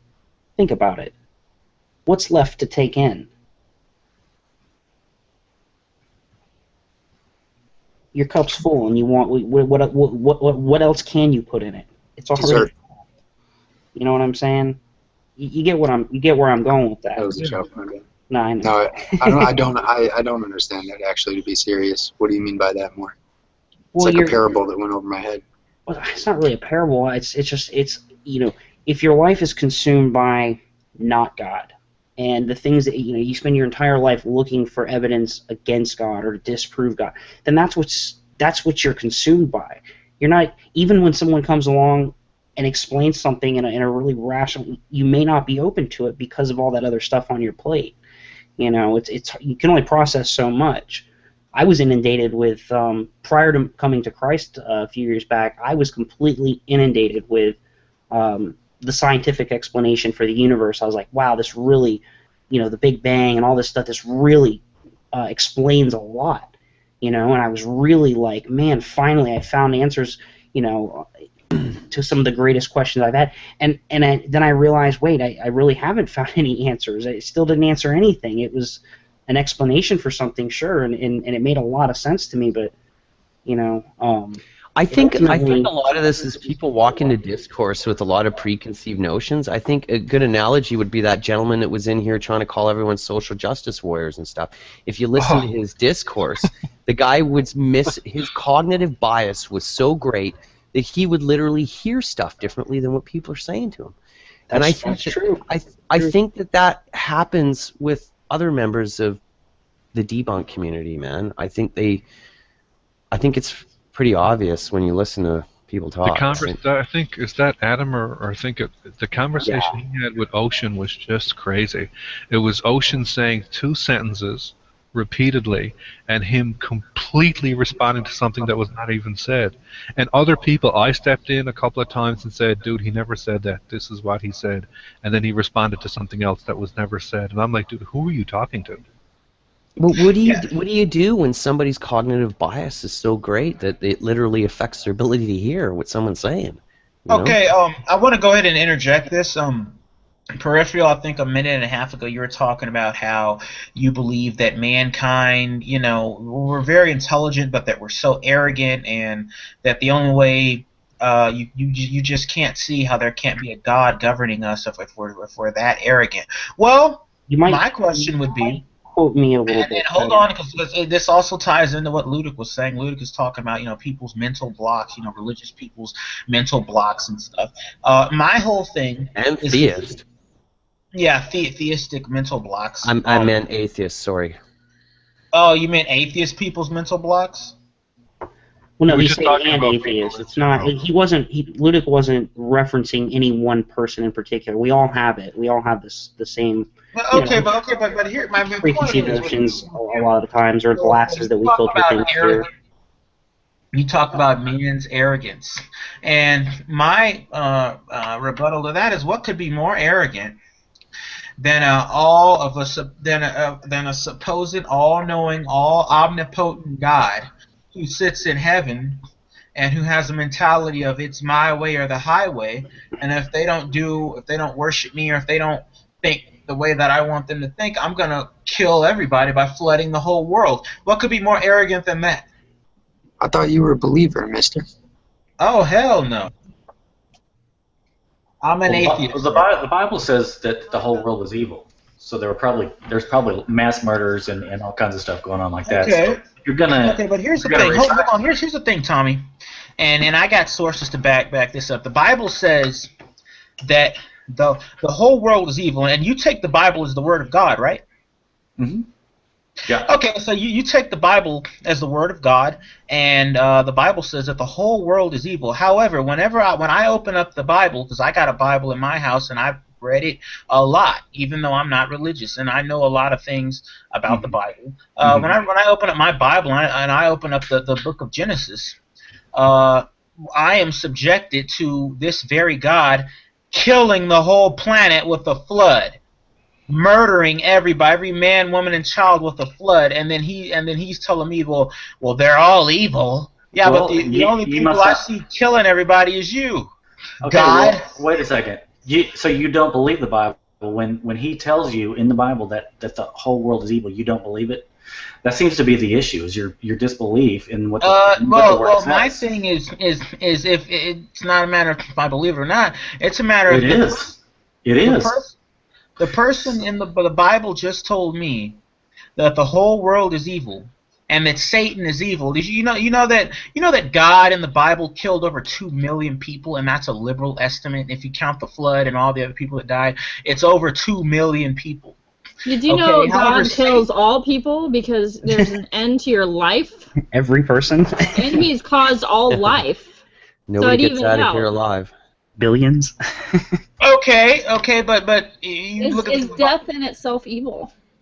I see. I don't look at you see, and that's another thing. It's this whole Christian mysticism of death, and I don't look at death as a bad thing. I look at death as you just wielded death as a bad thing, and now you're saying death's not a bad thing. No. According to the Bible's logic. According to the Bible's logic, the supposed punishment for sin is supposed to be death. Yes, it's then why is it somebody it's all about separation. Hang on, guys. That's one verse incorporated. That was one verse. It's easy, man. I know it. It's easy to isolate scripture from the rest of what's been said. And make a great point, right? But I could probably paint a larger context by using what the entirety of the Bible says, and not just I could quote God as I form the light and the darkness, I create the evil, and we could just stick on that one verse and just make God to be a monster. Yeah, so God, okay, so you believe that? Hold on, Periphery. You believe that God is good, right? Yeah, absolutely. You believe that God is great and that God is good, right? Absolutely, but that's not all I believe. So if God is great and God is good, then why did he create evil? What would be the purpose of him creating evil? He's supposed to be so great and good. Well, the actual scripture I was quoting, I'm quoting from the King James. Every modern translation quotes that as calamity. God creates judgment. For example, anything that happens, God controlling the weather, for example, is a form of judgment. Okay, so you believe God controls the weather? Well, I believe God controls everything. Okay, so do you believe that God controls hurricanes? Yeah, I'm not saying that I don't think we can't physically explain why they happen, but I believe that God is the authority behind it. Okay, so if God can control hurricanes, do you think he steers hurricanes to strike land at certain parts of the earth against people he wants to punish? I think that calamities on that scale are punishment, are judgments, and I don't know exactly how that interface works between God and the mechanics of His reality. I'm not going to claim to know that. Okay, so you're saying you believe that God is all powerful and all omnipotent, and that he actually controls. He can steer hurricanes into certain areas to punish the people that live in those areas. Yet, on the other hand, you claim to not know the I guess the reality paradigm that he operates under that causes him to do these things. How can you worship something that you don't know? I mean, this I can't fully. Right. I think that's. I mean, I think that's kind of valid. I can't fully comprehend God's ontology any more than I could fully comprehend yours. I'm not you, you're not me, and I'm not God. The difference between God, I concede that God has all knowledge, right? He's omniscient. Okay. Does that make sense? So that's a concession that I make. I automatically believe that as part of my faith, right? I've given that up. That God is who He says He is. He does know all things. He has a purpose. He's all loving, but He's also all judging in a sense, right? Like God has perfect judgment, perfect love, perfect judgment, perfect anger. His anger is warranted. He doesn't just arbitrarily get angry. He doesn't just pick out a person and start picking on that person. He picked on Job. Right, but what was the reason behind that? That had no effect. Well, he just picked him out and he just started picking on him. Well, that was Satan that did that. Right. God didn't do anything to Job. In fact, God was there for him when Satan did what he was doing. And yeah, but how come it says that God himself says, "I put you through all this to prove a point"? What do you quote? What scripture are you quoting? I mean, this is your book, not mine. I know that it says that in there. Well, you should be able to reference it pretty quickly then. I'm going to kick out of the atheists who condemn God so often for not taking care of evil here on earth. All the horrible things that happen. But then when God takes care of evil in the Bible, He gets condemned from that angle as well. Like with the flood and in other circumstances through the Bible, it's like he can't win. If there's evil in the world, He can't win, or if He destroys evil, He can't win. And like in the case of the flood, they just don't believe Him when He says that the entire world was evil. So he can't win. Doesn't free will play a big role here? Yeah, it does. I believe it does. I believe it does. I do too. And then some people actually are bold enough to say we have no free will. Name one decision that you've made that you weren't cognizantly choosing to make, and that comes. I mean, that goes with any moral shortcomance of your own. Even if you set your own standard for morality, then you've set it. Either you violated it at some point. None of us are perfect. We've all violated some form of morality, whether it's our own or society's. We've all lied. Every one of us in this room has lied. I'm not saying that makes you a liar. I forget what that line of questioning is, where you ask somebody, "Are you a thief? Are you a liar? Have you ever stolen before?" I don't think that because you have stolen before that you are a thief. Does that mean I'm talking too much? Deidre? Okay, all right. Now to address the point I was making earlier, and I am going to go ahead and share my screen, and I'm going to go ahead and show. You can just quote the scripture. Okay, it says. And the Lord said unto Job, unto Satan, hast thou considered my servant Job, that there is none like him in the earth, a perfect and an upright man, one that feareth God and escheweth evil. So he's telling Satan that, hey, go fuck with Job. Man, hey, I just want to make a point to you, right. to you, it incorporated.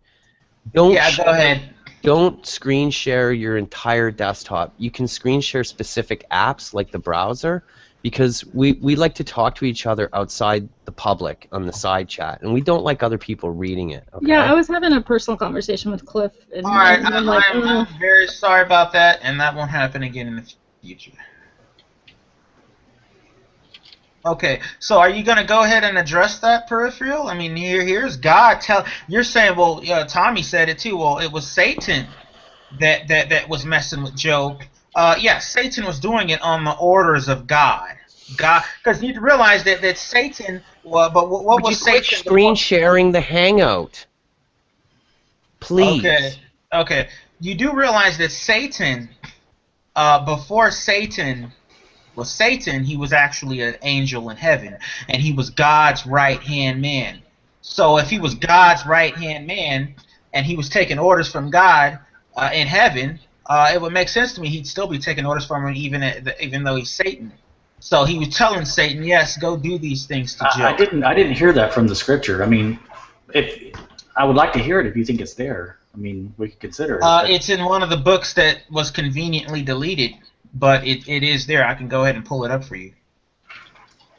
And the fact that I'm not even a Christian, I'm aware of this in biblical. I'm just not aware. I haven't read Job front to back. I have, and I'm Can I say something? I've read it front to back about 3 times. Okay, can I say something, Incorporated? You were trying to insinuate that theists who disagree with you haven't read the Bible, and you made a little chicken shit remark there, and I think that we got to stop doing that, people. We got to stop making little innuendos and little chicken shit.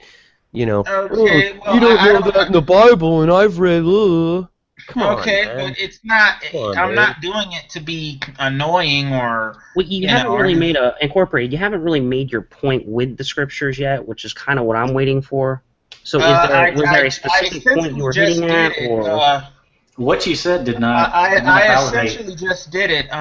You quoted right Job. here. You quoted Job 1:7. I get that. Okay, but what's your quoted argument? Job 1:8.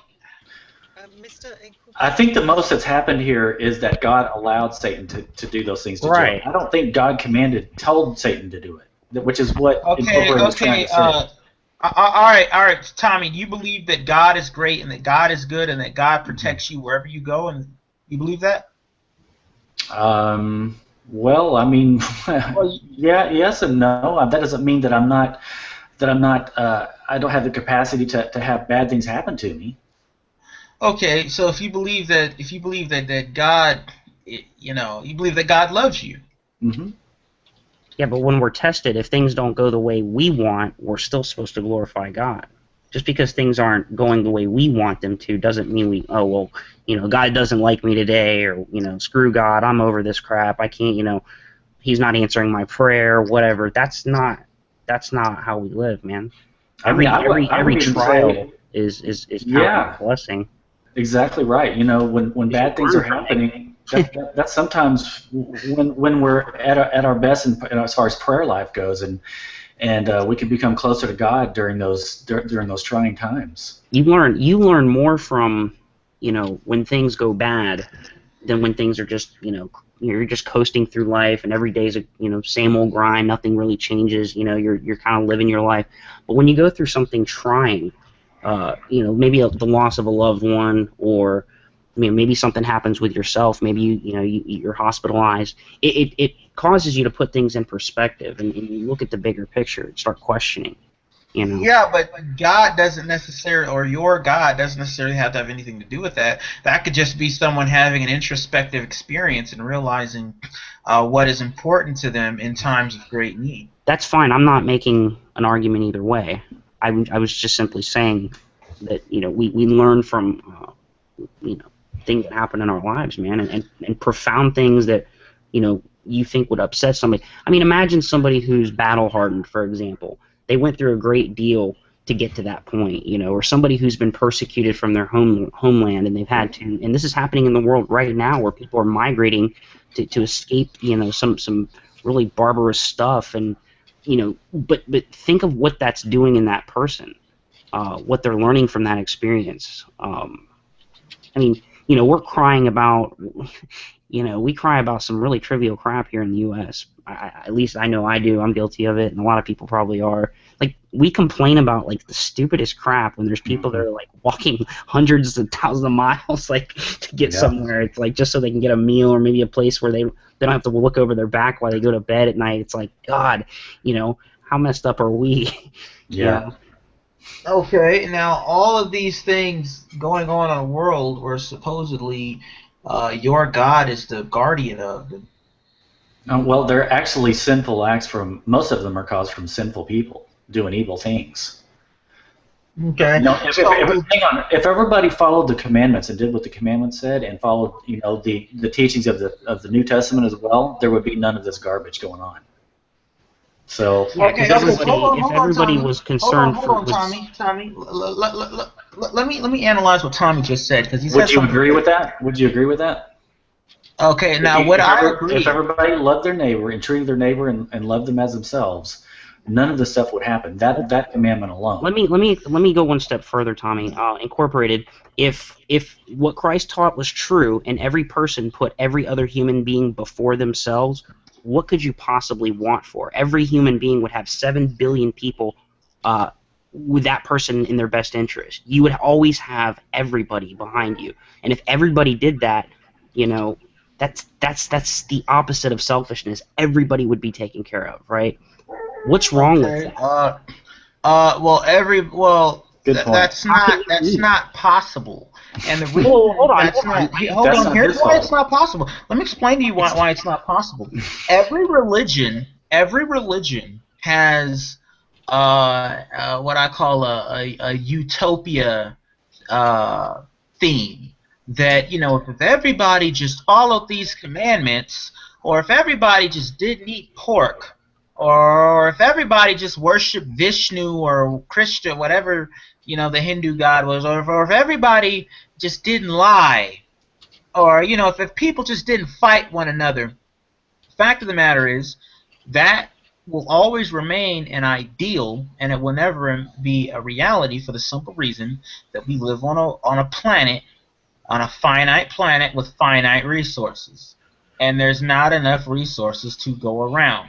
So your religion actually is a detriment to mankind. Hold on, let me finish. It's a detriment to mankind because it sells a bill of goods to mankind that will never come true. That will never be a point in human. Are you prophesying right now? Never happen. Are you giving us a prophecy? Because you just made a prescient declaration, and I want you to kind of revisit that, if you would. This is an educated. This is an educated. How is something that hasn't happened yet a fact? This is the man that thinks segregation is a good idea and wants to go back to it, and he's telling us how religion's holding the world back. What? Come on. Okay. Anyways, yeah. The fact of the matter is that you remember Jim Jones? The guy that was down there in South America. Well, the reason he was able to get so many followers was because he preached to them the same thing you just said, Tommy. The idea of a utopia. That's not what a utopian society is. That's what he preached to them. He said, just drink your Kool-Aid. We're all gonna go down there to South America. And we're all gonna live on a commune, and we're gonna share everything, and everything's gonna be great. And Jesus. Well, he's a deceiver, and people fall for deceptive people all the time. Okay, well, if he's a deceiver, then it just proves that your doctrine is a deceptive doctrine. If anything, he's preaching the Bible. Hold on, the Bible teaches that there would be people using Jesus' name. Titus 1:16, they profess to know God, but their heart is far from Him. Christ says, these people honor me with their lips, but their heart is far from me. You've got people prophesying in Jesus' name, and Christ says, in that day, I won't know who you are. I've never known you. You've done all these things for me, but I don't even know who you are. And that's exactly what we see today. If anything, it validates what the Bible warned against. I don't see how you get around that. If you've read the New Testament, then you know that most of the New Testament talks about the church and its shortcomings, and how the church was going to be at its worst prior to Christ's return. And yet, what you're doing is validating that by telling us this. Look at Joel Osteen. Look at Creflo Dollar. These guys are deceiving people in the name of Jesus Christ, right? Okay, but it goes back to the whole idea of you. Okay, what do all religions preach? All Christian, all these people, they preach hope. They preach that, well, if you just pray and if you just if you're just nice and you do this and you do that, things will go well for you. Well, the fact of the matter is, no. That's not true. That's not it. That's not it. Christians are persecuted all over the world. Things hardly go well for us. I mean, and here in America we don't have exactly. So if things are so bad for Christians, why would anyone want to be a Christian? What's the point? Okay, well you keep switching back and forth. Like that. Your arguments are going from one to another real quickly. We would want to be a Christian because we do have hope, and we do have. Is Cliff or Ludic there? Can one of them start talking, please? Why? Oh, what in the world could that be? Here's the thing. Hold on. Peripheral. You say these things, like you say that you believe. Like you're saying, well, I don't know what the nature of God is, but I'm going to follow Him anyways. Let me ask you something, Peripheral. If one of your family members let's say there was a natural disaster, and during it, you couldn't get to a hospital, the roads were blocked or whatever. One of your family members that you loved had some sort of medical ailment, and you knew that they needed to get medical attention very quickly. Otherwise, the situation wasn't going to turn out good. Now, let's say I show up and I tell you, hey, Peripheral, I'm a doctor, and you should trust me with your loved one because I'm a doctor. Now, I don't show you any credentials. I don't show you've never seen me before. You don't know me from Adam. But I just show up to your door with a smile on my face and say, I'm a doctor. You should trust me, and you should trust what I say. That doesn't accurately describe what I believe my relationship is with God. He's not someone that I just say, you know what, he fits a set of criteria, and I'm just going to believe in him because of that. As a Christian, someone who but hold on, Tommy just said union with God, that would be a little bit different. Like I understand God, I understand that his ontology is true and what he's revealed to me, but what you're proposing is it's not really, what's the word I'm looking for? It's not synonymous. Okay, but hold on, Tommy just said, well, you said that God is good, right? I would say that, not that we could have a philosophical conversation about that, what does good mean and all that crap, and have to get through a lot of junk to come out with what do I mean God is good. I think he has vengeance towards his enemies, towards people who line themselves against him. Right, that's perfect judgment. I think God is perfect at judging. He executes perfect judgment. That's also another characteristic of God, apart from being all loving, is he's also issues perfect judgment. Because he has all knowledge, right? So I don't see judgment as a bad thing. It's divine because God. It's moral. It's moral. To give people what they deserve is completely, totally moral and totally good. Okay, so to give people what they deserve is completely, totally moral and totally good. Now, and what they want. If you wish to be separated from God, then it's moral for him to allow that to happen. So if you want to go jump in the lake of fire, then he'll let you do that. Yeah, if you're standing before God. Now, what you're describing, because you guys, especially your description, Peripheral, you describe God as this all-knowing, all-powerful, all-omnipotent. When did I ever say that? I've only ever said that God was omniscient. You're putting words in my mouth, bro. Well, you said that God was good. I asked you believe God is.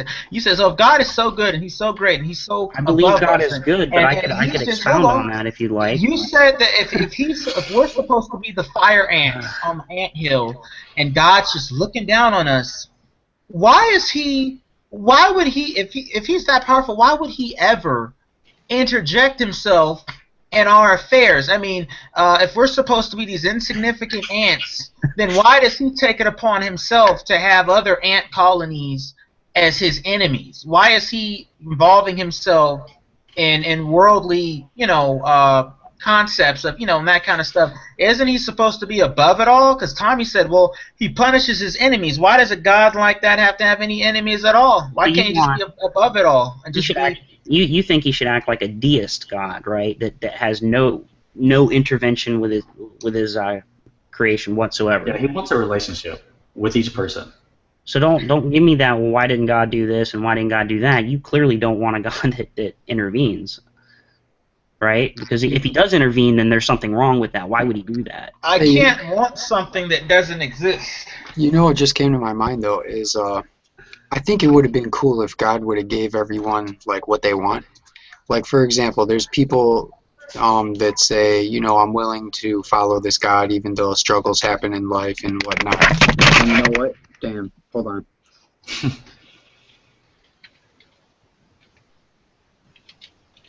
You asked what the nature of God is. God is eternal. God is holy. God is incomprehensible. God is light. God is the spirit. That God is omnipotent, omnipresent, omniscient. Okay, What part of the nature of God do you want?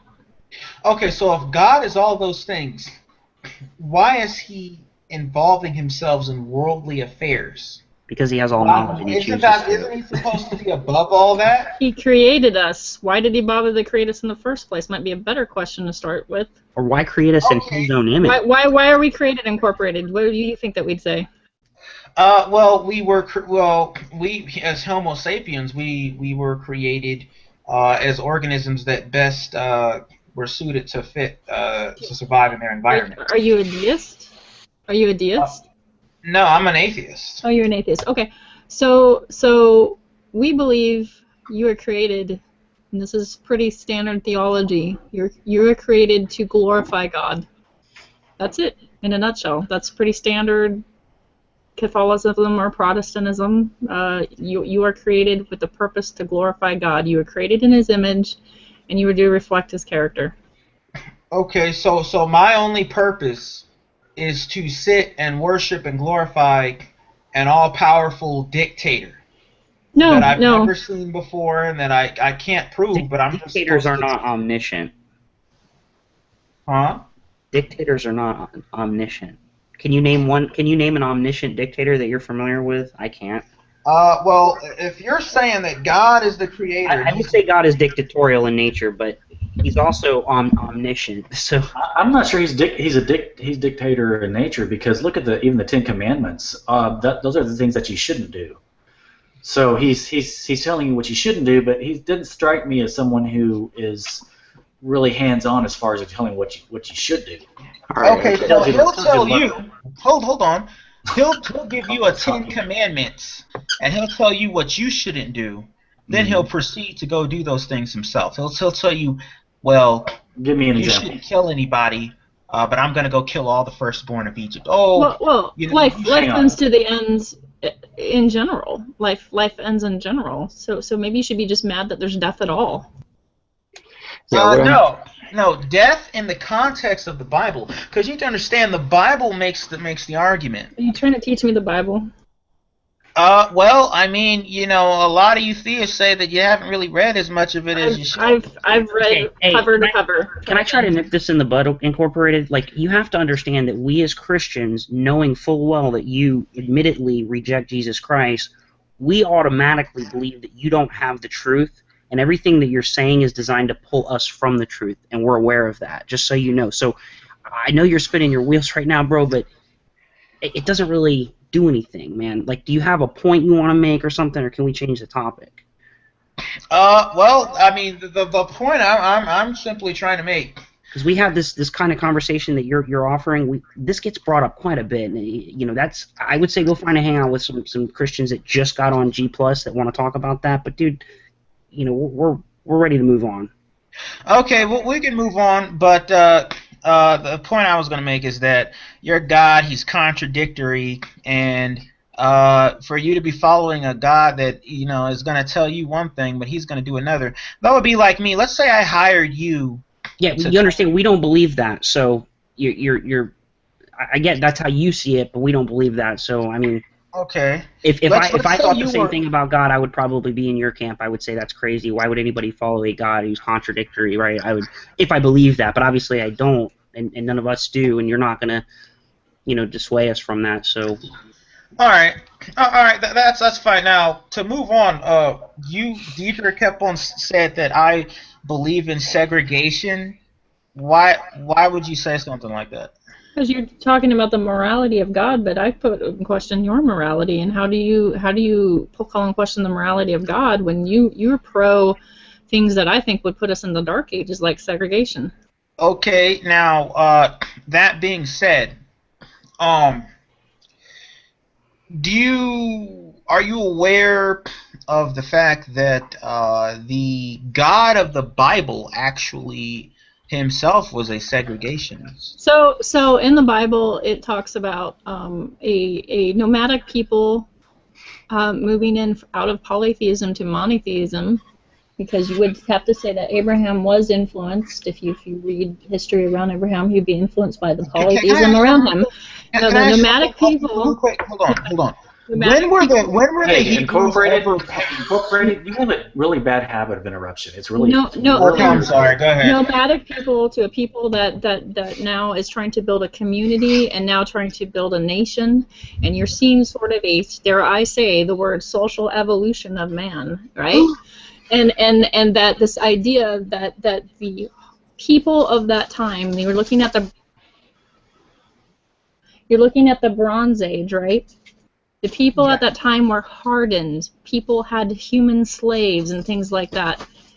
These are times where I think that we have pushed past, and even the Bible, it has shown that we have pushed past these Bronze Age ideas, and that God has allowed us, and God has even pushed us through some of these ideas. So, like, I would point to Philemon instead of looking at Leviticus, because we are moved past that law. We've moved past that time in society. And Philemon actually talks about getting rid of your slaves. So this idea that we are going to have to suddenly go back to the Bronze Age and we're going to be pro-segregation and pro-slavery and pro-everything else, I think that's false.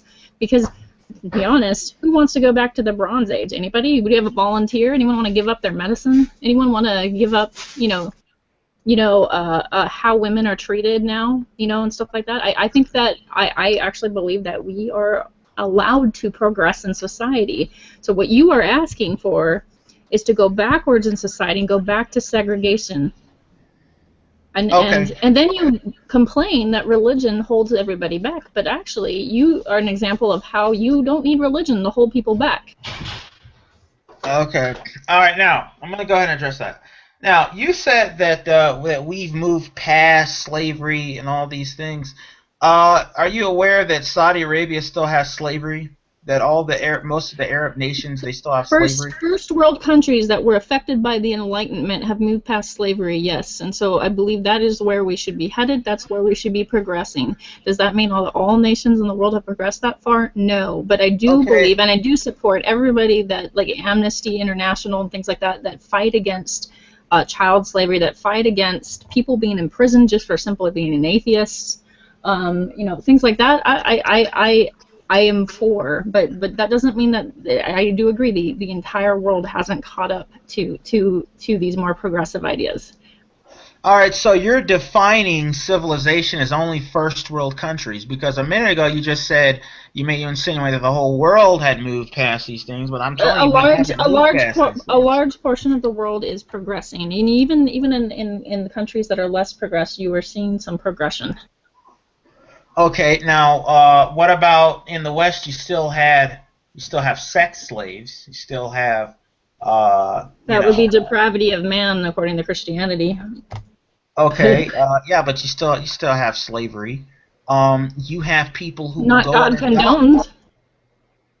Not okay, it doesn't matter if it's condoned or not. It's still there. You have people, and the Bible condones slavery on a base level. I'm going to pull up a story for you, Deidre. In the Bronze Age, it was allowed, and then there was a treatment of slaves. In the Bronze Age, it was allowed, but later in Philemon, it does talk about releasing the slaves.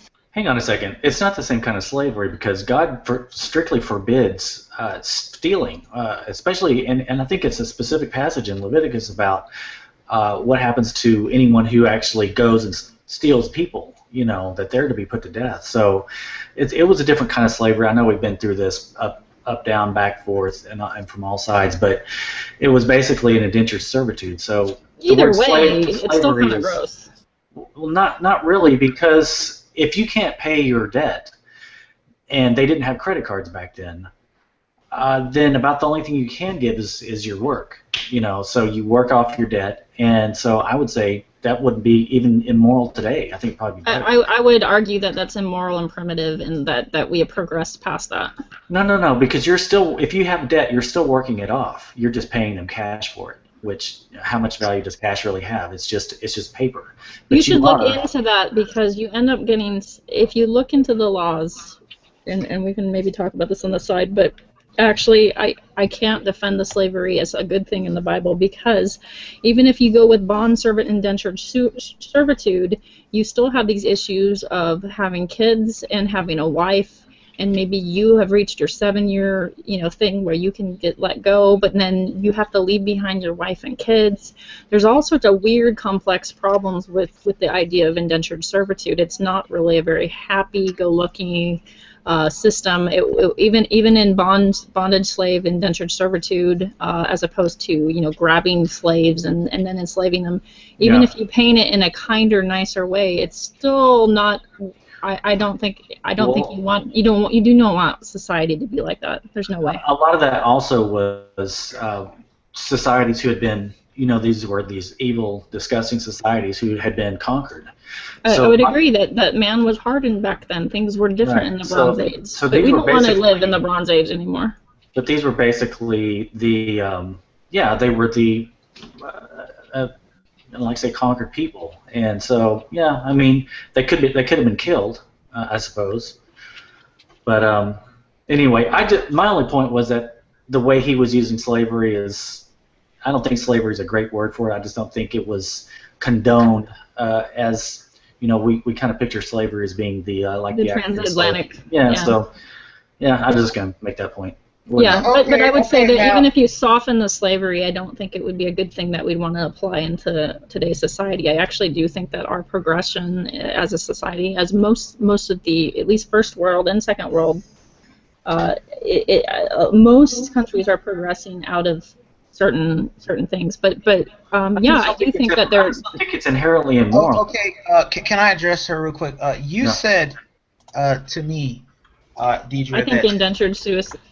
You don't think it's immoral? No, the West progressed out of slavery. I guess it was because the Bible made them do that. I guess because God came into their hearts and told them that slavery was wrong, and that's why they stopped it. I think for some people they were moved by the Bible and the New Testament. If you look at the Quakers and the Methodists, that would actually be the case.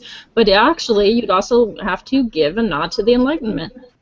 Okay, that's all great, Deidre, but the thing is, many of your southern plantation owners, if you look at the antebellum South, before the Civil War, many of these men were very religious men. Okay, they were all of your Civil War. And I am one of those people that does believe that just because you're a Christian doesn't necessarily mean you're moral. So basically, what he's trying to say is that some Christians did some bad things in the name of Jesus, and which I can't deny. I don't deny. The point I was gonna try to make is that religion is not what stopped them from owning slaves. As long as they were able to own slaves and make a profit, they were fine owning slaves. What stopped slavery was because technology advanced to a point where they didn't need slaves to pick cotton anymore. They had machines that could do it. The North won the war. The North won the war. Yeah, and why did the North win the war? Because they had a higher industrial capacity. Well, and some people and they had factories and stuff to run their economy. The South didn't have that. The South had been left behind. They were still agrarian, so they lost. Without slavery. Okay, and the reason the slavery ended after the war because it wasn't needed anymore. Do you think they still need people to pick cotton in 2015? No, I think the South was fighting for slavery, to keep slavery. They wanted to keep it. Yeah, going to this they wanted to keep it, but after they probably still want it. Let me throw something else out there too. That's kind of interesting. Is that the people who owned slaves were the super rich, and if you look around in society today, the super rich aren't generally Christian, at least conservative, sort of Bible-based Christians. So it may be true that some of those big slave-owning people were Christian, but if it seems to be the pattern that the super rich generally, no matter which area you look at, are not going to be real hardcore Christian. Well, it's hard. It's hard when you're really comfortable, right? But I think that if you write them off as not really Christian, Tommy, you're doing a disservice. I think it would be more fair and more honest to say, yes, people do things in the name of God that is wrong. Oh, I'm sure there were. I'm sure there were some. I'm sure there were some Christians. But the other thing is that the North were also full of Christians. So it was kind of a Christian versus Christian thing. Yes, so, yes. Well, the Quakers are very Christian, you most know. Christians, like, I would think. Sorry. Would that be fair to say? Because material wealth. If I see a Christian who's, I don't, because I know some Christians that are very well off in contrast to myself, and I'm like, wow. Sometimes I think, I'm like, man, is the money ever going? But I know them, and I know their character, and I know the interactions that I've had with them, and the money is not something that they are all about. But I do question somebody who has a lot of emphasis on their material gain. When I look at like Joel Osteen's house, I have to question what's going on here, and he, that's just an obvious example. There's a lot of pastors living in luxury. That's not the case for all of them, obviously, but it just makes me wonder, like, where do your priorities lie in your material wealth? If you're sitting on your wealth, I mean, how do you justify that as a Christian? Well, that's why I was thinking about that with the slave owners, because they had to own slaves despite what the Bible says, because the Bible says not to steal, and that's what owning slaves is. You're basically stealing them from Africa, and the way they treated slaves certainly is not loving your neighbor. So they had to do all these things despite being a Christian, which seems to me, we're all hypocrites to some degree. First Timothy 1:10. But that would make them some serious hypocrites to engage in that. Yeah, but we see hypocritical Christians all the time that do crusades, that do inquisitions, that have owned slaves, that say they're pro-life, but they're not really pro-life after you're born. So I think that people are hypocritical all the time. So the question is that action Christian or not? And I think that owning slaves would be unchristian. Yeah, you have to take every single Christian on their own merit and on their own, their own life and what they've done, and you can't. It's like, if I could just find like the worst examples of atheists and then just blame atheism, man, you know how awesome that would be. It would just be so much easier to do that. But in reality, there's just too many atheists that are not, very mean to me or brutal in conversations. They actually value wanting to know what I come to understand, and I want to know where they're at in their life and how they came to know what they know. Peripheral and Tommy, though, what we should do, instead of saying these guys weren't real Christians, no true Scotsman, what we should do is say people mess up and they screw up, and even Christians battle sin nature and stuff like that, and people sometimes find excuses due to greed, due to their own selfishness. They find their excuses, even using the Bible, they'll find excuses to protect themselves and their comfortable lifestyle. But to say that they're not a Christian, to me, skirts the issue, and it's playing a game. I don't think anybody said that. I didn't say that. Obviously that there's people who claim to be Christians that you kind of probably look at a little funny, Deidre, and I would just say that use your best judgment based on what God reveals to you. Don't judge anybody before you've had a chance to at least interact with them. I don't look at all wealthy people.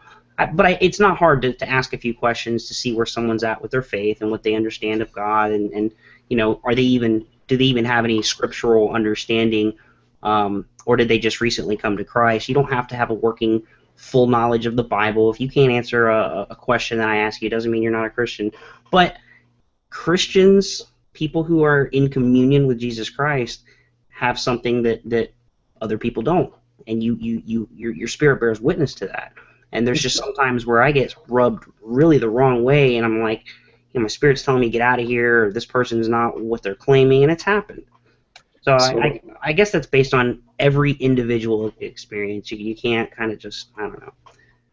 Yeah, what I was about to say before is I think it would be cool if God gave people a choice, like what type of world they want to live in. Like the world we're living in right now, he basically forced everyone into this melting pot. If people wanted to be here, okay, cool, you know, God lets them come here. They want to be here. But say I wanted to have my own corner in the universe where it's just me and I get to do what I want, he should have let me go and do that. So he doesn't really let people do what they want. He basically forced everyone into his project. You have limited free will, even as an Armenian. I think it's an honor to be alive and a joy. You know, so I see existence completely different. It's to me it's a beautiful thing, and what all we can do is make the best of our circumstance. So you know, you sound like a victim, like you know, poor you for being here. But I don't see it that way. You know, as a Christian, I just see it as what can I do to live the best life that I can and glorify God in the best way that I can and raise my kids the best way that I can. Yeah, I mean, I'm just speaking on the principle of God doesn't really let. It's just, you know, God could have been a little bit more flexible. That's what I'm trying to say. Well, actually, the Bible teaches that. God, you know, it says in Acts that chapter 17, you know, that God winked at the things that humans were doing in times past, but He's given us His Son now, and we have that as our reference for everything. I mean, it's not hard to bounce Christ off your consciousness or your thoughts to be convicted, man. I mean, for me personally, considering the person that I was that I'm trying to forget ever existed, and the person that Christ has taught me to be in Him, I mean, dude, there's just, I can't deny that, bro, you know, because I was self-serving, and I know what that's like, and I know what it's like every day to want to serve myself, but that's what puts me at odds with God. That's where the things in my life stop making sense, you know. It's kind of like a cocaine rush, bro, you know. It's fun at first, and then you have to deal with the consequences afterward, you know, and that's, you know, you can focus on yourself and what makes sense to you and all this and God this, but at the end of the day, man, I think that it's putting the self aside that really allows you to be open to God and to commune with Him. I don't know, man. That's just kind of where I'm at. Yeah.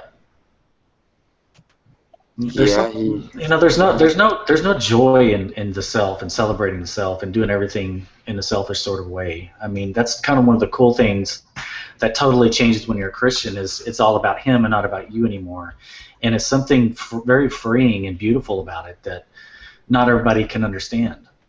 So I think it's a good point, Peripheral. I think the idea of conforming your will to God is appalling and gross to some people, but I don't know, in my experience, the idea, though sometimes my spirit wrestles against it, and I do wrestle with God on some issues and stuff, I generally, when I find that my will starts to conform, shall I say, that I have a more peaceful existence, that I feel peaceful in my heart and soul, and I know that's like super wooey, and it's super gross for, you know, the hard materialist or somebody that, you know, doesn't have the experience, but I'm just saying, like, for me, what some people think is appalling isn't appalling to me. Yeah, I guess what I'm trying to say is, yeah, it's not appalling to you, and like God designed reality and such that if we, like Tommy was saying, if we not sacrifice, but if we put ourselves to the side and follow His will, then, you know, this and that, things are gonna, you know, we'll see that. But like God is the one who designed all that. So what I'm saying is, like, all of these things you guys are saying, that like it's good to put yourself aside and follow God and you'll feel good, like the reason that is because He designed this reality that way. So I'm just saying, like, He had total control from the beginning. He could have designed reality in any way possible. He could have designed multiple realities, and, you know, this is what He did. It's just, it's not good enough in my opinion for me.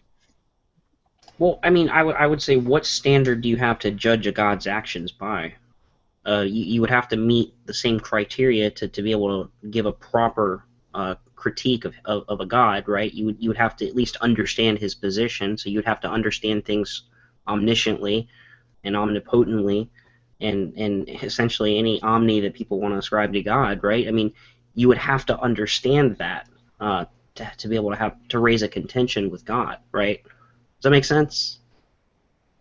Because that's something that I thought about. It's like, okay, you can agree with God. What are you? Everything. Sorry, Tom. Go ahead. But you can agree with God and say, well, that's just his way, or we don't understand that we can't understand why God does this. Well, I mean, you can't have it both ways then. Well, I can understand. I can understand that he has that there's at the end of an event there's something that's going to happen and there's a reason for it. For example, but that because I don't know that doesn't mean that I don't know. It doesn't really bother me. I suppose that I don't know what God knows entirely. Yeah, right. And likewise, just because we don't have to understand this background of how he works or whatever to criticize him either. Yeah, I don't have a frame of reference to criticize God. I think a lot of people in the Bible criticize God or wrestled with God or challenged God. I think God's big enough to handle it. I don't know if we could properly do that because our standpoint is not timeless. Our standpoint we don't have foreknowledge. We don't understand what He understands. But I think it's pretty normal and human to wrestle with God in some way, right? Yeah, I think as long as it's done in reverence, you're right. They did that quite often in the Bible, it seems like, and it almost seems like God was game for it, Well, what's the reason that we can't understand God's timelessness and whatnot? It's because He made us with this limitation. So at the end of the day, again, He's the one dictating everything. Well, he would have to make us less than Him if He is in fact who He is. If He is in fact God, the Creator, if He is who He says He is, then there can only be one of Him. So everything He created would be subservient to Him. Okay, Peripheral. There would just be one God. That would be it. All right, Peripheral. If you don't mind my interjecting here, it goes back to the metaphor that you say. You say you believe in this God, but like I said, if you were, let's say, there was a natural disaster, and one of your family members needed medical attention, and I showed up at your door and I said, "Trust me, I'm a doctor." You're throwing a hypothetical at me, bro. It's really hard to know my level of distress, how I would react to a person telling me they were a doctor in that moment. I don't really even know what I would say or do. I don't know. I might assess the medical emergency and say, do I have time to query this man on whether or not he's a doctor, or do I let him proceed? I mean, I just, I get where you're going, but it doesn't really, Okay, so if somebody comes to your door and say, hey, or if I came to your door and say, hey, you should trust me if I can help you out because I'm a doctor, what's the difference between that and God in the Bible proclaiming you should worship me and have no other gods before me because I created the heavens and the earth? Did you see Him create the heavens and the earth? No, I didn't see a lot of the things. I mean, okay, you didn't see Him create that. Do you have any evidence that He created the heavens and the earth? Any empirical evidence? Obviously, well, your criteria for what makes something evidence may be different from mine. Okay, so I'm gonna take a wild guess that you would define evidence as on an emotional basis, that you believe that God created these things because He has revealed Himself to you, right, or something like that, right? Well, first of all, I look at evidence. Evidence doesn't presuppose truth. It has to be examined to see if it fits, right? So I would propose certain things as my evidence for God. But one thing I wouldn't set out, like, I'm not. If you're looking for a Christian who could say they can prove God to you, I'm definitely not your guy, because I don't think that I could prove anything to you, let alone God. It would be contingent on your willingness to accept what I'm calling proof, and then you believing it. Okay, so now I'm really indifferent towards your belief, to be honest. I'll accept it or not. And if you don't present it, so what are some of the things that you consider proof of God in your life? Well, things that have happened in my life, or or whatever evidence it is that you have. I'm willing to examine it. Well, for me personally, one of the things the Bible really goes into detail about is sin. We have lots of examples of men that are, essentially falling into idolatry and worshiping of the self and sexual immorality and all of these things. And I found myself in a lot of those situations. And the toll it was taking on my life, even though if you were outside looking in, you would be like, man, this guy's got it together. He's got money, cars, women, whatever. It wasn't, but all that stuff was killing me, bro. You think you want all that stuff, man, but I'm telling you, for me, it was like, I don't know, I try to use, I call it the apple pie reference, bro. I say that, someone on the outside looking in who doesn't eat apple pie and is watching me eat apple pie every single day, when you come over to my house and you're like, you got something to eat or something, and I'm like, yeah, I got apple pie, and you're like, well, why are you all depressed about it? It's like, because I eat apple pie every freaking day, bro. It sucks. Well, you're not going to have that perspective that I have because you don't eat apple pie every day. And that's what life is. If you try to take in life too fast, it's going to destroy you. And it was already starting to destroy me. My selfishness, the way I started to view people, I was starting to rationalize why I shouldn't be moral towards certain people.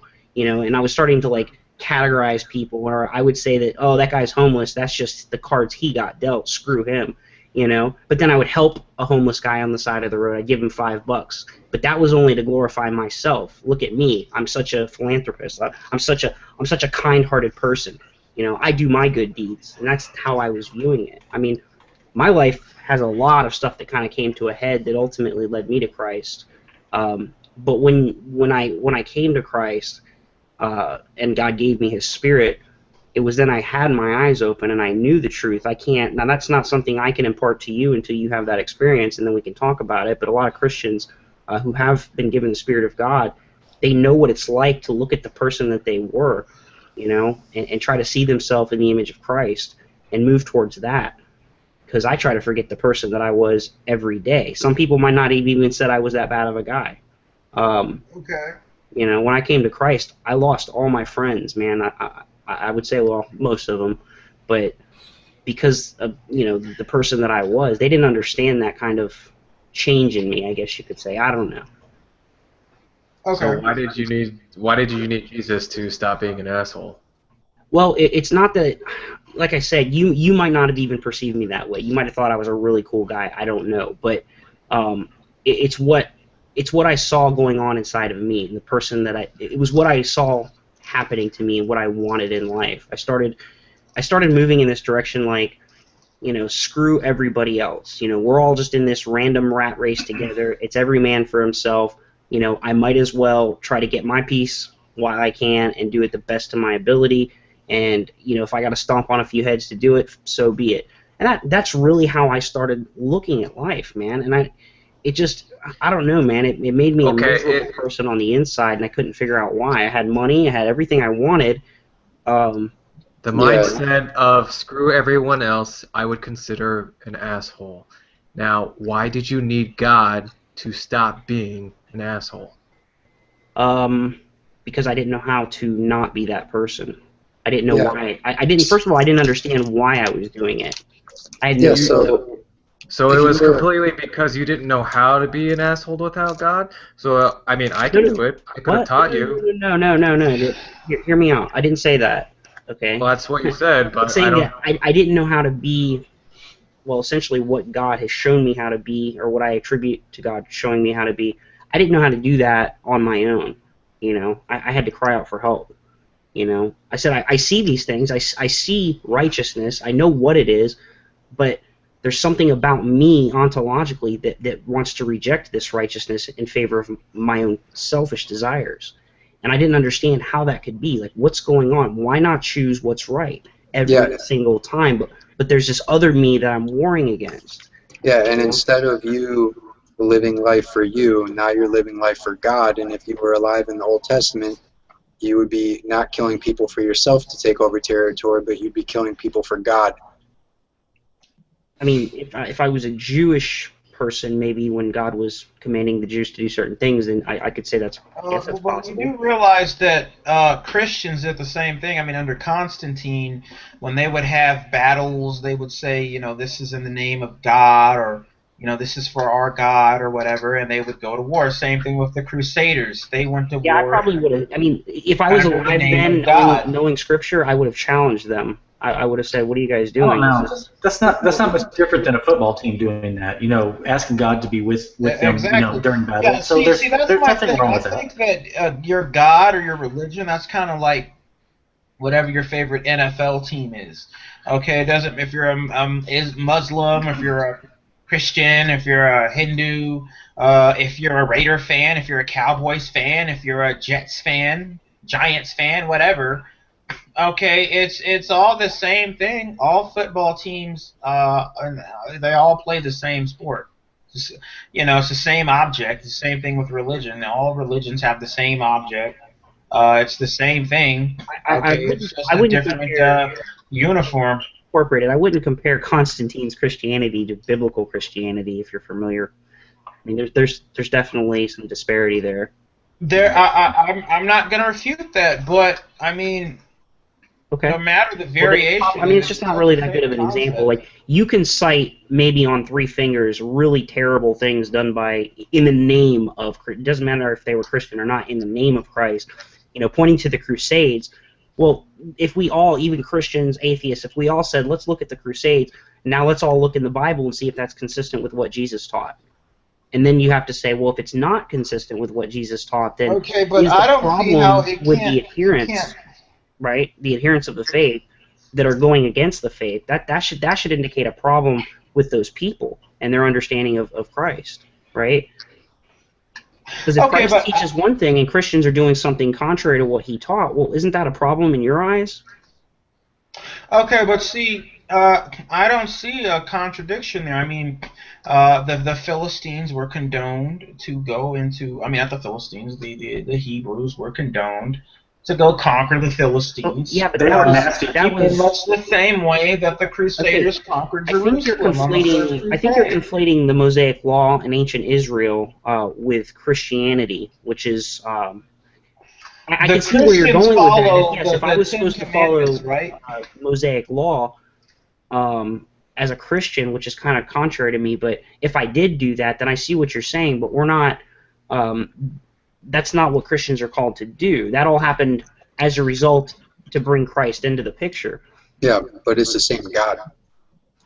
Okay. But those people were evil people who worshipped other gods, sacrificed their babies. Okay, hold on, Tommy. Did all kinds of. Let me ask something, Tommy. What is this with the just constant interruption? I mean, I'm right in the middle of a sentence, and you can't just keep doing that. I mean, I realize you're excited, but so you're blaming God for this. But actually, these people were warned and warned and warned, and they kept on doing these, these immoral, having this immoral lifestyle. So you comparing this, even, I don't even think the Crusades is a great example to a large degree, because even the Muslims were attacking the Christians in a lot of ways, and encroaching on their land, trying to steal their land. So I'm not saying that the Christians were innocent, but there's certainly no correlation, I don't think, between the what the Israelites did in conquering the some of those lands in the Old Testament and what happened with the Crusades. So anyway, go ahead. Okay, I don't see why not. I mean, they were conquering people in the name of their God, and they were saying that the people that they were conquering and slaughtering, the Jews and Muslims, that they were heathens and that they deserved to die. Incorporated. Let me see if this holds true even for you. If me and you were friends, right, and I'm an ardent atheist, and we get together and have drinks and talk about atheism and how irrational religion is and all that stuff, and then one day you're walking home and you see me at the local church and you can see in the window and I'm in there praying.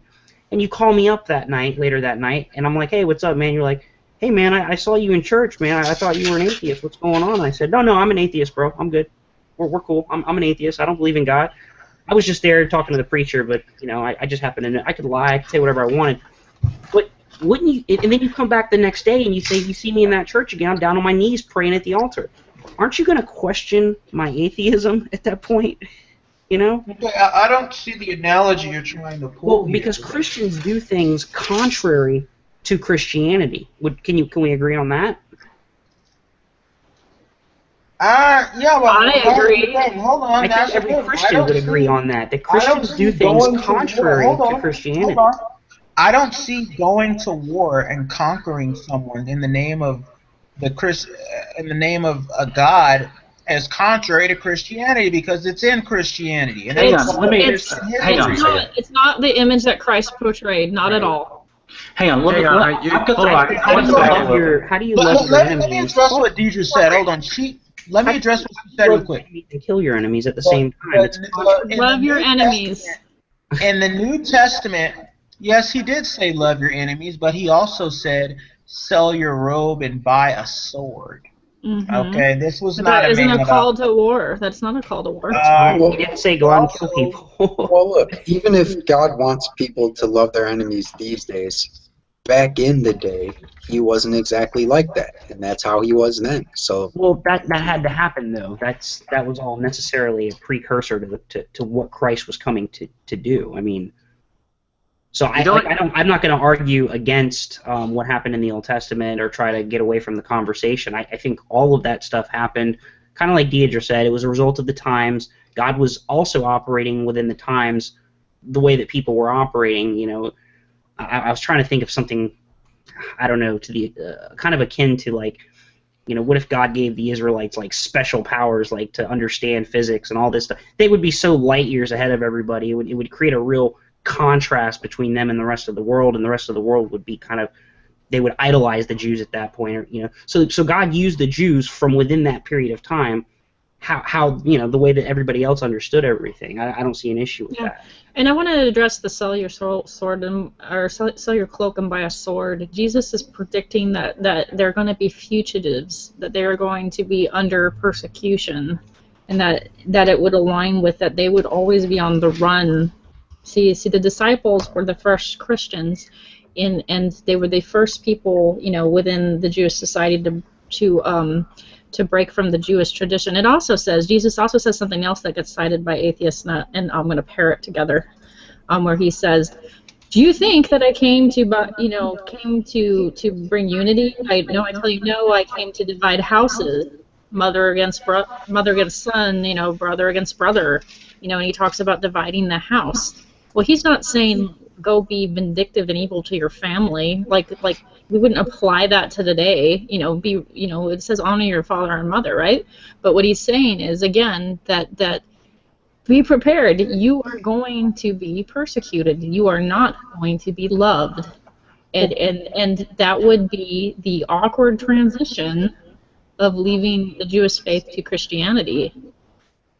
Yeah, it would definitely create a rift in the family. And any other religion that has been persecuted throughout history. I think every religion has been persecuted at some point in history, so that's not unique to me. I'm explaining scripture. I don't care if it's not unique. I'm just explaining you what he means, and that it's not a call to war. Incorporate. Okay. You also need to go. You don't have to do it now, but go to Leviticus 18 and 19, and you will actually get to read and learn all about the people of the Canaanites and all the nasty and horrible, despicable things that they did. Hold on, Tommy. And I'll just read you, just for a couple seconds, I'll read you just for an example. But at the very beginning, it says, "You must not do as they do in Egypt, where you used to live." And it goes on to say, "Do not dishonor your father by having sexual relations with your mother."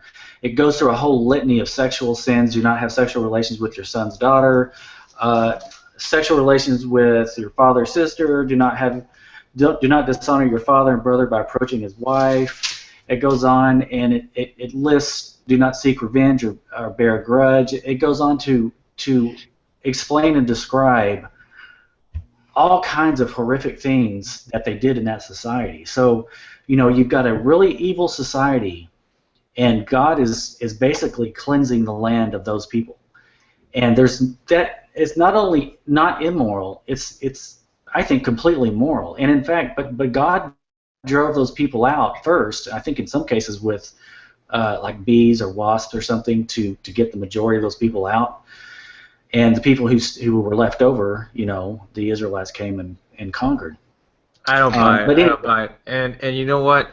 What do you mean don't buy it? I can keep reading, but it would probably take forever. Well, he's saying just that go to Leviticus. All the people were evil. All those people were evil. that he gave the Mosaic Law to?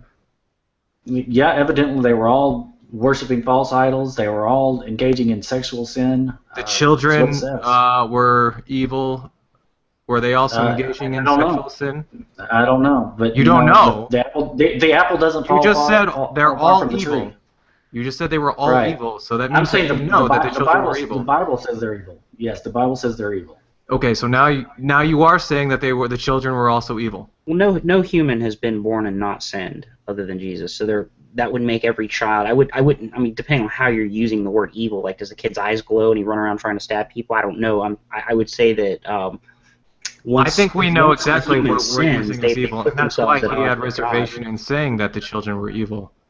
See, and here's another thing. There was one circumstance. I think it was when Joshua. There was one of his first conquests. They did not actually drive out all the Canaanites. I think it was Canaanites. One of those, and as God commanded them to, they didn't kill them all. And what happened is, over time, that these people that they were supposed to conquer and drive out lived in society, and they became immersed within the Israelite culture. Well, the Israelites then started taking on their gods and worshiping false idols and falling into sin, and so they disobeyed God by not killing them all, getting rid of them anyway, and it came back to cause them problems. And if you're going to justify the killing of all those children because they were quote unquote evil, because we're all evil, then there's no distinguishment between any one of us and those people, because we're all evil according to you, right? So where does that leave us?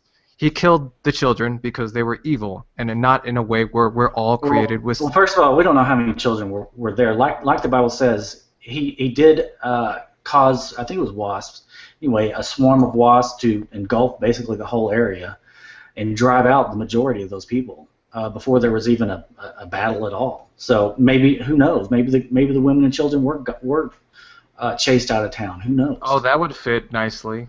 Let me ask you this: do you believe that we are in the final days, or some of the last days, or as prophesied in the Bible? I'm not good at that. You'll have to ask Peripheral. He knows much more about that than I do. Yeah, I would definitely say that. But yes. Yeah. You know how like every generation, well, there's a lot of false prophets too, even within Christianity, a lot of false people that become popular real quick because they're saying Jesus is going to return on X day, or this is going to happen, or whatever. And that, I would say, don't listen to people like that. But yeah, I would say I can't tell you when, but I think everything's lining up perfectly, prophetically speaking. By that I mean, like, yes, say, I think we're living in the last, like, not just the last days, but would I be surprised if the events that I'm seeing around the world right now turned into what is going to happen prior to Christ's arrival? Wouldn't surprise me one bit. Well, I mean, what I mean by that is, I think in the last days people are kind of at their most wicked, and God kind of comes at that point, and I mean, people are. I mean, you can turn on a TV or whatever you want and see all kinds of things. Just watch the news. It takes 5 minutes. Oh, okay. And is that what you mean by? I want to go ahead and address Tommy. Hang on a second. Dude, Incorporated. So we are currently at the most wicked that we've ever been as a people on this earth, right? Not the most wicked, just because there's other scripture to take into account. There's nothing new under the sun, so any kind of sin that's happening right now has been happening. However God meters it, if we're in the last days, that's when we are most wicked, correct? I don't really think that's the correct way to look at it. Most wicked, I would say that there's, like the days. However you want to meter it, how do you meter it? How do you quantify it? You just said we're in the last days, all right, and we're. Well, prophetically speaking, I'm not looking at just the sinful nature of humans to multiply in order for this to be the last days. There's other prophecies that have to, in my opinion, have to be fulfilled. Well, essentially, in the last days, shit kind of comes to a head, and then, that's why it's the last days, right? Well, it comes to a head, but it I don't know, and this gets into our theology and prophecy regarding Israel and things like that. I see, the Jews don't come to Christ until he returns. Okay. Is the it? remnant of the Jews. Is it like out of the question? Is like is it so? It's such a crazy idea to be like, we're the most wicked. Like, Well, you know, I can. I don't think of it like that. Nothing's new, right? Like even God giving us over to depraved minds, those that reject God or don't believe in God, being given over to equal to or more wicked. I mean, we're there's like more people on the earth. I don't know what you want me to say, man. Well, I'm just trying to get you to say something. I mean, you're basically not.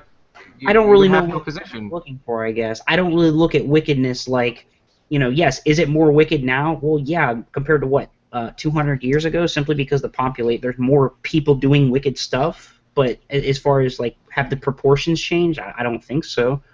Okay, so the equal amount of wickedness, just more people, so there's more wickedness. I haven't really honestly sat here and fleshed this out. I don't really look at.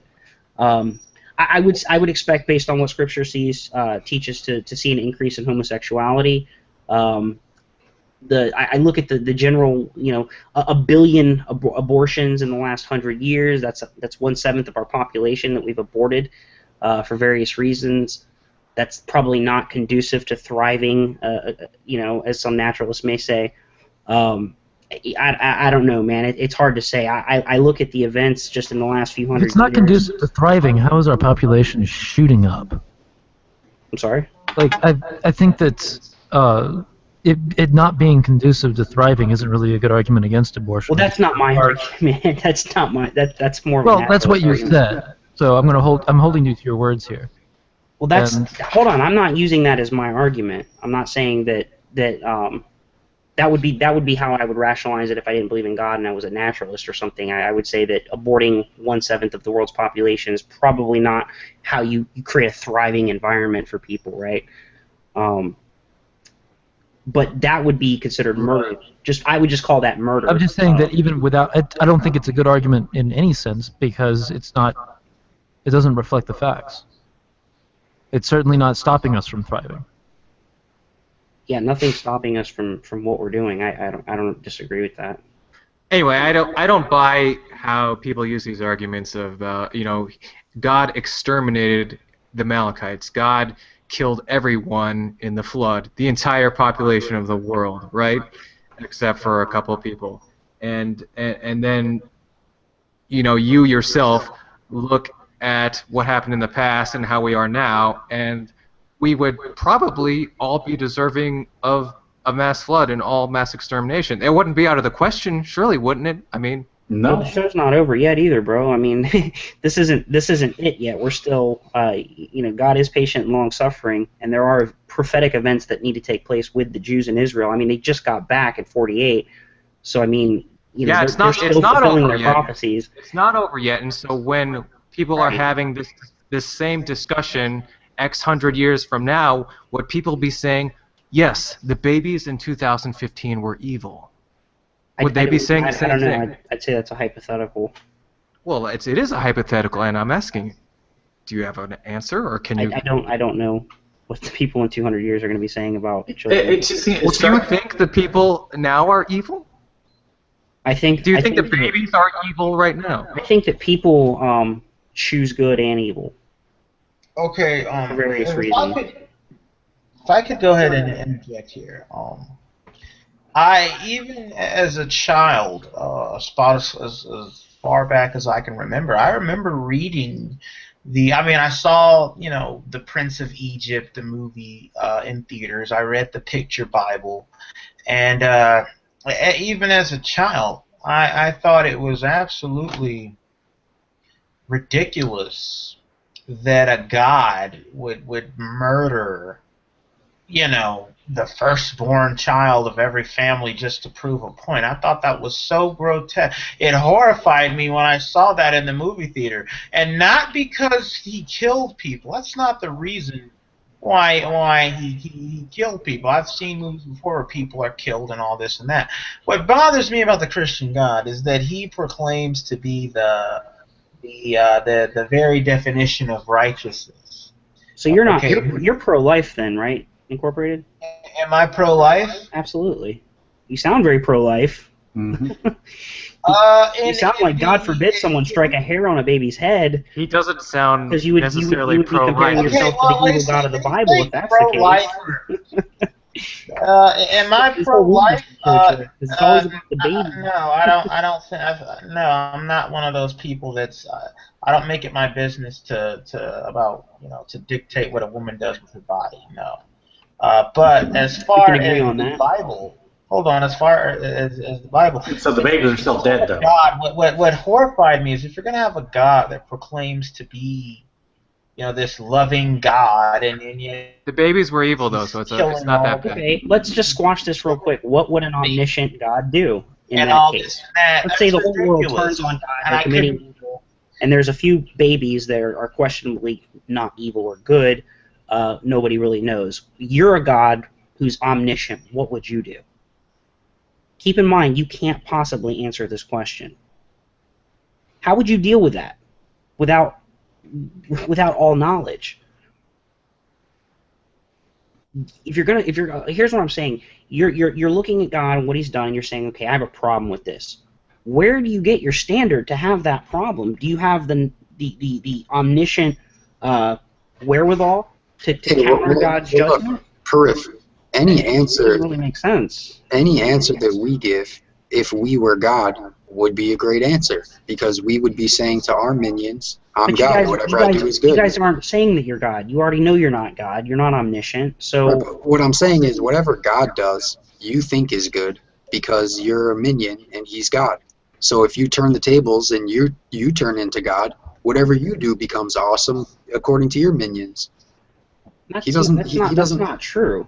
He doesn't have to be super smart. He's just smarter than us, according to him. So, I mean, whatever. I mean, he does whatever he does.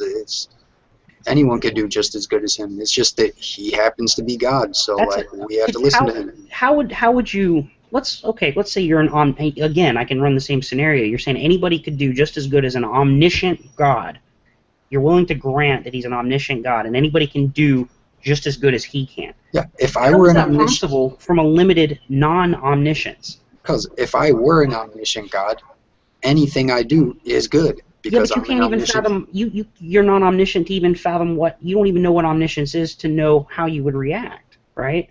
Yeah, but you're also using your limited view, non-omniscient view, to say that what He's doing is correct. So you can't have it both ways, okay? Yeah, but I'm not the omniscient creator. I can say the omniscient creator is right because he has all knowledge. I can make that concession. Just like you would make the concession that a PhD in physics probably has the floor and needs to be the one talking and not you. Unless you're a physics major, and that could be. I'm throwing that out there as an example. We still have different opinions about right or wrong, the things that God has done. The very same things. So you can't say that everything that God has done is exactly right and good because you're not omniscient. You have a limited mind. From God's standard, right? If you're a human and you try to impose your morality, well, that's going to be whatever you want it to be. How do I know yours is right? You're just like me. You're limited in your knowledge. Yeah, I'm just like you. You can't say either way, really, for sure, because you're not omniscient. Exactly. I would say yes, exactly. If we're both not omniscient, then sorry, you can give me your best stab at morality, but I'm just going to laugh at it and say, you know what, man, you really don't even know if it's true. You don't have all knowledge. So I make my concession to the one who does have all knowledge. That's all I'm saying, man. Claim, yes, but I don't have a standard to judge what God Tom is by. basically doing is providing. Hold on. What Tom is basically doing is providing the Erythro dilemma, which is where does God's goodness come from? Is everything good because God commands it to be so, or is everything good because there's something outside of God that demands what is good?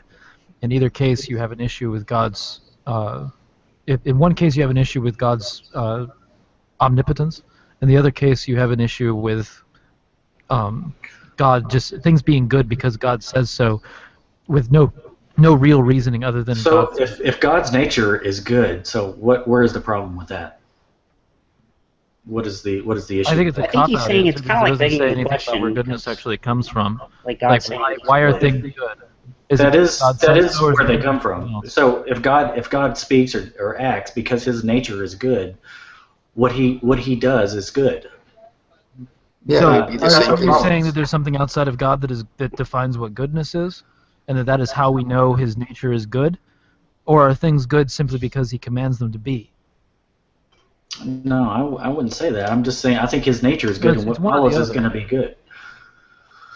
Well, I'm telling you what I kind of gleaned from the Bible that his nature is good. Let me just say something else real quick. That's a cop-out answer. That doesn't actually answer the question. Okay, I'm sorry. Hang on. Let me just say something too. God is dealing with an imperfect people and an imperfect society. And I'm talking about back in the Old Testament when all these people are dying. He's dealing with societies that are imperfect and immoral, and so God has to come up with solutions that fit that situation, and they may not be the perfect answer in a perfect scenario in a perfect world where there's no sin, but that's not what He's dealing with. So He's dealing with corrupt people, and He's dealing with imperfect Jews, imperfect Israelites. So yeah, the solution may not be perfect in our eyes now, and it may not be perfect in a utopia situation where there is no sin, so I think we need to have faith that what the Bible says is true, and we need to have faith that when the Bible says that the Canaanites are all these otherites that were slaughtered and driven out of their lands, that there was good reason to do so. That's what we Christians have faith in the Bible, in God's Word, that God is omniscient, and that we should grant Him that latitude, because he does know what He's doing. He created the world. He knows us all. He knows your heart. He knows your thoughts. He knows the thoughts and all that of all the people back then who were involved. So to sit back and quarterback this now is I think it's short-sighted, and it just shows a lack of belief, lack of faith, and that's to be expected from non-believers. But as believers, we put full faith in Him. So. Yeah, we also, I don't know if Tommy, I don't think he is. I don't practice presuppositional apologetics. I try to stay away from presuppositions. I don't even know how. I think some philosophers would probably come in here and challenge me and say, well, you have presuppositions, and maybe they would bring up the laws of logic and my senses or something like that. I don't have any other frame of reference to perceive my reality than what I'm experiencing now, and based on the evidence, I find certain things convincing.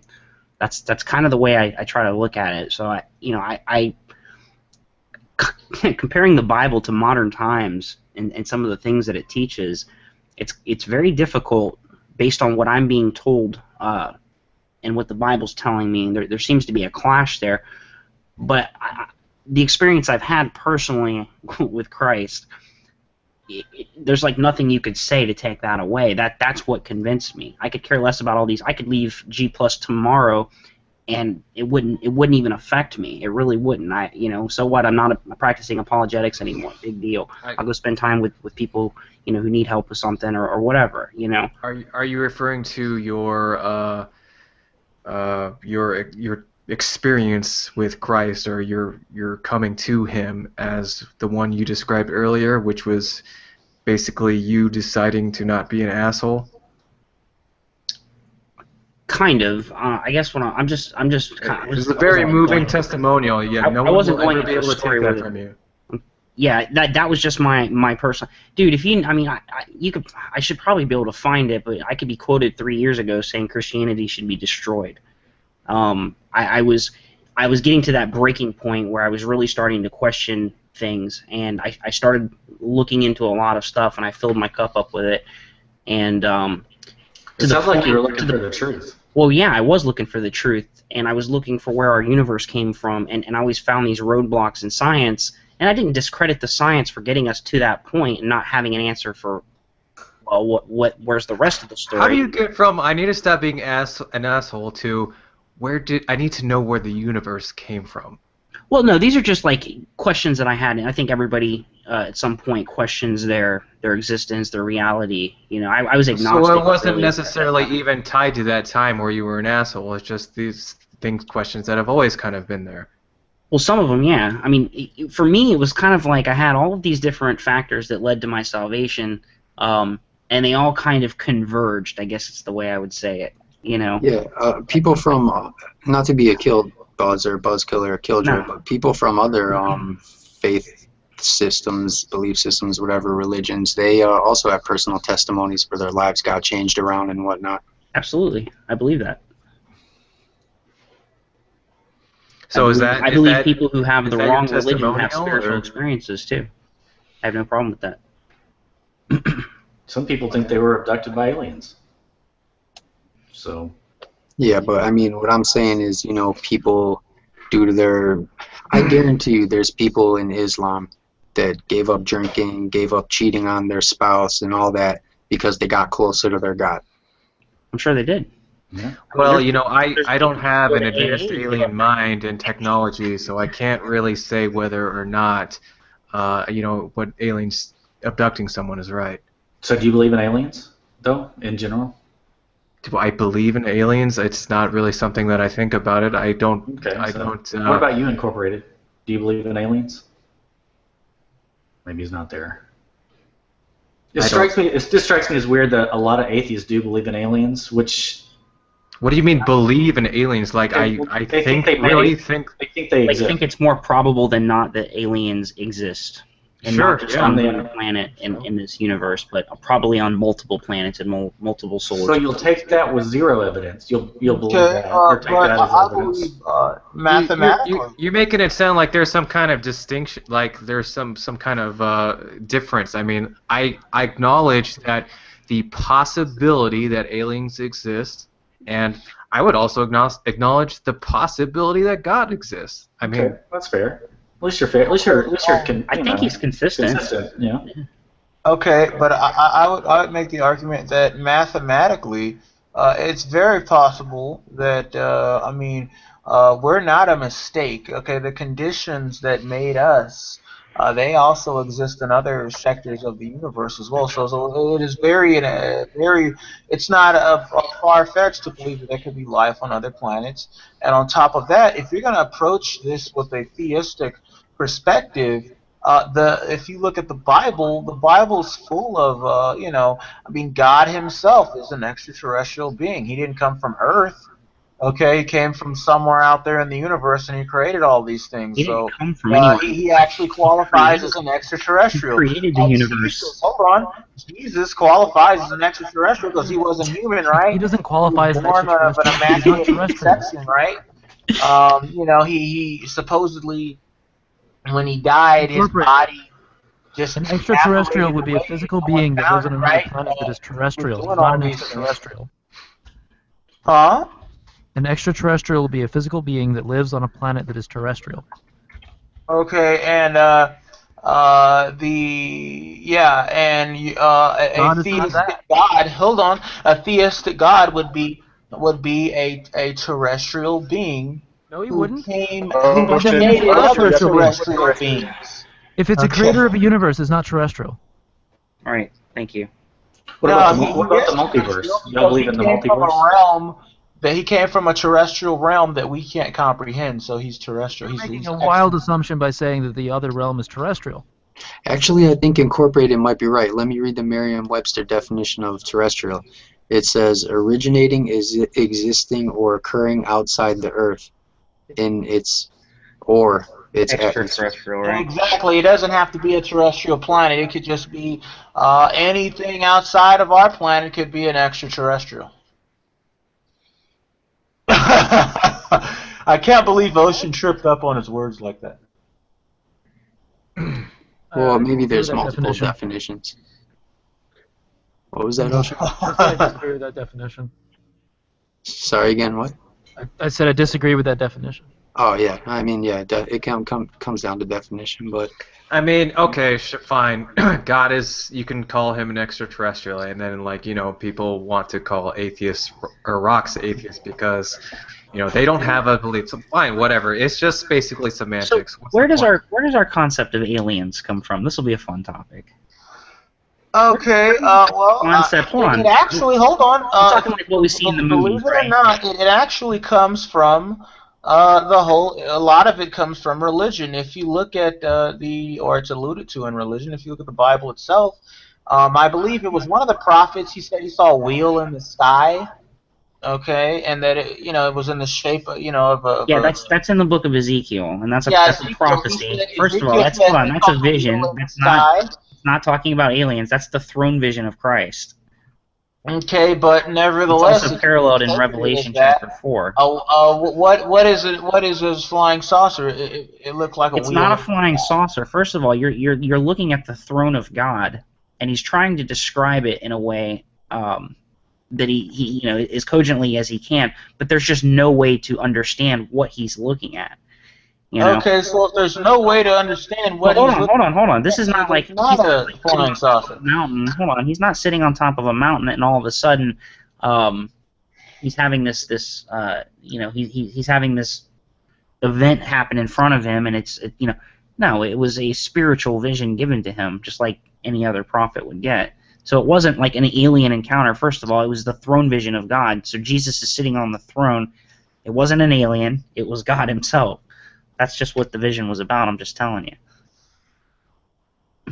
Okay. He's talking about the wheels, the four-spinning wheels, and all that stuff. And dude, that stuff doesn't make any sense. Okay, but we have cave paintings that predate the Bible that show what we believe to what look like spaceships coming from outer space and interacting with humans. Oh, God damn it! Okay, we have hold on. We have evidence of we have looked out with telescopes, and we have found planets that have conditions on them very similar to Earth, and it's very possible that they could have similar life on them, even in our own solar system. I believe in one of I think we found microbes on Mars underneath underneath. We found microbes on Mars. Not necessarily, but we found conditions on Mars that could sustain microbes, possibly. But we also found, we believe that there's microbes on one of Jupiter's moons. I think Europa. That's the one. They found microbes on Europa? Yeah, because it has a lot of ice, I think, and they think that... How does that validate your claim that they... Okay, because it has a lot of... I've watched... Listen, dude, before I became a Christian, I was all about Discovery Channel and all the science show. I watched all the same stuff, the water shooting off the planet. Like, I've seen it all, dude. I was all in, bro. It's a shame your Christianity but go back and look at... Hold on, I'm just saying, go back and look at what you're watching. We don't know if there were actually microbes. That's a huge assumption. If you believe it to be the case, that's a huge assumption. We don't know. The answer is simple. Are there microbes on Europa? We don't know. We do. Not that there's a high... We don't know. We have no reason to believe there is and no reason to believe there's not. It's that simple. If I don't know, if we're talking about like biology and life, that's significant. That's profound, because that would challenge my own faith. But because I know that doesn't exist, at least not yet, I have no reason to question that. Why? I've heard that. How does that challenge your... All right, hold on. I'm going to share my screen really quick, and I'm going to show you, okay, evidence of bacteria on Europa. Jupiter's moon Europa is thought to be one of the most likely abodes for microscopic life in our solar system. The ice-covered world may have liquid water, energy, and organic compounds, all three of the ingredients necessary for our life to survive. This is what happens. Incorporated will just Google something, find a random article, and just start reading from it. Yeah, but that's not proving the case. True, though, that Europa everything he's citing, Ocean, says could, may, possibly. Yeah. No, absolutely. It's totally invalid. It's like that's not the argument for your case that like I want to see, like, okay, if you're telling me that we've found life on other planets, dude, you need to pony up, because that's significant. But what you're saying isn't really the case. We haven't found actual life on other planets or moons. Or a UFO conspiracy and just start reading. At least not yet. I'll give you the benefit of the doubt, but it hasn't happened yet, and I would know about that. By the way, we have certainly found compelling evidence, but we haven't found any. Hey, I'm not denying evidence, Peripheral is bro. actually an alien. Yes. Now, what they found on Mars was I'm actually an engineer. Some structures, some fossilized structures that on Earth they resemble what is created biologically by microbes or bacteria or whatever. That's what they found. Has it been completely confirmed to be of whatever origin, alien, rubber stamp, all this? No. They found things that are, circumstantial evidence for life. That's all. And by the way, Prif, I heard that aliens are demons, so I don't think that should threaten your faith. I don't, that's such a weird. I don't know if that's like people's way of trying to reconcile the vast the number of accounts for UFOs and things like that. I don't know if they're trying to reconcile that with the faith because of the abundance of evidence for UFOs you see all over the internet and stuff like that. I'm not affirming the evidence, in any way. I'm just saying that there is evidence out there. You guys should weigh it for yourselves. But yeah, I've never really thought about the whole aliens being demons. It doesn't really make any sense. So you said that if some of these things were true, it would challenge your faith. Why is that? Why does that conflict with your faith? Well, because what you're proposing is life on another planet, and right. The Bible is very Earth-centered. It's not, we don't have accounts of other universes or anything like that. God created the Earth. The ultimate realization of prophecy and the fulfillment of Scripture is the once again merger of heaven and earth. So I have no reason to believe that God has got kind of like another version of what He's got going on Earth on another planet or at some point in time. And if what we're saying is evolution or something that resulted from abiogenesis, that directly challenges Scripture, because if abiogenesis is true, the God of the Bible does not exist. Well, I don't see how that challenges your faith. I mean, the Pope is I'm not challenged. I'm not challenged. I mean, and that wasn't in the Bible, so what's the point? Yeah, the Pope is not, in my opinion, the Pope is he's no different than you are to me.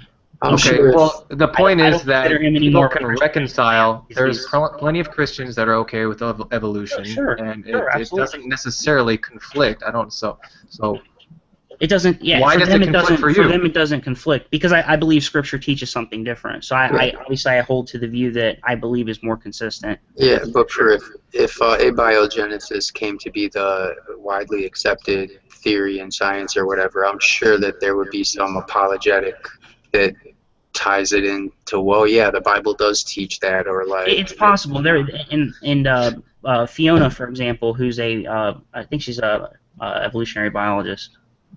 I forget what she studied specifically, but she's a theistic evolutionist and believes in her view I think is more like abiogenesis happened.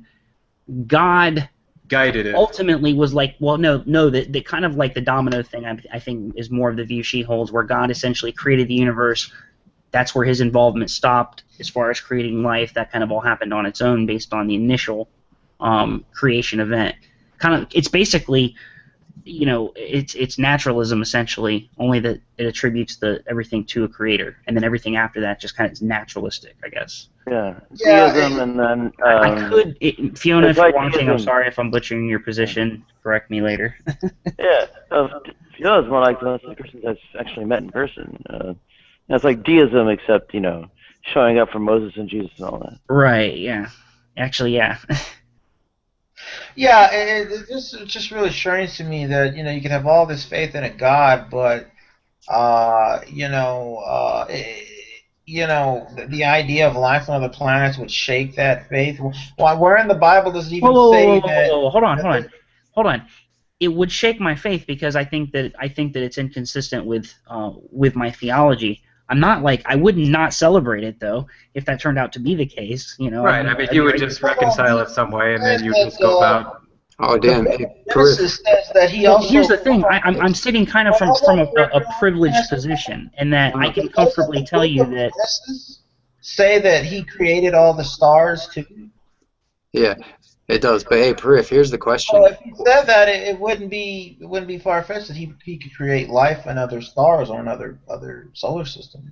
Like I said, I don't think that's consistent with the fulfillment of Bible prophecy. Well, hey, Prif, if you did lose your faith, then how would you look back on your personal experience and reconcile that with Jesus, that personal experience you had and whatnot? What would you attribute that to now then? I'm not. It'd be hard to answer that question because. What personal experience? He decided not to be an asshole. No, that was And he would just kind of be, the initial. He would just not be an asshole and not be a Christian.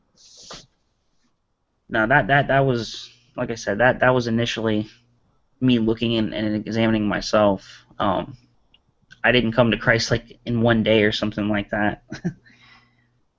You would probably have to say a bunch of coincidences happened and a bunch of like psychological stuff happened to you, right? That you couldn't understand at the moment, so you called it faith. Psychological stuff? No, I would call it, if I could, okay, I'm sure everyone in here knows what intuition is, and may have even acted on it at some point in time, maybe not on purpose, who knows, because intuition is kind of weird, but I would liken, what my actual experience with the spirit is just being like a hyper intuition, unlike anything I've ever known before, but I don't know, it's an internal thing. I don't know how to explain it. Why can't it be that way right now then, though? What do you mean? I mean, what if this faith thing is a hyper intuition thing? Well, that's kind of what I liken it to, so I don't have an issue with that. Well, but what I'm saying is, like, what if all this religion stuff is bogus, but the true thing is it's a hyper intuition that it plays upon? Well, the thing is, man, is I believe that truth speaks for itself, right? Do you? So if that's the case, then what's the problem? I really don't. I just right now I'm as an evidentialist and not a presuppositionalist, which I think a lot of people are really damaged from having to deal with a lot of presuppers on here, especially Christians. Well, you're certain that you're correct, though, right? You're certain that your faith in God is warranted. That's Absolutely. all real, Absolutely. right? Okay, so why would a person who is absolutely sure, why would their reaction to something about like life on Mars be, wow, that would really challenge my faith, instead of that's bullshit?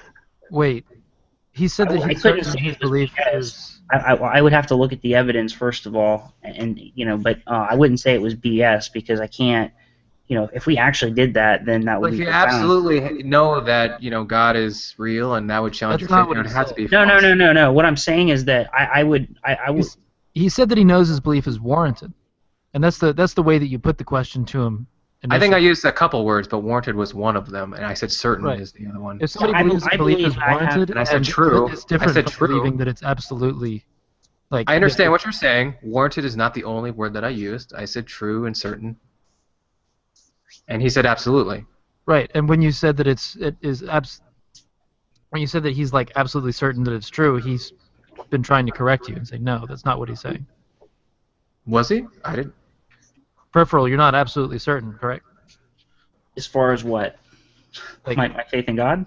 Yeah. You're absolutely certain of your faith, but as far as God being the reality, are you absolutely certain of that, or is that something that is? Yeah, I would say I'm pretty absolutely certain. Okay, about that. all right, never mind. That is what he said. Yeah. Yeah, you'd have to hold a gun to my head. If you held a gun to my head and we're like, dude, sorry, you got to come off the faith thing. Admit, be honest with yourself and admit to yourself right now that God really doesn't exist, or you're getting blown away. I would choose the gun. So why would you even why? That's just a little odd to me that your mind would go in that direction. I mean, why would you be like, oh, I have to look at the evidence? I mean, like the evidence is. You already know what's true, right? So why would you have to look at it? You already know it's going to be false. Well, I mean, if you're going to propose something, I'll look at it. It doesn't mean the evidence is going to convince me. Well, you said it would challenge your faith. Why would it challenge your faith? If it was in fact the case, this is a hypothetical. If it is in fact the case that they find life on another planet, and I find that to be inconsistent with my theology, if one is a brute fact and can be demonstrated and is contradictory to something else, then I would have to look at what's being contradicted, which would be my theology. Could just alter your theology slightly, though. I could, but why would I when I already hold the position that it would contradict my theology? I would burn my Bible, essentially, and laugh why I did it if that was in fact the case. But I have a kind of a privileged position that you guys will never find life outside of planet Earth. Where your privileged position is that I already know that you will never find anything outside of planet Earth. So I don't. It's not something that I run around in my mind with and think about. Oh, could there be life on other planets, or what about the evidence? If it's not something that I think about because I know it's not possible. So if they find life on other planets, you will burn your Bible. You will no longer be a Christian. I would just. I would probably wouldn't be that dramatic. I would probably throw my Bible. Actually, I would sell it on eBay. That's you're basically saying that it would really have serious ramifications. Right, okay, so check this out. Let's say that I hear what you're saying. are able to isolate an environment where there's no interaction. I'll even grant that the scientists can put certain chemicals in the same room together, but there can be no interaction by humans from that point forward once the environment's set. And if abiogenesis happened within a given period of time, randomly observed it happen. Life formed in an environment with no people, no nothing. It just, the natural air inside there and the humidity, whatever, caused life to. That would be enough for me to. So what would you call abiogenesis? Just basically. Just life arising from non-life, and not with a creator, absent a creator. You don't think they'll ever be capable of that? If we were visited by advanced aliens and they believed in God, would atheists? Yeah. What if they came out of the UFO Would an atheist go, well, since the more advanced civilization came and visited us from another planet and they believe in God, then would that challenge an atheist? No, because angels are already smarter than people and they believe in God. And something that I stole from Matt Dillahunty and Tracy Harris is even if this God is real, they still wouldn't worship him because he's wicked. And I think along those lines too. I don't really think about whether he's real or not. I just evaluate his character, and I've judged him by my, human standards that I don't like his ways. So I wouldn't worship him even if he is real. What would you say if you were standing before God? It actually kind of matters. I always ask people in this room, I always ask people in these conversations, so what would it take for you to be convinced that God's ontology is exactly what I'm saying it is? And the only response I can get is either I don't know or God himself would have to demonstrate himself, right? Because I can't convince you. No Christian can prove God to a non-believer. Nobody can prove God to anybody. So that's pointless. So what would it take to prove God to you? And it would either have to be God himself. What would you do if you were standing before him and a while ago, Peripheral? I'm sorry? Floyd gave a really good answer, I thought, to that question a while ago. He's one of the few that have. Yeah, he was like, what would convince you of Christianity? And he said, according to the Bible, Christians should show the fruits of the Spirit. Right. If Christians en masse started showing fruits of the Spirit, like if Christians on average were way more loving, had way more empathy, committed less crimes, if that started to happen, then he'd really start to think about the Bible seriously. Well, he's got the Bible all wrong because that's the state of Christianity prior to Christ's return. That's unfortunate. He hasn't read the Bible. Then, well, he's read the Bible. I don't know how he could miss that. The church is literally at its worst. That's why, when Christ returns, the Bible says judgment starts in the house of God. Okay, God's going to deal with his followers before he even deals with the non-believers. This is what I heard someone say, and I adopted it. They said even if God popped up right in front of their face, they still wouldn't believe it's God because it could just be a hologram or mirage. It could even be whatever. And I was like, you know what? I think that makes sense. Well, it wouldn't even have to be a visual, visual experience like we have here on planet Earth, like what we think is normal. It could be, you die, you're standing before God, and it's really different and unique. It's not like your life back on Earth. Something's, you're dead, but you're not dead. It's crazy. Right, what would you say to God if he's got you before him and he's going, one by one, and he's telling you all the things that you did? Yeah, here's what I would say. I would basically say, why did you wire my brain in such a way where I wouldn't worship you, I wouldn't believe in you, and you're still punishing me anyway? See, now that is a good question to ask. So why would you ever give me a choice? Is what you're saying? Why didn't you just force me? Right. No, what I would say is, you don't have choices. Why didn't you give me a choice? Yes, that isn't. You made all the choices that you made in your life. I would say, why did you even make me born? Free will is incoherent. Good. If I was going to hell, I'd say, why'd you even create me in the first place knowing I would go to hell? That's not really nice. Well, if you were before God and you in whatever scenario, I mean, I think what people leave out is that he would, if you asked him to explain things and he did, I mean, that's a lot of information that would, I mean, help in explaining things and helping me to believe. I mean, listening to him explain things, and if it makes sense, you know. Yeah, I mean, I don't care if he's real though. I just care about what he does, if he is real even. And from how I view the Bible, he just does a bunch of crappy stuff that doesn't make sense to me. Right, but so what if you get to heaven or whatever, you die and you're before God, and he's like, the Bible was totally adulterated by these people. That's probably only like 5% true. Well, then maybe he is worthy of worship. Well, I would say, well, even if we throw away the Bible, there's a bunch of crappy stuff that happened on Earth. Why didn't you do anything about it? Why didn't people do anything about it? Well, why didn't the people that live here? Why don't the people who live here now do anything about it? I do something about it. I try to. Really? What have you done about it personally? I became a vegan because I think it's cruel to torture animals the way these companies are doing. That's hilarious because because if you to get the same nutrition as being a vegan, you have to displace the animals permanently to grow the food to be a vegan. So instead of killing a few of them, you have to remove them entirely from the environment. I'm probably not getting the same nutrition. I just eat potato chips and pasta mostly, which I really don't care if I die. You know what the potato chips are cooked in? You sure that it's cooked in all vegetable oil every time? You like make real certain? Well, if I find out that it's not, then I'll stop supporting it. That's me taking steps to do what I think is good. Right, but again, once you've taken those steps that you think are good, as I said before, vegans account for permanent displacement of animals from their environment to feed the vegans, as opposed to a few of them being killed here and there. Well, then we need to change that system somehow. But right, like, you know what you could do? In order not to harm another being, you could just lay down and never eat again and let yourself die. And then you won't harm anybody at all. Well, again. I have people around me. Or any other thing. Well, see, here's what I think. People have a great attribute, which is we're smart and we could help other people and animals. So we need to harness and utilize that intelligence that we have, and we need to figure out systems in which we could best help everyone around us instead of just laying down and dying, because if we lay down and die, they're going to keep eating each other. So we need to stay alive but help them. Yeah, I make a good argument for calorie restriction, maybe more.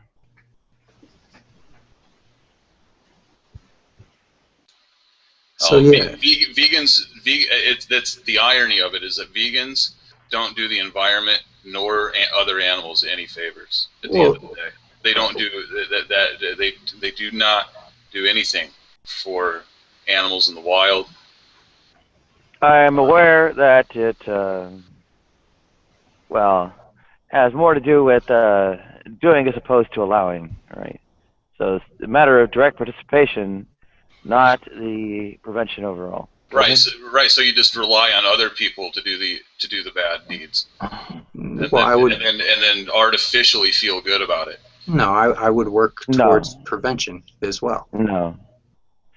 It's not artificially feeling good. It doesn't just stop at not eating meat. Then there's a second level. Then there's a third level. Like, there can always be improvement. Third level vegan? Fourth level, fifth level.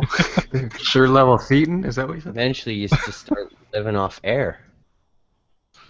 Right, and don't eat, and go back to what I had originally suggested. No, eat less. So short of just laying down and dying, what are you proposing then? I think scientists could come up with... Not you, the other guy. Oh. I don't have that problem. I'm not a vegan, so... Why did you say it doesn't make any difference for the animals if you're a vegan? Oh, what I'm saying, it's actually worse because let's say everybody turned vegan tomorrow, right? Then we're up in It's not going to happen. We're up. I know, but let's say we could convert everybody to veganism because it was the moral thing to do. We would have to use a lot more pesticides. We would have to displace a lot more animals permanently from their environment. It would hurt more other varieties of animals on the earth for us to operate that way than the way that we operate today. You think you're talking about a super It would be worse for the environment overall. It would be worse for other animals. Yeah, it is entirely true. So you think it takes less land to feed a cow than it does to just grow grain and eat the grain directly? Right. That's like provably false. Like I come from farmland. It takes a shit ton more food to feed cows to eat them because animals are extremely wasteful. Like it takes way less land to grow vegetables than it does to sustain cattle. Right, and then you spread that cow shit over your fields to grow more. It takes it's way a cycle. more. It's a cycle. Yeah. So when you remove the animal, right, because you need to grow the food, you remove the animal from the environment, from whatever environment you're removing it from permanently. So in other words, only the cute animals like cows, pigs, other like cute farm animals, only they count. Like the little stuff, the stuff that you don't pay attention to, spiders or snakes and other insects like those. And you don't kill them for cattle? Those animals don't count, right? It was reduced. And you don't kill them to grow. You still. Oh yeah, sure you still kill them. I'm not saying that you don't still kill them. I'm just saying that you kill them more. It would reduce the overall footprint to basically not raise livestock. Go ahead. I don't understand. Like it takes way more. If we wanted like a way out of it that we could do, a way out that might be a way out is that we could like live off of fungi. Like okay, no, just hold on. We could do that, and then that would just stick to this one point. Okay, so you're a farmer and you move into a place. So you have two choices. You can grow vegetables and you can eat the vegetables. Or you can grow vegetation and you can feed it to a cow and other animals, and then you can eat those cows. In the second situation, you have to use much more land than in the first situation. So in the second situation, you have to kill. It's not just that. To get the nutrients that a human being needs requires a lot more vegetation than to make it than when you make it up with the conversion. When you do, I'm not saying that everybody out there be a meatitarian to only eat meat, but there are the whole premise is based on the way you put it. Everyone changing into a vegan tomorrow. If I change into a vegan tomorrow, there isn't shit that's gonna happen, right? Him not becoming a vegan in any minute it's not gonna matter, all right? You're talking about mass changes suddenly when the infrastructure is not there to deal with it. Okay. Now let me ask you this. Argument. What if he, as a vegan, has his own land and grows all his own food, all his own crops, everything to sustain himself? Do you have a problem with that? Well, no, I don't have a problem with it either way. But what I do have a problem with is somebody saying that one has an edge over the other as far as what's moral. Have you actually farmed? I live in the middle of Indiana. I live in Amish town. Right. So have you actually farmed and sustained yourself from the land? No, I haven't done it myself, but I live in the middle of people right, who do. Because what you're saying is it's like false on like a massive scale. No, it's not. The amount of land that you need. You can say that. You can say that, but that's not true. Let him lay down his case. I live in farmland. I know farmland right now. The amount of land that you need for cattle and for animals is massive. The amount of land that you need to sustain yourself is trivial. There's a guy living right next to me right now who grows all his own vegetables, who feeds himself. He has a 1/4 acre lot, and that's all he needs to sustain his entire family, 1/4 of an acre. If he was eating animals, he would need massive more land in order to grow the tremendous amounts of food that those animals would consume. But that's an obvious fact of farming. It doesn't work that way. Sorry, like when you set cows out to like pasture, it's not the same as when you farm fields. Well, plus What do you think the cows are eating? They'll fucking eat anything. What the hell, man?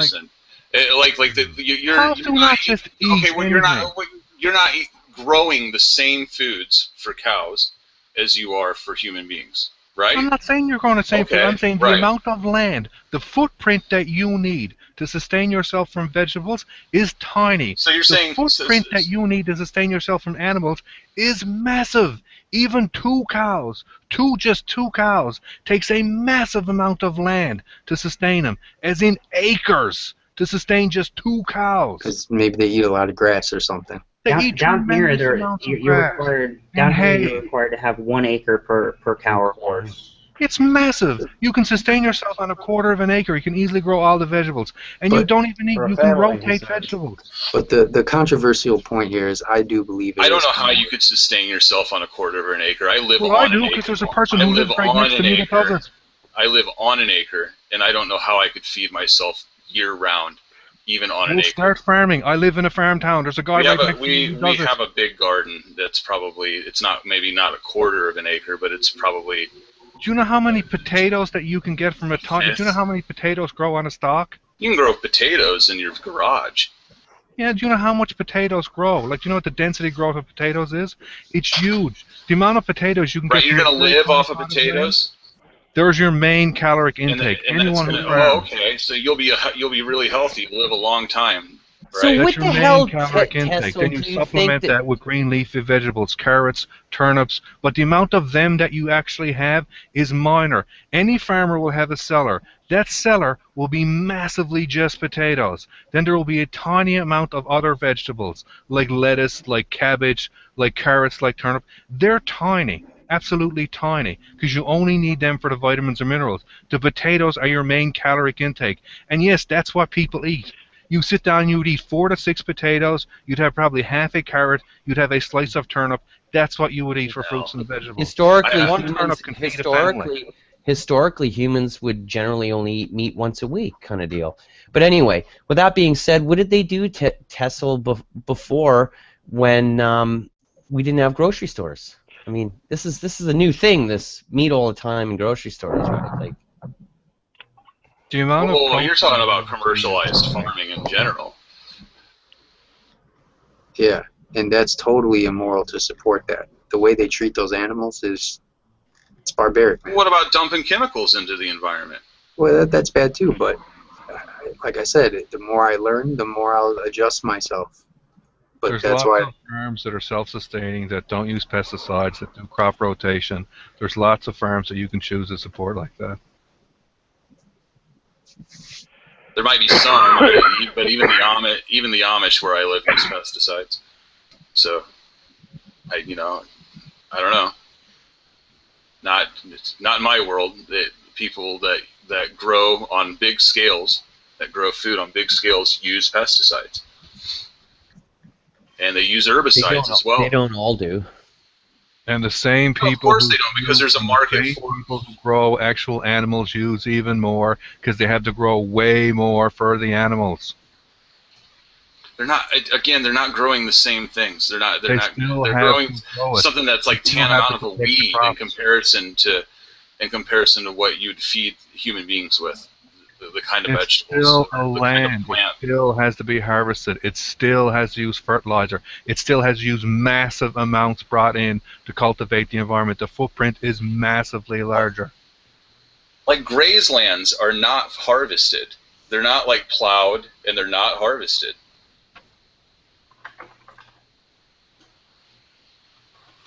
Like pastures. Right, that's the difference. You have a pasture, or you have an actual field that you grow, like a plowed field. Right. And when's the last time you've seen a herd of cows rolling through a plowed field? And you can use plowed fields, and you can use crop rotations. Who does that? You don't use external fertilizer. Like who does that? Who plows fields to I live in an entire province, which is farmland and fishermen. That's the way people do. They're all self-sustaining. They Wow. have small local farms, and the people who raise animals have massive farms compared to the people who raise vegetables. They're not even on the same scale. They're like 10 times the size of it. Tommy, what's your opinion of veganism? Opinion of what? Veganism. Veganism. I don't know. I think it's probably a good idea. I think the problem with meat is nowadays it's so loaded up with antibiotics and hormones and garbage that it's probably all really bad for you. So, but on the other hand, I love meat too much to give it up. So, I eat it anyway in small doses. But yeah, I wish I could be vegan, I suppose, or at least vegetarian to some degree. But it's difficult. Are you? Is that what Down you're? the line of like things to talk about. I mean, there's so many more things that are more harmful than what you eat, like how you treat other people. Well, yeah, obviously that's true. But what you eat, what they say, what you are is what you eat, or you eat what you are, whatever it goes. But your cells and all your chemistry basically are the downstream effect of what you eat. What you put in your body. Your body has to turn that into itself, basically, which is another miracle. But Yeah. It's harder to turn a Big Mac into yourself than it is to turn a turnip into yourself, which was created by God to to serve that purpose. Unless you go out of your way to buy fruits and vegetables that were raised from small farms, you're getting massively into. You're not getting like just a turnip. I mean, fruits and vegetables have colorings that are put in them. They're harvested prematurely. They're forced to ripen because it's easier to store them, transport them when they're actually not ripening. They're forced to ripen under heat. Well, I So, do I mean, buy organic, but that's about all I can do. I do grow occasionally. I have a little garden in my yard. And I grow a little bit, but we're forced to do what we have to do. So all you can do is the best you can do. yeah, I'm just not sure that vegetables are purer than meats. I think it's a hard argument to make. We artificially do everything with almost everything now. Well, if you look at the data, they're finding more and more that meats they're harder to digest. They stick in your intestines longer. They putrefy in there. Not to mention all the crap like I said, that they inject the cattle and the chickens with. That's chemical I think antibiotics. red meat's hard on your liver, I think. Yeah. A lot of people who eat meat eat way too much of it at a time. Yeah. They eat way too much of it all the time. Yeah. And that's a problem. You have that. You don't need that much meat, but historically, but a little bit of meat is good to have. It's good for you. It's good to have in your diet. You get your vitamin D from it. A lot of hardcore vegans have problems with vitamin D. They're vitamin D deficient. This was a news article in Australia like last week about consuming processed red meats, and the experts, the social commentators basically said that if you're not consuming it, every day, it's okay to have a bacon and egg sandwich on the weekend. That's the way he put it. So if you consume too much, it raises your risk of colon cancer by, I think it was 0.8%. Right, that's like the processed meats, right? Like the heavily processed meats. Yeah. Yeah. Your pastrami's and like you were describing, all of those cold cuts the Italians love. Pepperoni. But smoking raises your risk of cancer by 50%. But I guess that each individual, is more prone to set up certain genetic, keys and locks. I guess that's how I think of it. But so it argument seem that great of a risk with the red meat thing. And there's a village in Italy where I think they're the longest living people on the planet. I don't know what their diet is. Where? Plenty of real tomatoes there. It might be in Sicily actually, but there's definitely a village in Italy or Sicily, where the longest living people have been found and studied. I'm sure that a few choice terms that I've said could yield results there. Well, that might have to do with I know it sounds funny to say, but it might have to do with things like wine consumption, like whatever types of wines that some of them will drink around the dinner table on a regular basis. I know that sounds funny, but there are certain things that maybe in their diets that are actually packed with like antioxidants, which would prolong your life if you stuck with that for your whole life. You actually make a good argument for calorie restriction as a method of reducing harm to sentient beings. Well, I've heard before that the way, one way to live longer is to stay a little bit hungry at all times. I bet that's true. Absolutely. Absolutely. Yeah, and I'm just a vegan for reasons that I don't like the way these. Like, if I had my own farm, I would milk a cow. I'm not against that. I'm just saying I don't want to buy this food that these companies are selling because I don't want to support what they're doing behind the scenes to these animals. Right, But that would be more like a vegetarian if you were like hip to still like eating cheese or eggs and yeah, well, I don't know about fish eggs. even. I wouldn't eat fish, but yeah, yeah. I'll just. If y'all want to try something interesting, talking about being hungry, and I'm kind of a hack faster. I'm not good at fasting, but I do it on a limited basis. But try it sometime. It's kind of a war with your mind to go hungry.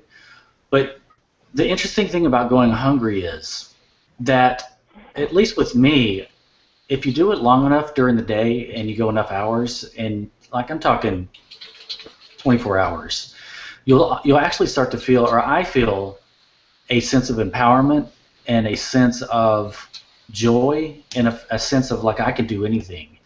And at the same time, I've got this thing going on in my head that's like, okay, it's time to eat. It's time to eat. Just out of habit, but it's interesting experiment to try on your body. Euphoria, Tommy. It's sort of a euphoric state, like cocaine.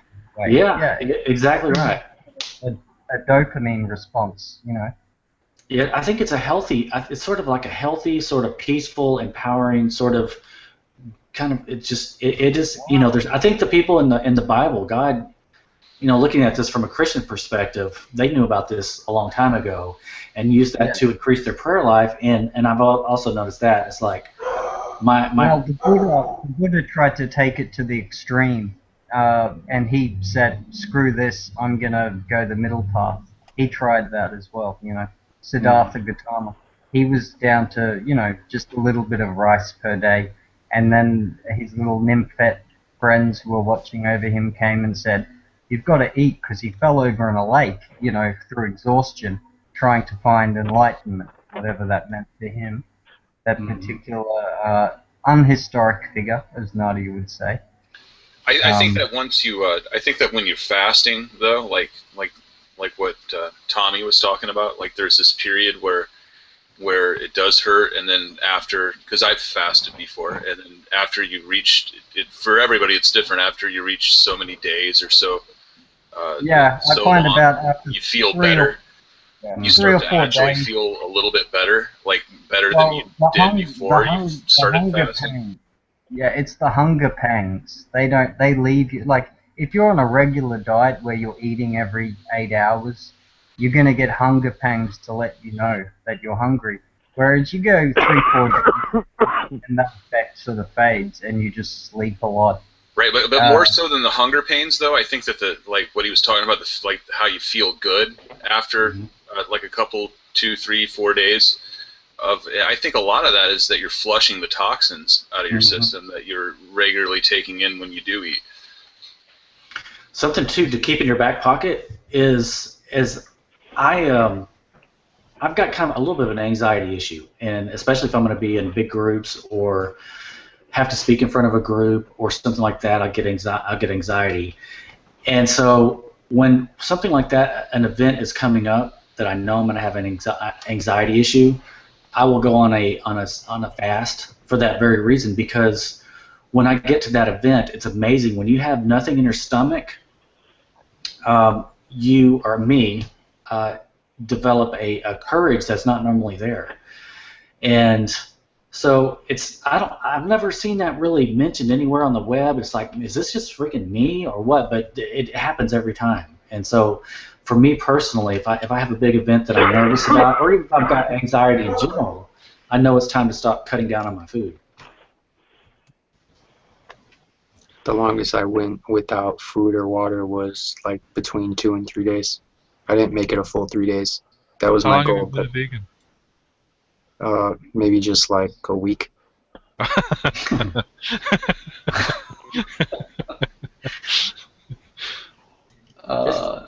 you got to start somewhere. Come on, don't laugh at him. No, it's better than I've done.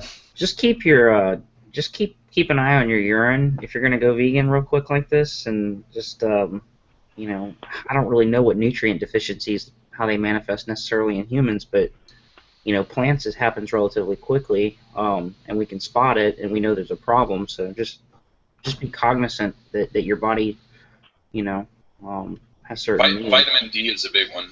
Like, you have to watch your vitamin D when you're going like full vegan. That's you can make vitamin D. It's relatively easy. Vitamin B12 will do you in because it's only found in animal products. Right, B12. Vitamin D is made by it's a hormone produced by sun exposure. Right, like you could sunbathe like on a regular basis. But you're thinking of who does B12 that? Or B17, whatever it is. Yeah, one of the vegans have because they don't eat meat, they have that deficiency in, is it B17 or B12? It's B12. The problem B12. is basically natural vegans don't have it. And the funny thing is, the reason why natural vegans don't have it because they eat bugs all the time. Like, even if you don't know, there's bugs on natural foods all the time, in fruits and on vegetables. And like, if you've ever taken lettuce apart, like really taken it apart leaf by leaf, there's always all kinds of shit on the inside of it, right? Oh, yeah. But no one does that, right? You just chop up a piece of lettuce, you quarter it, you throw it in a pot, and you cook it. So you are cooking lots of old bugs and everything in it that you just eat. So natural vegans get vitamin B12.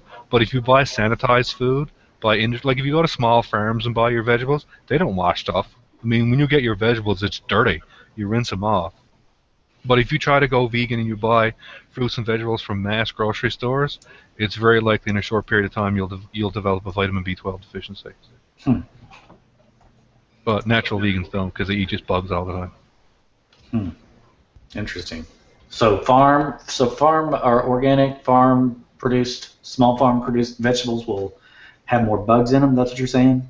Yeah, because they don't wash them, right? So like, that's everyone around here farms, they're small. Like, you can drive by the road, there's always people selling, like everything all throughout the year. And they stock foods, right? So you can buy, like, once winter sets in, another couple of months, they all go away. No one's out in the middle of December. But, I mean, basically, you can preserve food. I mean, people always do. They bottle it, they can stuff. So you have fresh fruits and vegetables all throughout the year, right? I mean, it's a farming community I live in. What area do you live? I don't know Newfoundland. specifics. Huh? Newfoundland. Okay.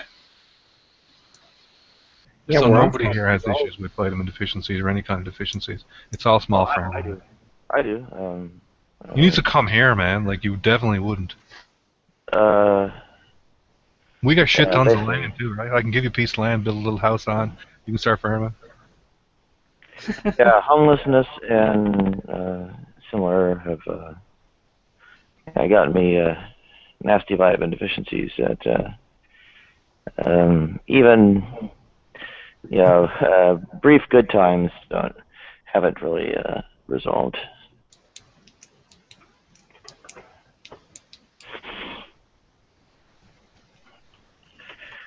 I do blood work and stuff and turn up all kinds of weird stuff going bad.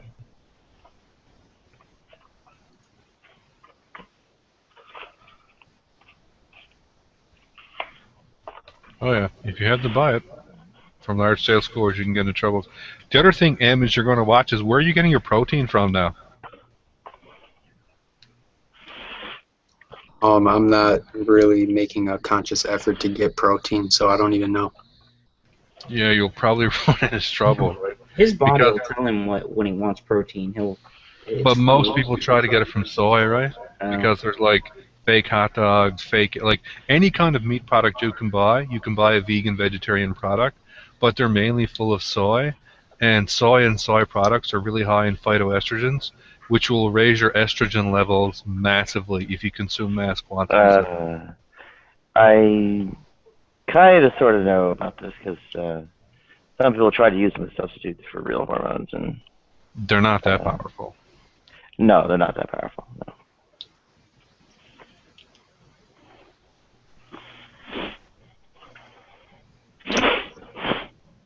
But I mean, you can easily get the protein. Just use beans, grains, whole rice, stuff like that, right?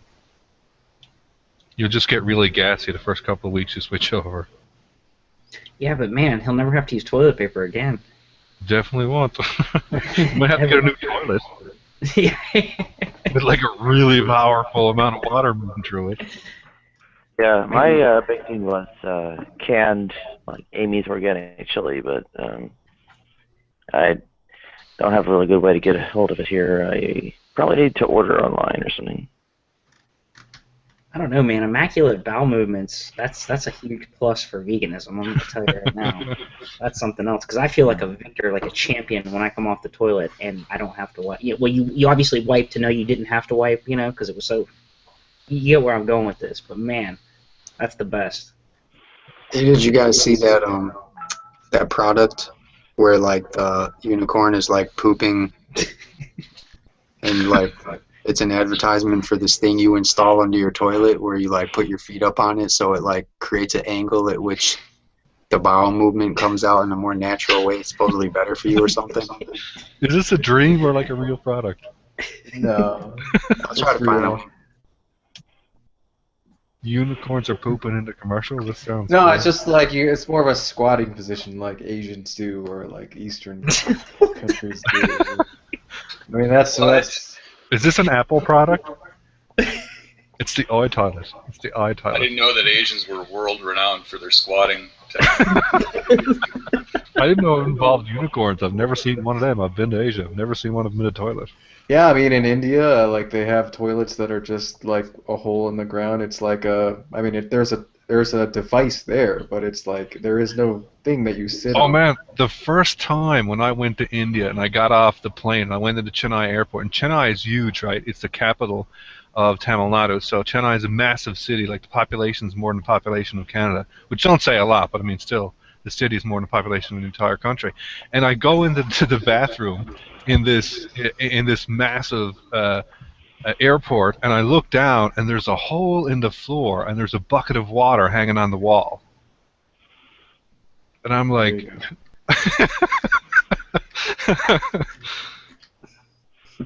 What? Yeah, that's what I said. I'm like... Well, I mean, I can guess how the two go together. I couldn't even imagine how that would smell. Not good. Do you guys ever go to... See, you go to China, right, and you go to the rice paddy, right, and the guy sets his bucket down, but he's put her out in the rice paddy, and when they need to take a shit, they shit in such a way, and it comes out like a firm banana back on itself, and it hooks. I'm serious. I'm fucking serious. They catch fish with their shit hooks.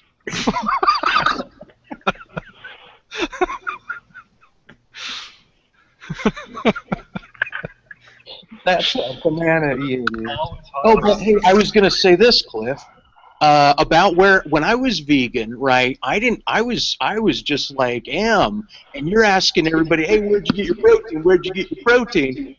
And I was like, I gotta chime in, right? But the room was full, but I got in anyway. And so what I was gonna tell you is that what I did was I just wouldn't shower for a few days, and I'd let my taint get a little sweaty.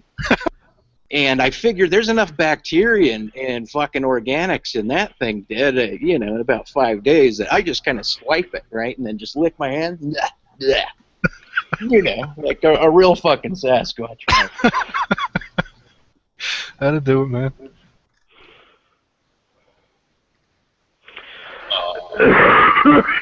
Really? Like Neff dismissed you from moderation?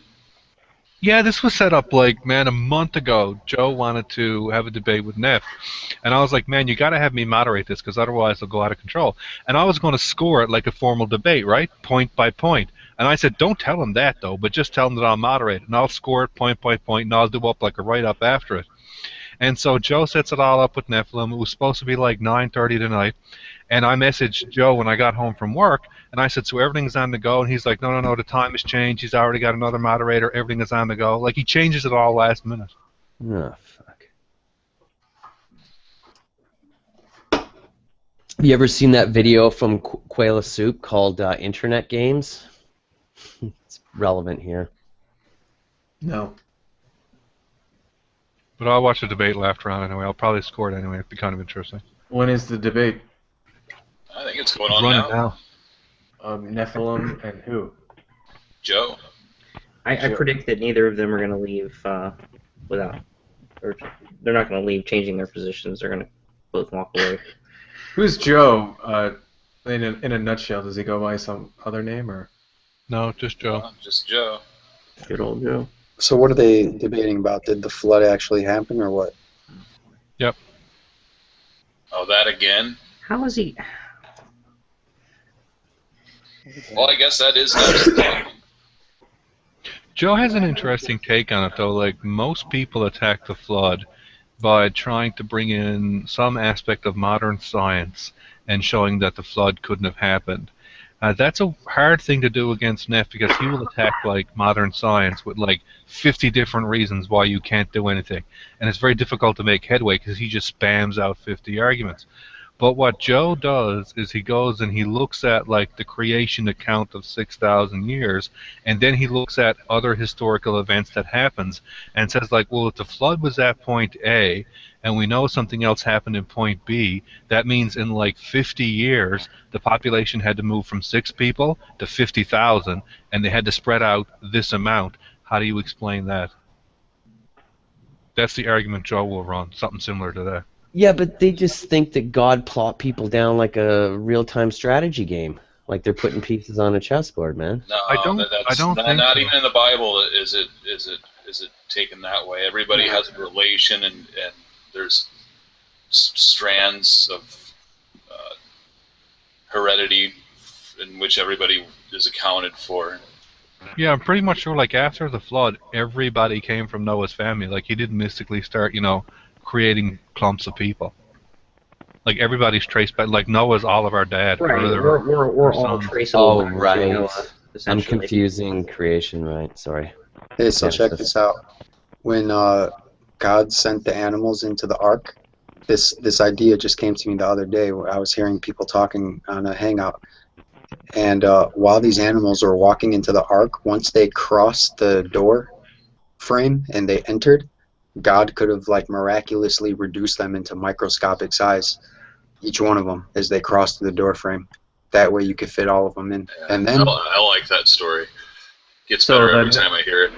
The Ark is like the Doctor Who. What is that thing called? The box. TARDIS. TARDIS. Yeah. The Noah's Ark was a TARDIS in effect. Well, who was the first guy to? I think it was either Kent Ham or Kent Hovind. One of them, Kent Ham or Kent Hovind, said that all the animals on the ark were babies, for one thing, and that when they came on the ark, Noah was able to put them into a state of like hibernation. So the amount of food and water that they needed was very minimal. Exactly, because the thing is you guys don't know this yet, but the ark was. Bill Gates is planting seed and little seedlings in Antarctica. They're putting one of everything down there. I'm telling you. And the thing is it's a time machine. And Noah's Ark pulled out of Antarctica Bill Gates' little bitty babies of everything, and Noah told his friend, he said, fuck you, God, fuck you, at the end. He also let his friends tie their rafts to his ark that had a lot of people in it, right? Hey, there was a lot of people that came along. No, that's how I thought about it. So didn't Noah live to like, what, 900 or something years old, right? Somewhere, Yeah. A long time, right? So everyone basically came from Noah and his immediate family, and so up until like what 1000 AD, I mean, he was still alive almost, like up until 900, right? And you would think that he would be well documented. I mean, he's like basically the progenitor of the entire race, right? Wouldn't there be stories about him, documentation, everything, this and that? I mean, you see nothing about Noah, really. No, have you guys seen that movie Star Wars? He's a Jedi? No, never heard of it. Holy shit. It's not That's out yet. real. It comes out next month.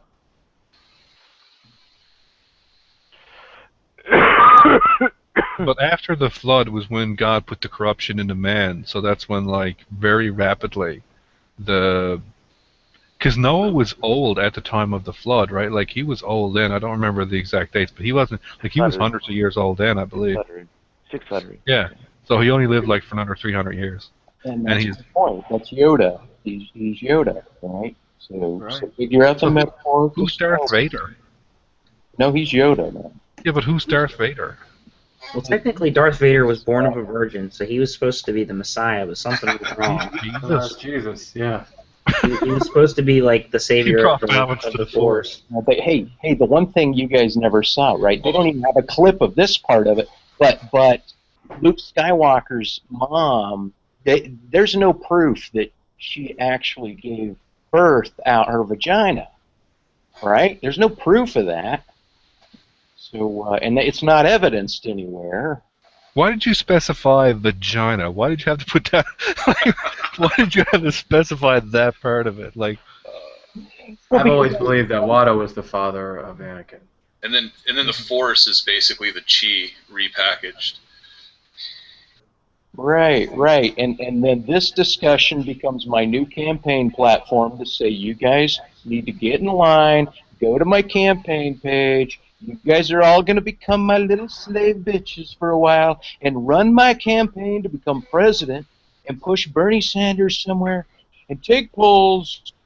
Well, I don't know. I don't know about the pyramid green guy. I don't know. I would vote for Mike. Like that's where my confidence is right now. So why not? You know. Where? So sort of, if Mike ran for president, I'd vote for him. Hey, what about me? Why not? Hey, why can't I be president? Well, man, get Commando as your vice president. That would be awesome. I wonder who look for vice president. Because communism might not be the answer to capitalism? Absolutely. Here we go. Here we go. The important thing about the communist revolution would be to reform the international order, to eradicate neo-colonial dominations of particularly developing world societies.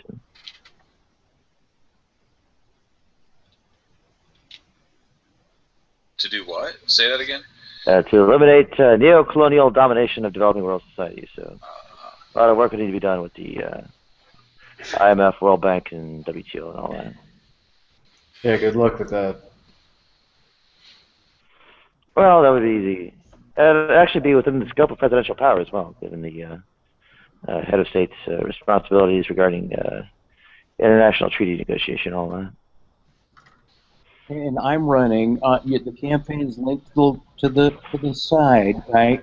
But I am running. I'm registered to run. I've already been interviewed, and I'm trying to get some traction. And I was going to respond to some policy angle that I heard Nadia mentioned, but I just forgot what it was because I got all like, am I really telling you guys about that? I guess I am. Yeah, I am. What the hell? But thanks for the pre-vote idea if I'm running, or a pledge, by the way. But Michael, what is your reach? Could you even get, say, Donald Trump to, listen to a minute clip of your, your general take on reforming the UN Security Council for more democratic representation within the global scale and such would also be rather worthwhile. Go ahead. So how many Michael Files are there in America running right now? Running right now, one. Well, you know what I mean, though. Like other, just sort of like a donkey vote run, in a way. Just like I know I have nothing. I'm toppling. I am like horse hooves toppling towards this idea. Is that the right word? Toppling, clopping towards an idea of simply trying to get on some polls. Right, I'm trying to get polled, and that will develop traction. If I can develop traction by the end of January, that's what I need. And I'm down for the count because my foot's fucked, and so I'm going to be online a lot, and that means I gotta delegate some stuff to anybody who would be interested in thinking that it would be cool to see if my left of Bernie Sanders political campaign things that you could see on the site on the videos, right? If being left of Bernie and getting on the polls, if I ever registered, right, it would pull the left 1/8 notch back to the right, and still allow Bernie to win. Maybe. I'm trying to accent it, but I'm also trying to figure out what the effect of my approach to Donald Trump is. So I got to link you guys to something. It'll only take me a second, and I'm curious what you think, but I'm not trying to hog the conversation here either.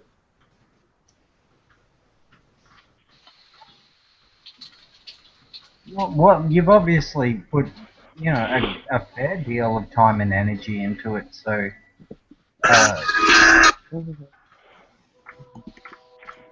I wish you well in that endeavor. Whatever, I don't think you're trying to legitimately become the president. Well, you would something is being done, and I find that interesting, and yeah, I wish you well in that endeavor. That's cool. I appreciate it. That's why I thought, well, the wrong approach is to refer to everybody as my bitch, and that I'm planning to use them and their services to run something, and I thought, what a divisive thing to say, but 'tis the season, It's my oratory stylistics. What can I say?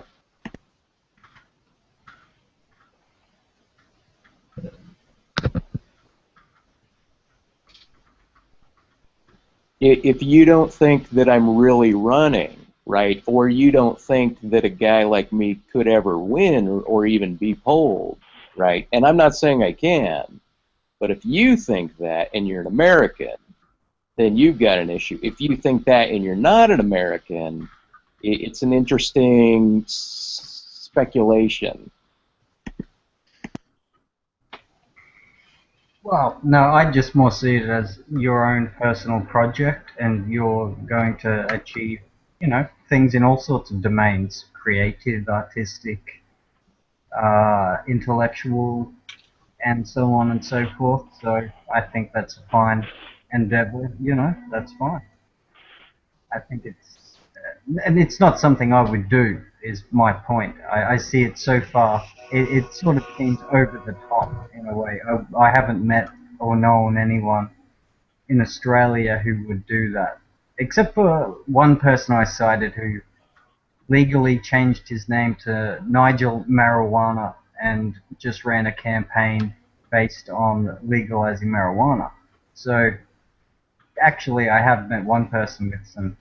Nigel Marijuana. I would use the word eccentric ideas without that being any derogatory remark at all. Eccentric in the most clinical sense of the word, which is interesting. I tend to overuse some words because I know the internet's listening. Okay. Michael Fowle for president. And don't employ me as your spokesman. I do a horrible job. I might need a UK ambassador for the. You know what I could foresee? In my cabinet. Is Miley Cyrus running for president? But it's going to be a while because I think you have to be 30, right?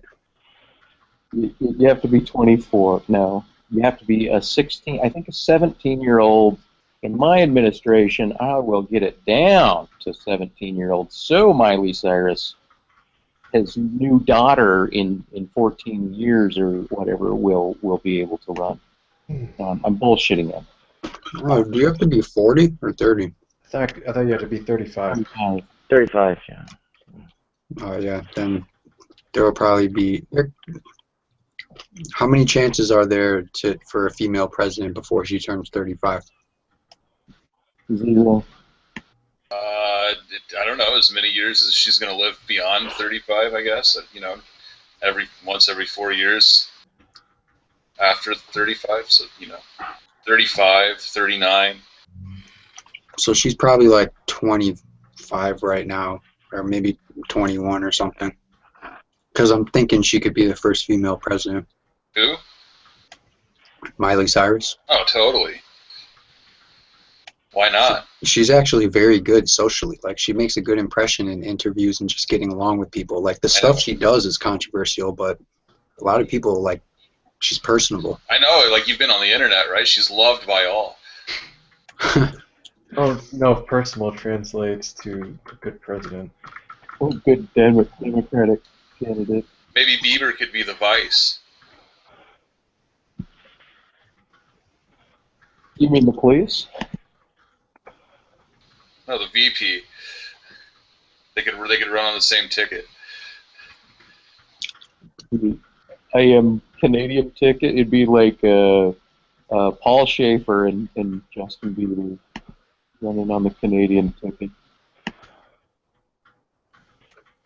Have you guys seen our new Prime Minister? He's a young man, Justin Trudeau. Yeah, he's a year younger than I am. How old is he? He's 42. 42. No brains. Did you hear that? It's my uncle. He's totally left wing. He's like, and he's got no brains. He says in the background, but he's in the cabinet too that he's put together. It's half women, which is pretty cool in my books. Yeah, I saw that. What I was going to about say that. was that the reason I would be a good president to challenge the Federal Reserve System and the whole financial institution, the whole currency, would be because I would be a good assassination president. Meaning not by the public, but by the powers that are actually moving the currency around, unaudited, carte blanche. And since I don't have kids at this age, I'm a perfect candidate for assassination. If you think that way. Anyone? Any comments on that idea? Does that make any sense? Oh, I don't think so.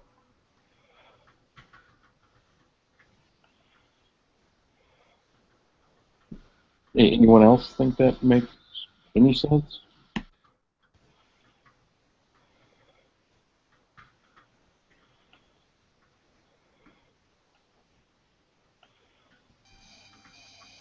No, me and Ludic are bonding over our loneliness and depression and anxiety in the side chat. It's all very, very sad and... Oh well. Hey, Em, do you It's ever all talk about me. Just let it be about me for 10 seconds, okay? Just 10 seconds. Okay? It's like a 10 seconds of silence.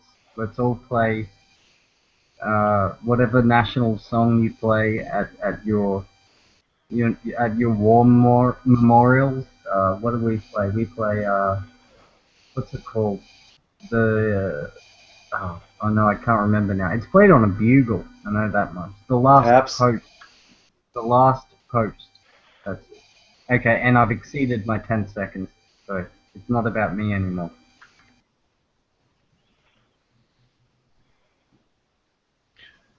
Hey, Em, did you ever talk to Ocean about his theism? No.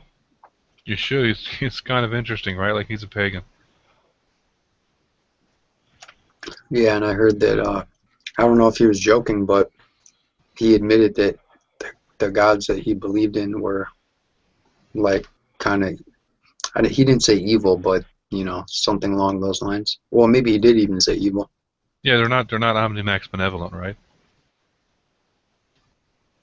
Right. But it'd be kind of interesting to talk about him, like why he's a theist, what he believes, because it's radically different from Christians.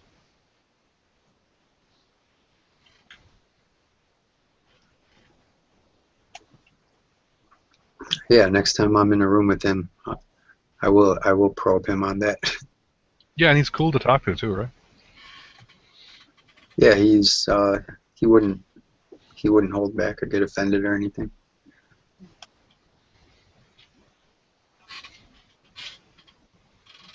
Hey, you know what? Cliff, were you in that room like last night or 2 nights ago when Ocean was talking with this one guy and they were talking about objective morals? Maybe that wasn't. I mean, I think he was talking with Art, but I was just wondering if you were in the room. Doesn't ring a bell. Oh, okay. Never mind then. Is that the same guy that was railing at all of us saying we're SJWs and stuff? I don't know, because I might have been sleeping at that time, but Ludic, I think maybe, yeah, Ludic, you were in there at that time. Because I remember I pegged that guy right away, that he just figured we're a bunch of Tumblr SJW fools. Not that I am a SJW like Nadia, but I put a lot more thought into it than a 20-year-old first-year student with green dyed freaking hair.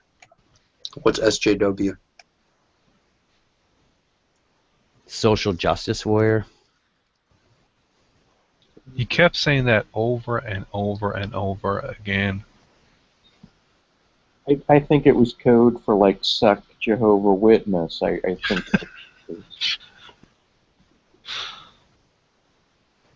What was he talking about objective morality with Art for? That's an interesting conversation. I don't know how Art would get into that.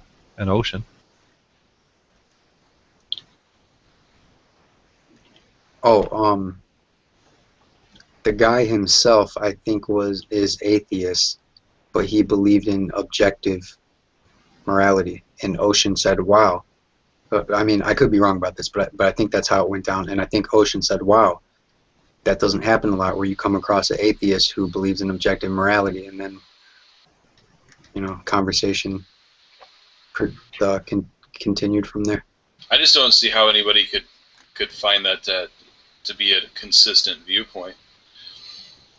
I don't know why people get excited about objective morality. Like, the most trivial thing in the world is to come up with an objective system. Here's an objective moral system. Whenever you need to make a decision, flip a coin. If the coin comes up heads, then the moral action is yes. If the coin comes up tails, the moral action is no. That solves every moral dilemma, and it's completely objective. All right, So, kind of like Two-Face. Good one. Batman, right? Good one. Good one.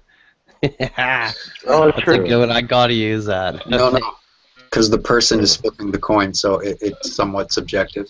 You know, it'd be some guy like, "Do I hold her down? Let's flip this coin." Yep, I do. Sorry that it's tails this time. You know what that means. That's true, though. The thing they want is some kind of I don't know, meta-ethic or similar, which is, well, not really described in terms of objectivity. Welcome,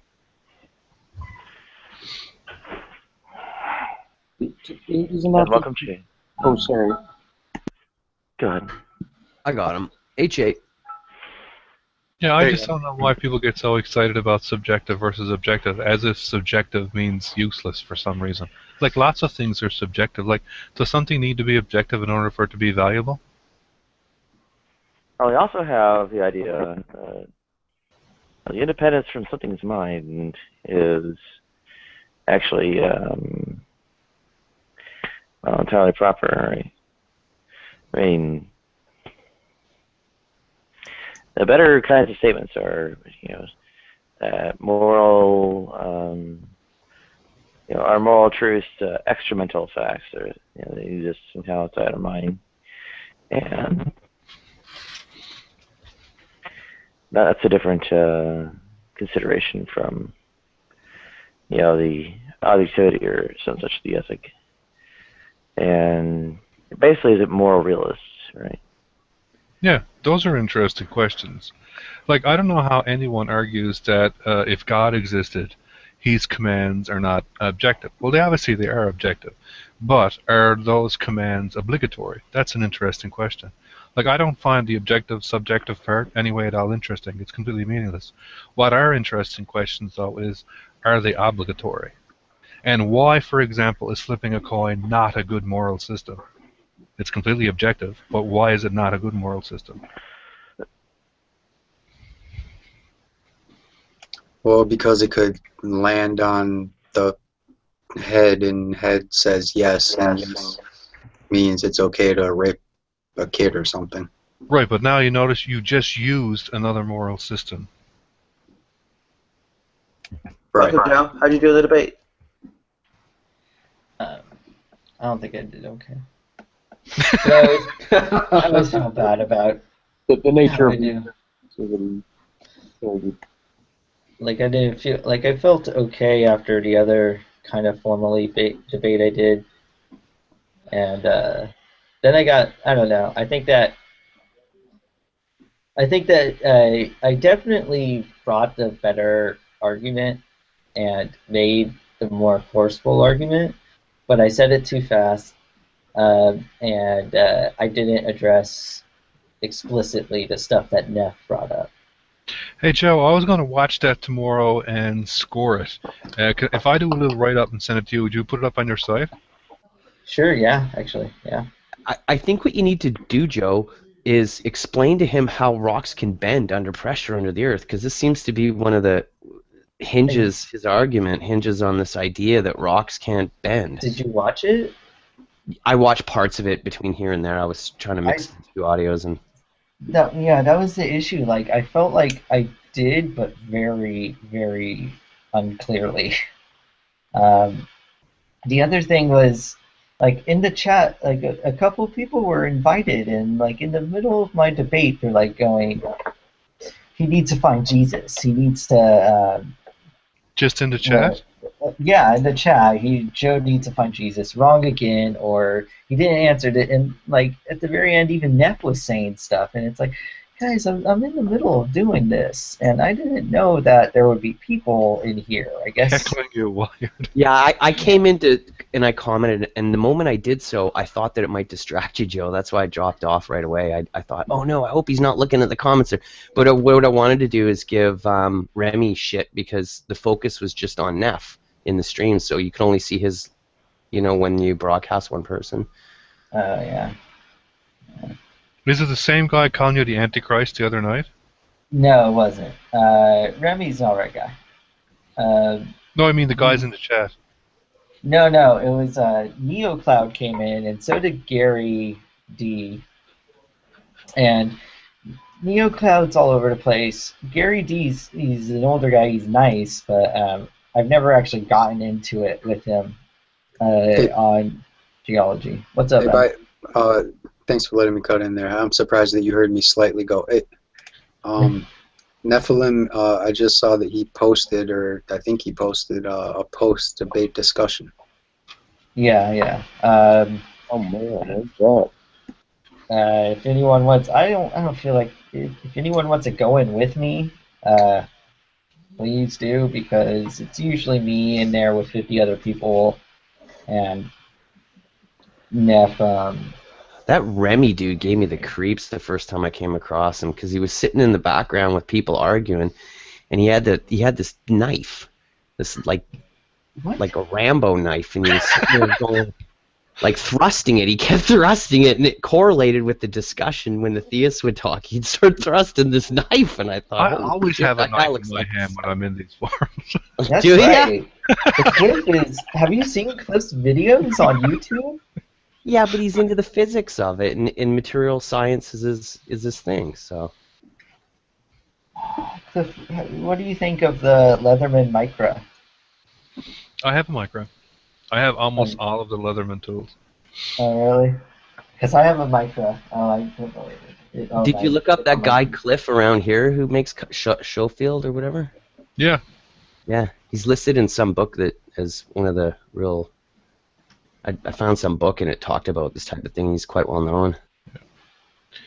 I really strongly support Leatherman because of their warranty. I bought like a super tool at a flea market secondhand for like $20. They retail for much more than that, and I broke off one of the tools. They're not like really heavy duty. I mean, they're basically you're not supposed to use them for full size tools, right? But I broke one of them off tooling around, and then I broke a bunch of the other ones off just to see like how badly they would break off, how easy it was to do it. And then because it only cost me $20, I sent it back to Leatherman just on a lark, and they replaced it with the brand new version of the current version of it. And I said, holy shit. So I got like a Wave, I got a Juice, I got a Micra, I got a couple of the other ones. Nice. You know who does that that's kind not of a thing bad in deal. computer world? I got a Micra. Logitech. Logitech's really good with mice and stuff for that. Here's a Micra. Here you go. Yeah, the Micra. I don't know if you can read it. Can you read it? Micra? Yeah. Yep. Does yours have the scissors? Yeah, it does. Is there one that doesn't have the scissors? It has There's an alternative that has pliers, yeah. I think the scissors are ultimately better. What's that toolkit like I sent you to pull your notebook apart? Is it any good? It's over here somewhere. Yeah. We should do that in the morning one of these days. Hopefully it'll make the Bluetooth better. I don't think it will. It'll make the Wi-Fi more better, but I don't know about Bluetooth. Yeah, that looks like a good kit. Hold that up again. Yeah, It's cheap too. Awesome. What arguments did Neff bring up, Joe? Oh crap, you didn't watch it, that's right. One of the arguments that Neff brought up is that uniformitarianists can't account for anticlines in the stratigraphic record. I was confused by it because he was saying that rocks can't bend and then he would immediately say unless they're under extreme pressure and heat, and it's like, well, the rocks bent when they were underground under extreme pressure and heat, and I'm like, well, wait a minute, I'm pretty sure he doesn't accept plate tectonics, so I can't say that. But then he went and talked about how there's uplift, how mountains would lift up things, and it's like, well, that explains how these anticlines form. You get like a geologic movement and uplift and stuff, moving these bent rocks that were bent underground up and exposed into above layers. But I mean, I never actually, I didn't know. Like the other thing with the time debate is my first one is like everything just is a blur. Like, I have to watch it, and I'm a little afraid to watch it. But wait, have you heard the anticline argument before? That's the other thing. I frankly haven't heard them go, you can't explain anticline. He didn't respond to like his responses to my arguments were not there whatsoever. And then he brought up the sandal tracks with trilobites, and there's a couple examples of those. And the sandal tracks, I think it's in the Biloxi tracks. Like this stuff has been, I don't even think creationists use it anymore, and they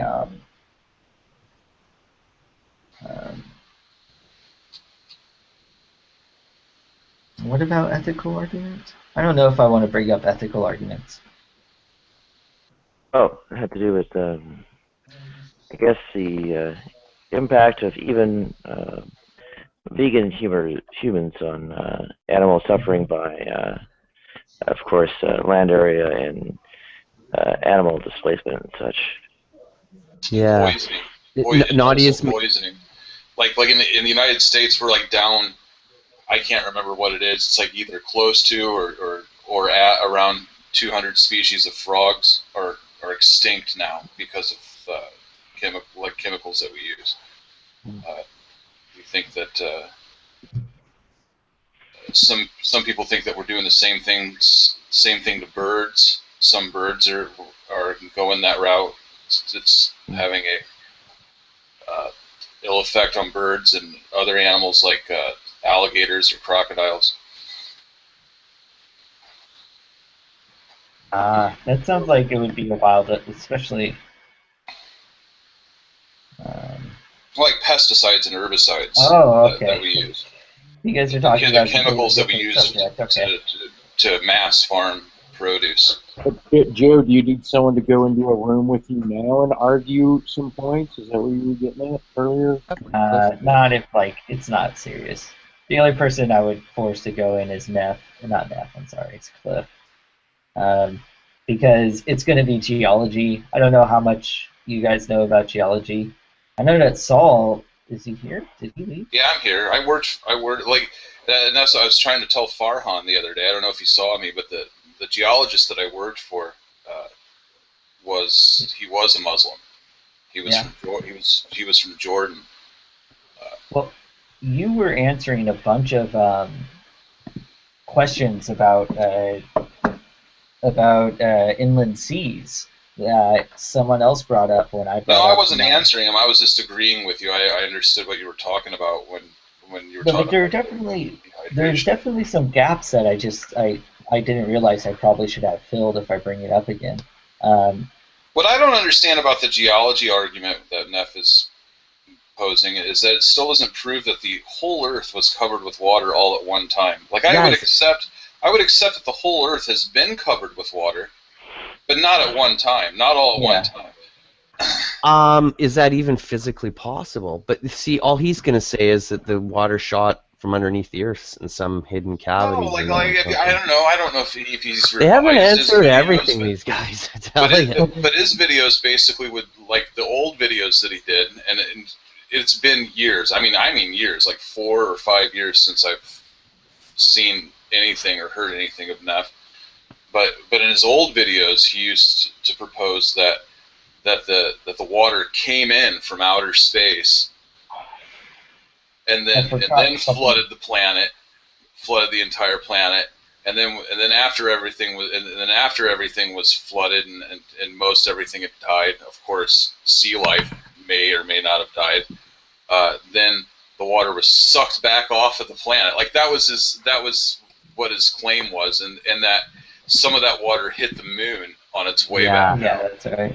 Yeah, he came to the realization that was a silly supposition, and I think abandoned it. I hope especially so. after the ED entry. I think after reading that, Joe, whatever I always forget that porno what thing. Was he bringing up there? What's up? What was the anticline argument? Like, what was his issue with that? Saying like what was his problem with that? Like, why couldn't that be explained by how we look at modern geology?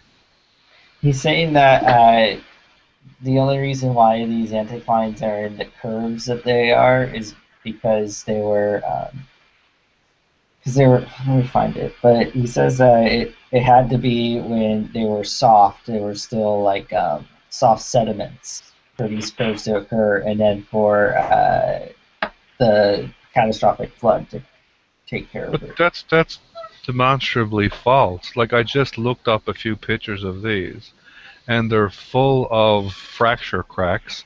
And I just did a very quick literature search, and it's exactly what I would expect. Like, for example, here it is. Fractures in the studied area dominantly strike parallel to the fold axis, which is what you would expect when you bend stiff material, have a high angle to the bedding, and are stratabound, which is what you would expect. It is often reported that fracture spacing, or the inverse fracture intensity, that's essentially how close they are together, is controlled by the mechanical layer thickness. And you would expect that because the thickness of the layer it basically controls the difference in the stress between the outer and inner radius. So I'm not sure why you would get anyway at all surprised. I mean, you see this all the time in concrete pours in older buildings. Concrete settles all the time in older buildings, and concrete will bend all over the place. Yeah, it will. I do know that. I know that firsthand. Like that was the bulk of what I worked with when I worked with the geologists. Is what we did basically is we specialized in two things. We would test the material that was already on that the ground was. We would test the ground to make sure that it would hold under certain weights, basically under certain bearing pressures, so that a building doesn't slide into the ground. That would be the first thing that we would do, and then we would test the materials that they would, which was often concrete, and we would test the bearing pressures of the concretes to make sure that they would withstand their own weight for the amount of time that they should, basically. Yeah, you had to have a soil bearing capacity of 75 psi here to use a standard foundation, which is like 8 inches thick. Right. If you don't have 75 psi, they normally go up to like 24-inch wide, piers or something like that. Well, yeah, right. There's ways around it when you don't meet the required, Yeah, and interestingly enough, where you see catastrophic failure, like where you see shit rip apart, is when it changes really fast. Obviously, because you can't bend concrete really fast. But if you bend it slowly, of course, the stresses dissipate throughout the materials by microcracks. Therefore, you can bend it. Like, it's the same thing as anyone who works with wood, right?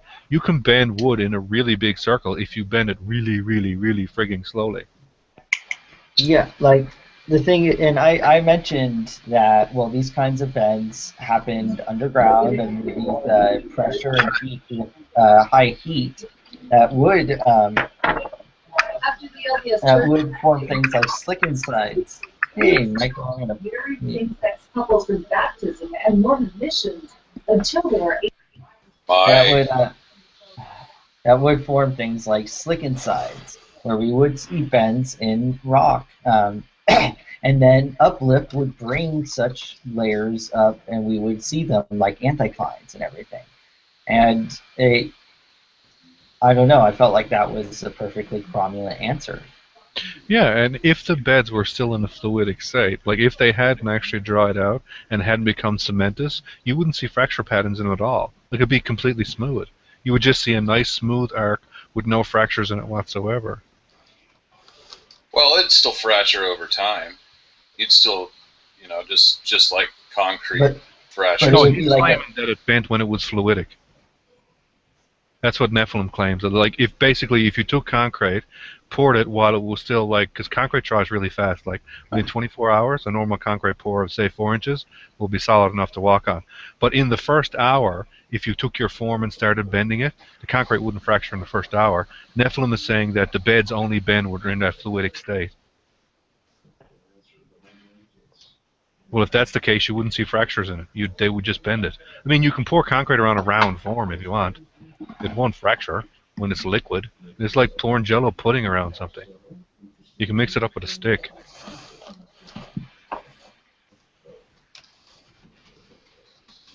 So what did you say to the assertion that the water just disappears into some subterranean cavern or something? I mean, no, it gets jolted out into space, or at least that's what he used to say. He doesn't say that anymore? No, he doesn't say that. He doesn't. Well, what does he say? Well, he didn't really. The closest thing to what you just described is he mentioned two different formations. One of them was the Navajo sandstone formation. The other one was a Cocoquino formation, and he said that this had to have been formed by silicates rushing down from the Appalachian Mountains into those areas where the Navajo, which is like Arizona and stuff. So the force of that, the force of that had to have, let me find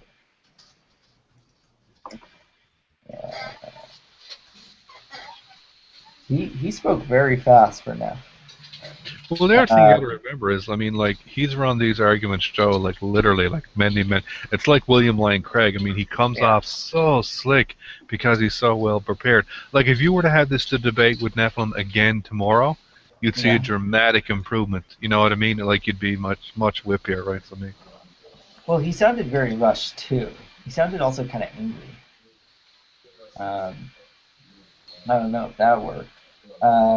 well, for him, but whatever. Like, So is like some particular formations of rock in Arizona, that's his proof for well, he the says that assertion? the only way that could have formed is through water, and that uniformitarians say that it had to have formed through wind action. He's like, so where's the proof that this hurricane came and formed these formations stemming from the Appalachian Mountains? And I responded to it, but I think it was very vague. I don't know which points I hit or missed, but I think I pretty much said, uniformitarians do not say that these things are formed only by wind action. There's other forms. There's other ways that things can form. Even water over time can can uh,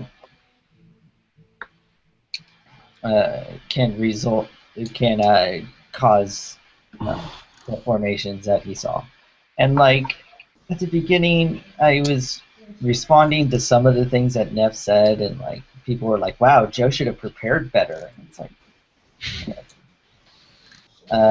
and I don't know. I brought up a whole bunch. He didn't respond to when I mentioned that. One of my arguments is that according to answers in Genesis, there was only one elephant kind on the ark, and according to their one of their most recent timelines, mastodons came about in less than 100 years after the flood event, and then 250 years later, woolly mammoths appeared after the flood event. And then in the ancient Indus Valley civilization, we see Asian elephants already being like tamed and domesticated. They're used on seals in the ancient Indus River Valley, and woolly mammoths are already in North America in less than 500 years. And I asked him, how can you, I mean, you obviously don't accept, I didn't say it this clearly, but since you don't accept evolution, how could these three different species come from one single not species, three different genera come from one single kind on the ark in less than 500 years and have spread out all the way to North America in less than 500 years? Yeah, I was going to say on multiple continents as well. Yeah, and he didn't address that at all. He said, I don't need to explain that because we're elephant kind. Like, it was incoherent. And, yeah. I kind of wish I pushed for a 20-minute debate, 20-minute openings instead. That way I could have fleshed out. It was weird, too, because he goes for 10 minutes, I ask him questions for 3 minutes, and then he goes for 8 minutes. And I didn't know how the 3-minute thing worked, but I didn't know that he basically goes for, I mean, it seemed weird to me, I don't know. And I tried to address his questions, but I know I missed some, that's for sure. 3 minutes, back and forth. 3 minutes well, I thought it was back and forth. I asked him questions, and he was responding to my questions. But then when it was his turn for 3 minutes, and this is my fault, I should have looked up more how this was done.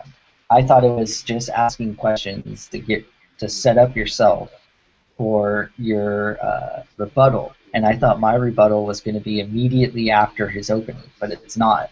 After the 3-minute questions, he gets 8 more minutes, and then I get my 10 minutes, and then but I didn't read it right, so that was totally my bad. I don't know. I think he's. I'm telling you, man, Joe. Bill Gates has embryos of every animal alive in a machine in the Antarctic, and that's a time machine that Noah tapped into back in the day. And you fuckers don't understand Star Wars. Worth the shit. When you said the embryo machine, I was thinking of that machine in Jurassic Park that the fat IT guy was trying to take, and put them into that shaving cream can. Right, right. Yeah. So that's the kind of thing that. All right, come on, Cliff, come and talk to Neff with me. Good luck, guys. He's not responding. Convenient. I was thinking of Fargo when you said that, even though I know. I'm like, what movie is he talking about where you see somebody stuffing something like into an old 1950s milk can? You know now, though, the Jurassic Park thing? Sorry, I didn't catch that. Oh, wow. I wonder how long he let Sean into it. Alright, I'll go in for a little bit. I'll see you guys later. Thanks for thanks for letting me lean on you all. Protection, I would. See you, Joe. Thanks, guys. Later. All right. Later. Have a good one.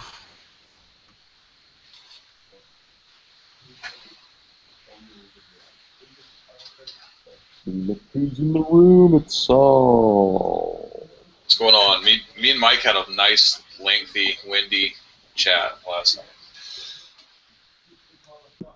Yeah, that was do you on go my by Mike stream. or Michael, by the way? I go by Mike. Okay. But I respond to Mike. But if you want to move me around like a slave, right, then I go by Mike. I go by Mike. Is that art yours in your avatar? I was going to ask you the same thing about yours. Yeah, I just made that. It's pretty cool.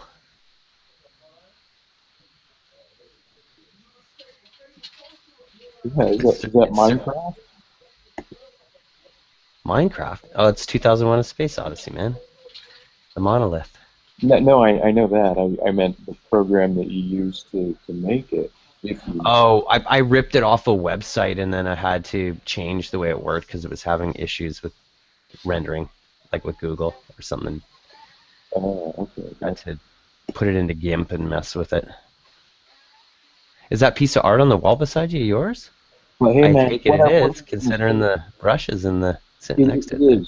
It is. I love painting that. That's my Megan Hint painting. Megan. It's my steampunk it. But the thing is my conversation with Saul was like two kind of polished but uneven rocks that are both concave, kind of a little bit, but they kind of moved around each other and then past each other a lot. And you guys talked for hours, didn't you? Because I was gonna join the hangout when I started it, but I ended up cooking dinner and eating, and then I got tired and I passed out, and I ended up waking up. It was had to have been 3, 4 o'clock in the morning here, and I think you two were still going. Couldn't believe it. And then I ended it after that. Yeah, it kept going. I mainly politics, of course. Ludic, I was just going to say, I don't even know if I know what your YouTube channel is. Oh, I'll link you to it. Just give me a sec.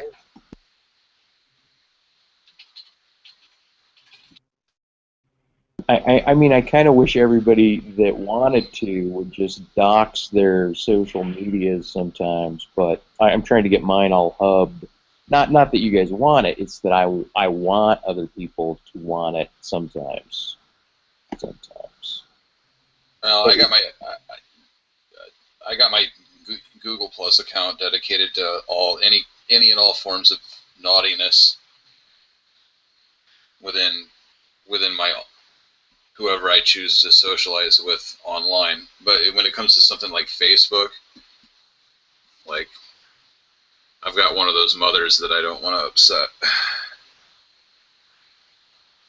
But since you already pledged yourself to vote for me, if I was legal to run for president, I'm kind of hoping you step up and at least like the campaign page.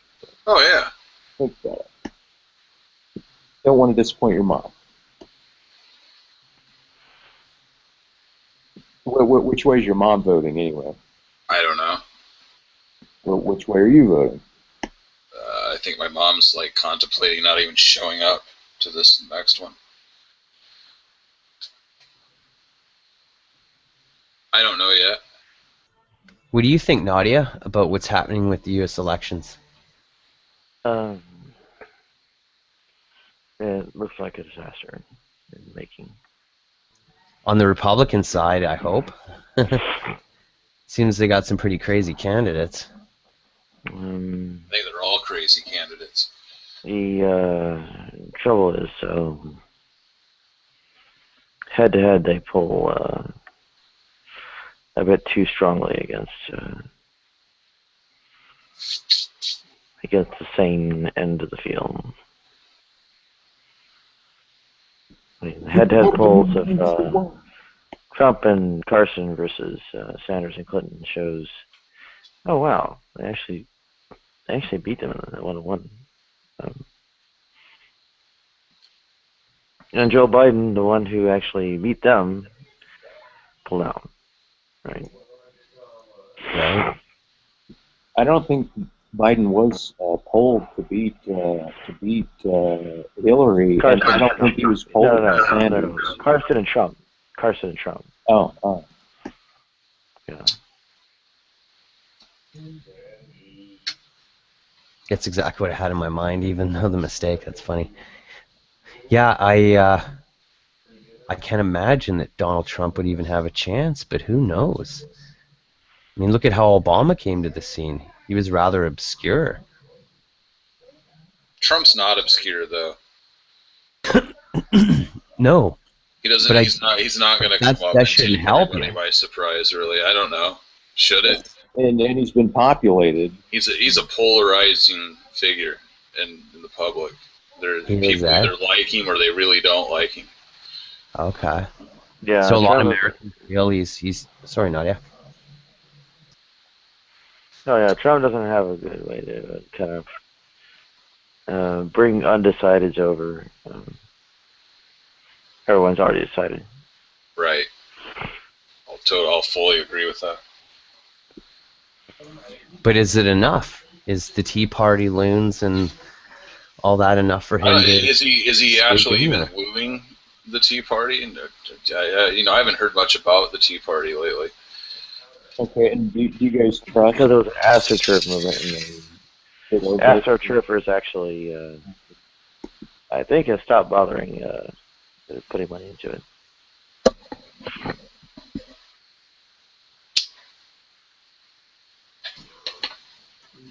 You're saying they're AstroTurfing, that there was money behind it, and it was really an AstroTurf. Yeah. I would agree with that. Well, I'd say that happens always, almost. Yeah, but just if you look at it in the time domain, they got in on the sophistication of it a lot sooner than other candidates do. Like now, at this point, 2015, yeah, I would say it's rolling in all camps. Yeah, I mean, Trump essentially announced in 2012 that he was going to run in 2016, and NBC just prime-timed him all the way through that time, and now here he is.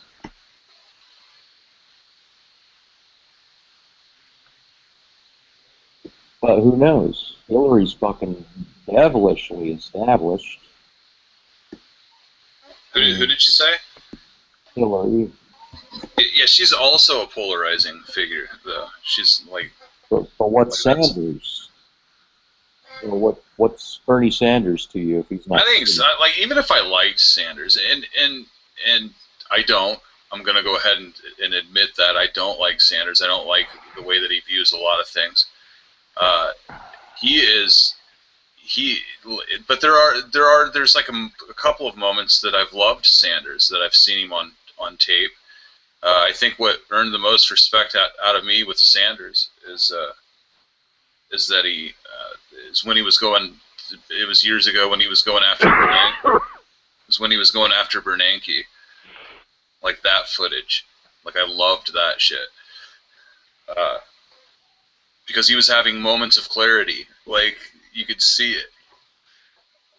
But he'd have to overcome his presentation. But that shows that he's also familiar with the Ron Paul ethic of get rid of the Fed, and the last thing Paul could do is say audit. Well, that's what I would relate him to. Like he's the liberal Ron Paul, basically. Like, and he will probably not go anywhere for that same reason. I have no idea. He's campaigning towards it, and everybody needs to keep, I think, a fingernail between the Fed and the government. If the history about it is accurate, that institution inflates as much of the world economy as it wants, unaudited, written off, and we're to assume that our gross national product actually pays for the trillions that the Fed is putting out worldwide, we're supposed to trust it. We're not trusting that, right? I don't trust it. This was actually it didn't have anything to do with that when he was going after Bernanke. It was more to do with the bailouts and how the bailouts were being handled. And I would agree, and at that time I would have agreed heavily with Sanders. He was right on the money right then. He said rather than to make these funds available to the people who really needed it, they made the funds available to the people who didn't. That's that was the essentially how it went. Yeah, and that's nepotism.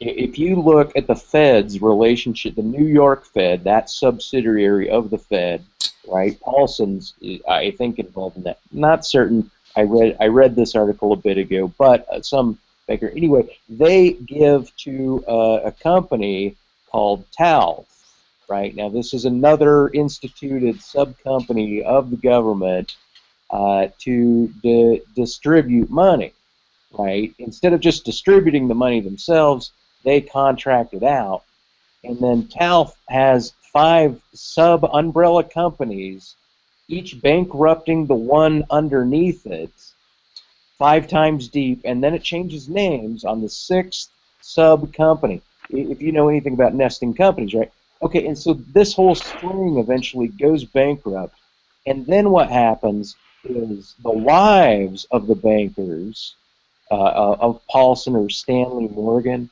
right? The wife and one of the mistresses or daughters, they got together and they made a company, Waterfall TALF, TALF, right? And they asked the Fed for $15 million as a charity, and the Fed gave them $220 million. Anyway, that's my thing. Nepotism.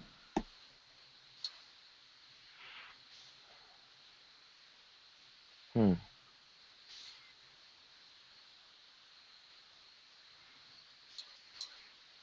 mean, does anybody have an opinion about the Federal Reserve nepotism, throwing money wherever they want to throw it, or solve?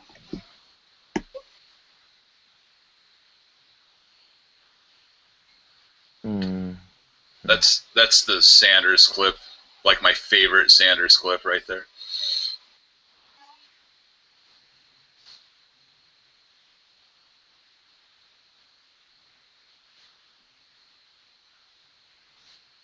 Okay, the Alliance Defending Freedom is we have a problem here.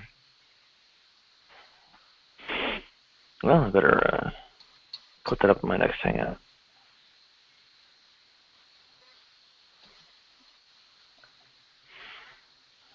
Number 5. Okay.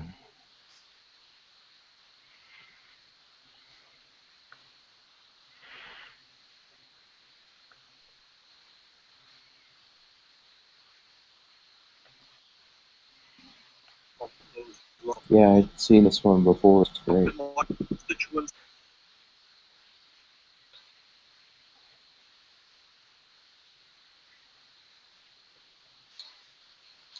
But anyway, in that video, if you can see what I'm talking about, even if his policies are, did you say that you were switching over to a new channel, Nadia? Oh, about half an hour.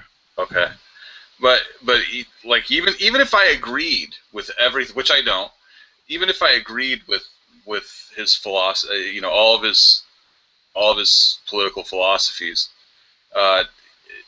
just I don't know, just listen to him talk. Look at his presentation. It's not sellable. Just like it was not sellable with Ron Paul. He's old. He's this old white guy. He kind of has an Elmer Fudd thing going on when he talks. And what the fuck, Trump? And that's gonna matter though. Trump is Elmer Fudd. Look at that fucking ball cap and them bulldog cheeks. Tell me he doesn't look like Elmer Fudd. I hear what you're saying. Okay, you think he's puddly, but man, he's gonna get a lot of votes. He's probably, maybe, I hope, getting more than Hillary. I hope he's the nominee if I'm not the nominee. That there was with people who really liked Ron Paul, they would have that same hype about Ron Paul back when it was relevant. I don't think that he's going to get a lot of votes. Yeah, the difference between he and Ron Paul is that the what do you call it? The number of people on the platform is very, very minuscule right now, right? And when Ron Paul was running, there was a huge spread, you know. And Ron Paul's Republican, and this is a Democrat coming in on the Democratic side about the same issue. It's a unified party issue. Even the Republicans know it. They know it. No one's willing to chop the head off of the dragon. What, the Fed? Are you talking about the Fed, basically? Yeah, without an audited Congress controlling the economy. What would we do right now? Like, let's say we wanted to drop the Fed. We wanted to stop using the Federal Reserve for our currency. Well, what would we do? Well, I solved that. In my mind, the solution is that, like Bitcoin, you set up a national intra-traded digital currency, meaning it could actually only be traded digitally and or physically, but it's a digital currency, like Bitcoin, right? And it's only traded within the U.S. for Federal Reserve notes. Geographically, the satellite would cut it off if you attempted to sell it outside. Why would it be backed by Federal Reserve notes, though? Why would you back it? It's not backed by it. It's not backed by Federal Reserve notes. Everything, Medicaid, Social Security, all of the things start getting paid through this new intra-digital, interest-free, non-inflationary, digital blockchain currency, right? And then what happens is you get everything we need in the country, right?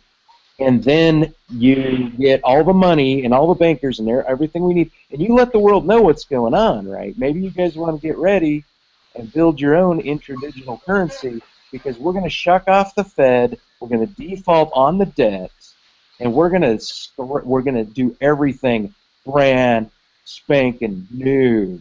Right after we go to war with China. What? Right after we go to war with China, right? Well, we have the biggest military. We might go to war with everybody. Default on our debt. Because we default on our debt does not mean our military is smaller.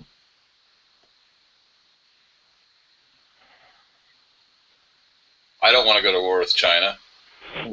Man, that's the credit card our ancestors set up for us. They gave us the solution, and they gave us the answer, and they bankrupted the shit out of everything. And this is why the socialism makes sense in this zeitgeist. That's how I see it.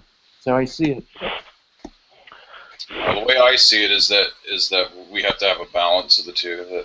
That there has to be some socialism in order to maintain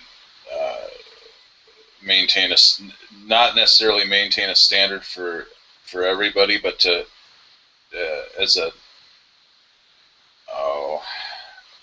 I don't know how to put it, as a form of cutting our losses in bad situations. Socialism sometimes is the answer. Now you don't. maybe not for long, maybe 4 years of socialism, right? Maybe only that long. Maybe you actually wax down. Well, we've always had a little bit of socialism in our system. We've always had a little bit of it in our system. Yeah, I'm not. Never not had like some kind of social programs to take care of people who need it, basically. And in turn, those people don't go out and rob and pillage and steal to make their ends.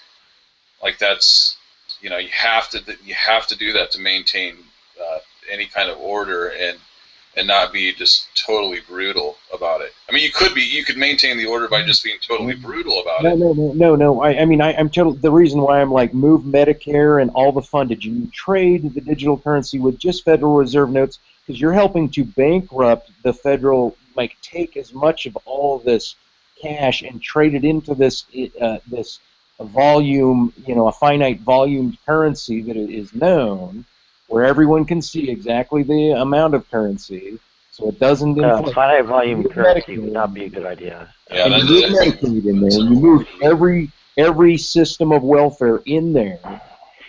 You give America a big hug. Then you shuck off the Federal Reserve, and then you wait for the backlash. You trade intra-country, and then you start trading international digitally. That's it. It's audited. It's complete. It's absolute. It's what's for dinner.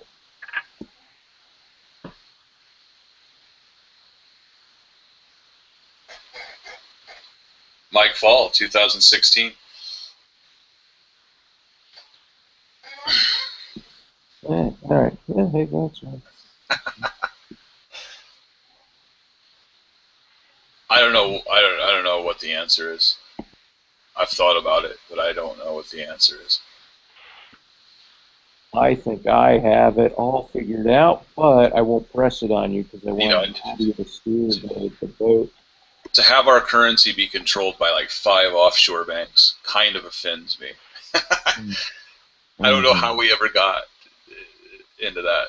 Well, I do know how we got into that position. It was Woody who put us there, wasn't it, to begin with? So. Wilson, what do you mean 5 offshore banks? What kills me when people, like, I hear people saying that Obama is the worst president we've ever had, and I think to myself, no, he's not. He isn't about shit compared to some of the presidents that we've had. James Buchanan. He's so mild in comparison. James Buchanan is generally considered the worst. That's why Biden has been a great vice president for Obama, is because I think he propped him up, but I also think that maybe he was too wooden as Obama's vice also, because Obama had that hate translator shtick that he did. I think like that was applicable partially from the maybe because of Biden making him a little stiffer, more appropriate for polite society. And when I say making him, I mean encouraging him to appropriate himself for the presidency as the vice.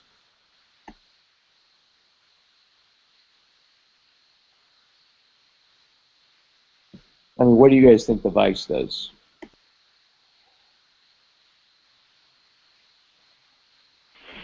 What do you think? What? What do you guys think the vice president of the United States of America does in office? Goes on a 4-year vacation. Okay. I think you're probably right on that, but an advisory type of vacation.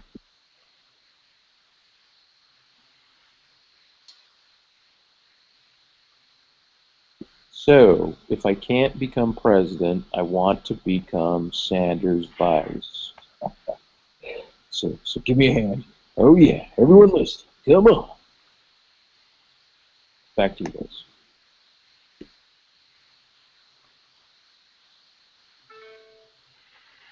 Okay.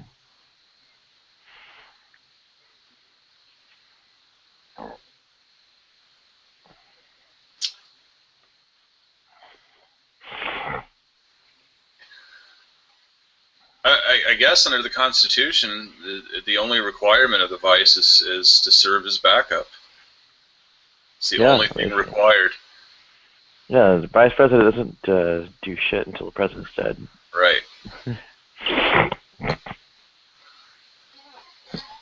Oh, okay. So got Phyllis Schlafly, Kevin Swanson, and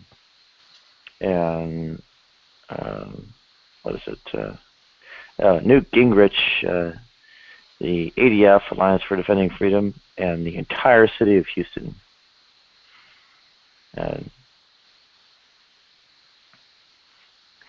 I've got the accusing spirit in me tonight. I accuse them all of transphobia. So.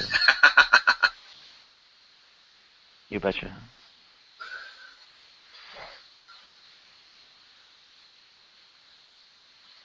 Oh, and welcome back, Vane, by the way.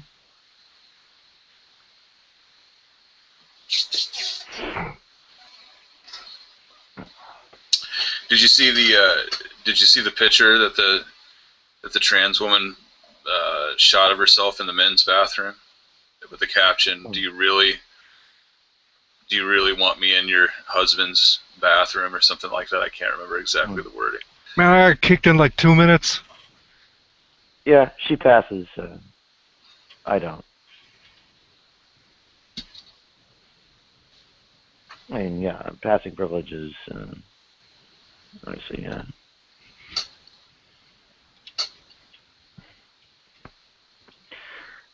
I guess it might do something, but who knows?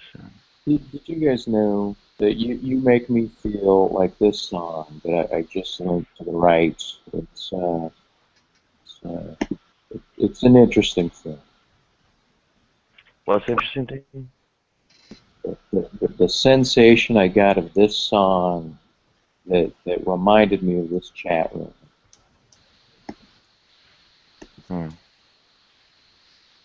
He was showing a lot of it the other day. Who was? I'm sorry, I was replying to Vane, saying for him to show some of his artwork, and I think you were showing a bit of it yesterday, weren't you, Mike? Just screen sharing it up. Yep. Sorry, lag. Windows. Yep. Let's share some. That's a good piece you got there too. So. I jumped over in Nephilim's room to give Joe a hang. He kicked me like within 2 minutes as soon as I spoke. He made an argument. Joe brought up the point, because if you look at the creation account of elephants, like within a very tiny, small amount of time, like within 300 years, you have elephants producing like 4 major species of elephant over various parts of the world. And each elephant generation only is 25 years. So like within 4 generations, you produce a woolly mammoth, and within 6 generations after that, you have African and Asian elephants from woolly mammoths. And I said to Nephilim, like, so you think like this could happen within like generations? And he was like, yeah, obviously, because it happens in people. And he's like, like a person could give birth to like a 4-foot small guy or a great big guy. And I said to him, so you actually believe like an Asian elephant could give birth to a woolly mammoth? That's your explanation? And he kicked me.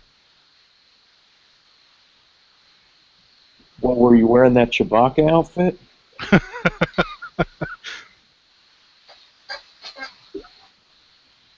Like, that's silly. It's one of the strongest arguments against creation, like the massive amount of speciation that has to happen. Like, literally, like, if you have an elephant-like thing producing a woolly mammoth in 4 generations, like that, like every generation has to look massively different from the one before it.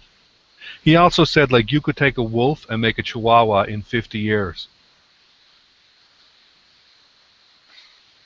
You guys might not understand this, but Cliff is actually my son. I shit that hairy monkey out my... He's a fairy, right? His mom calls him a fairy. That was pretty funny.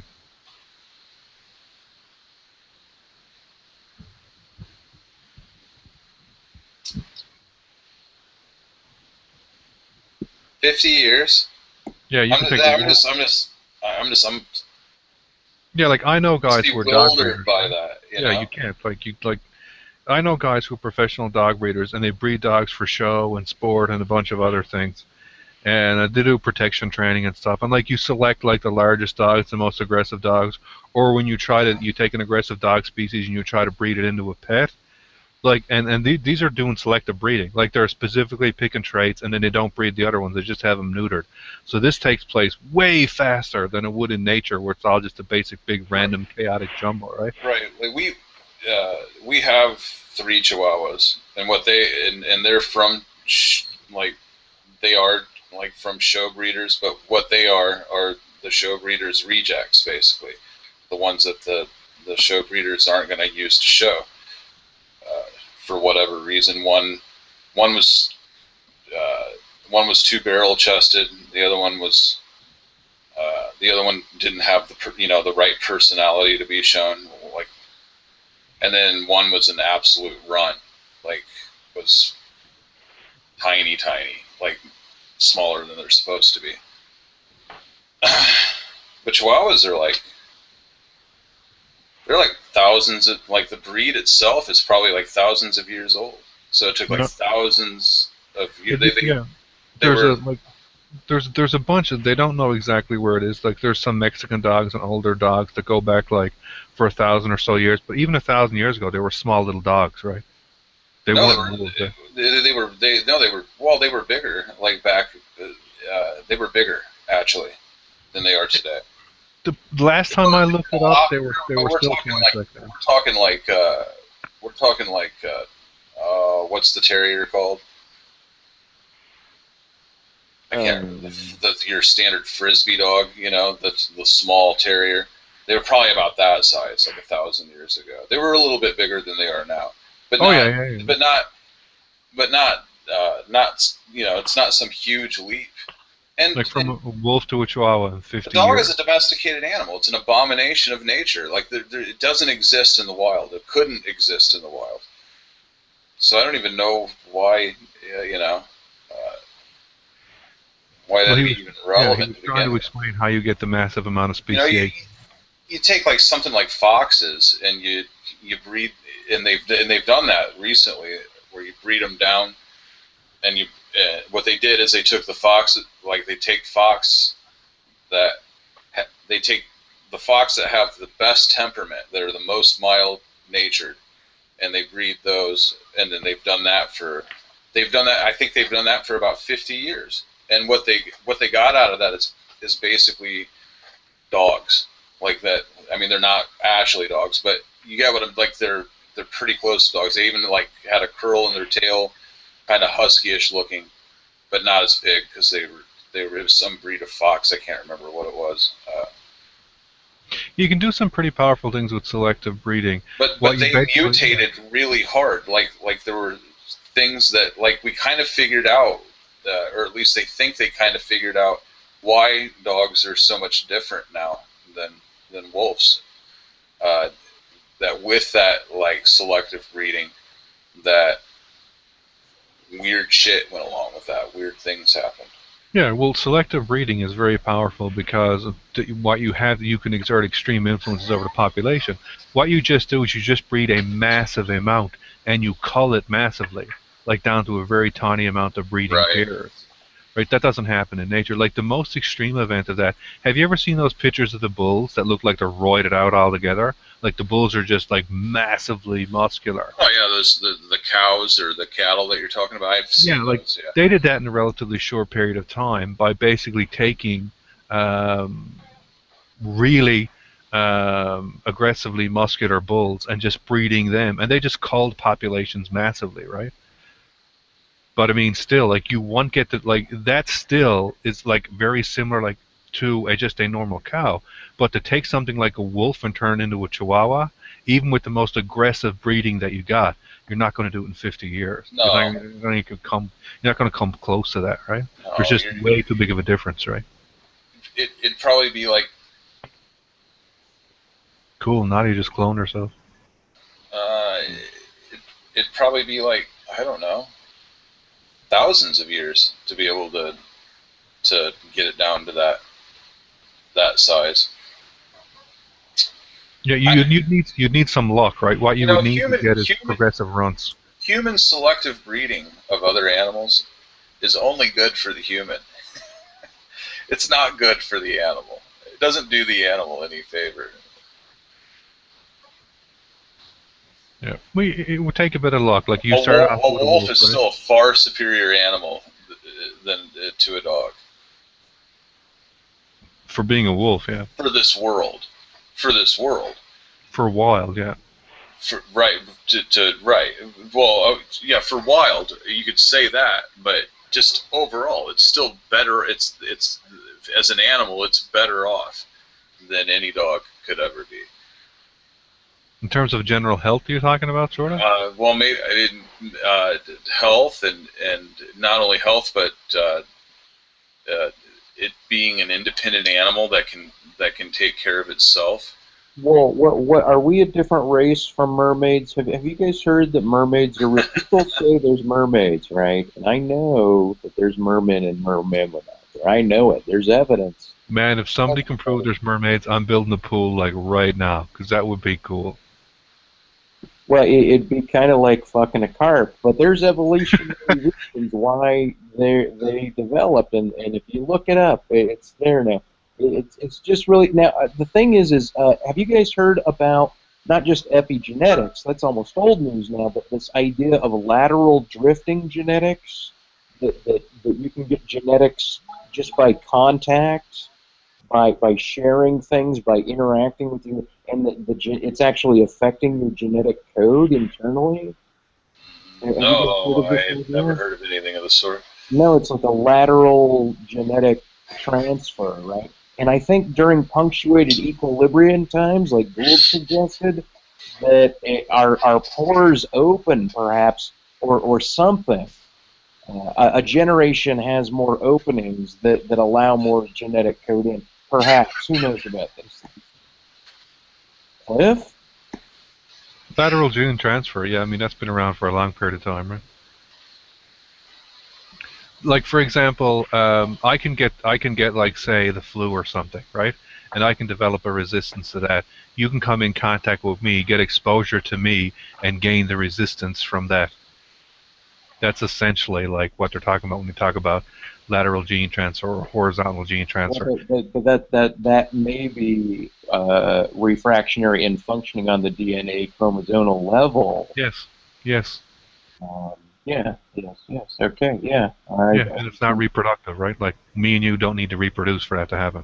Right, but and then now I've been in an accident, so to speak, that caused me to get blood transfusions from like four other people, and I felt really, really differently weird, and my memories were actually a little bit torqued, but my thoughts about, and I thought, God, this is because I have someone else's blood in me now. That's what I thought. It was weird. Well, it was for the longest time, like, we had really, really, like, hard set that your DNA was what covered trait inheritance, and that was, like, that's Richard Dawkins' famous argument, right? The selfish gene. Genes are 100% absolutely everything. He was a guy that really, really pushed that. But the more that we look at it, the more we realize that's really not the case, and there's all kinds of stuff going on besides that causes trait inheritance. I was under the understandings that throughout our lives our genes don't even stay the same. Exactly. Like you could clone you today and then clone you 5 years from today, and you're going to get two different results. Yeah, I hear older men that give birth to sons, their sons are more likely to masturbate more than younger men. Oh. I mean, any men that give birth to sons, something interesting is going on there. Yeah. There are trans men. Nadia, what do you think about the idea of giving birth to trans babies? Like, if we could genetically make, before it was born, a trans baby to have women give birth to, what do you think? It's a really bad idea. It's like we suffer and such from the condition, and it kind of really sucks to be trans. Well, I only mean by Hey. How about this? How about just no genitalia and their pee tube goes at their ass? That would really suck. Yeah. Yeah, that doesn't sound very good either. Okay, give them a hot button, something to rub. Right, You just took away like one of the best parts of being a person. Well, like I said, give them a bump. Don't take the clit off. I guess. There we go. The bean. Yeah, this is probably not a good idea. By the way, at the hour rollover, we're doing a changeover and such too. So goodbye to all our link in the sidebar and all that. I get the link in the sidebar and all that. I said I'll get the link in the sidebar and all that. Cool. Hey, I'm losing my voice. I've had a cold for a while. There you go. It's a bad one too. Yeah, I don't think cloning me is a good idea.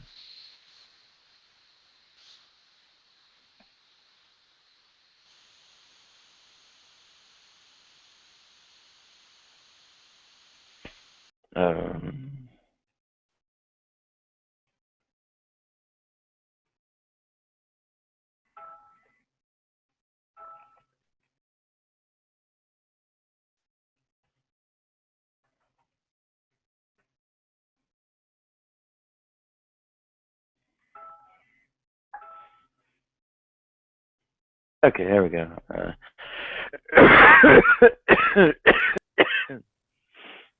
Fingers crossed. We can. What? Oh.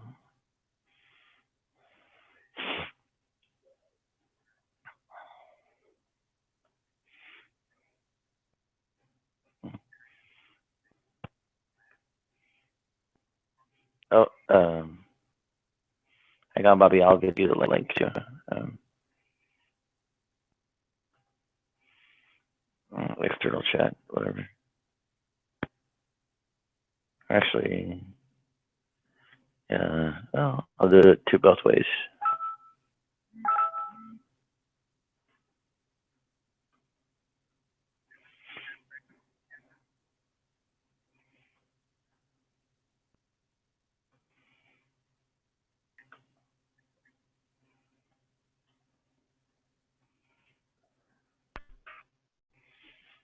Okay. So. Oh, who's there? Nicholas. Hang on, Nicholas. I'll give you the link. And we're about to go on air on the other one, so bear with me if I'm delayed a minute.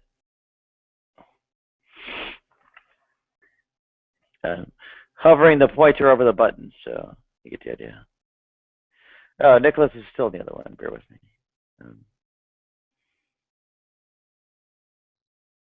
Yeah, I'm in two hangouts at once. So.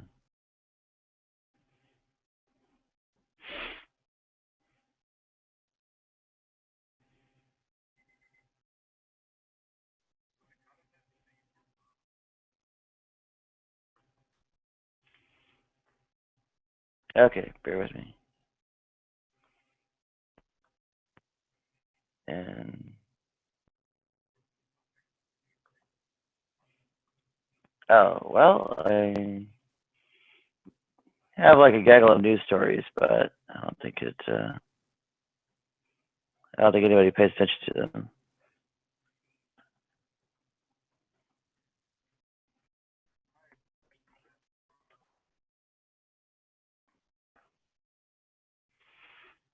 The Alliance for Defending Freedom and all that is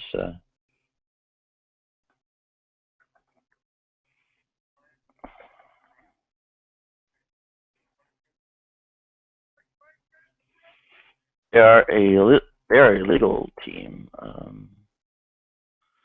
that apparently makes quite some transphobic efforts. They are the behind the campaign in Houston, as well as a number of other cities in the U.S.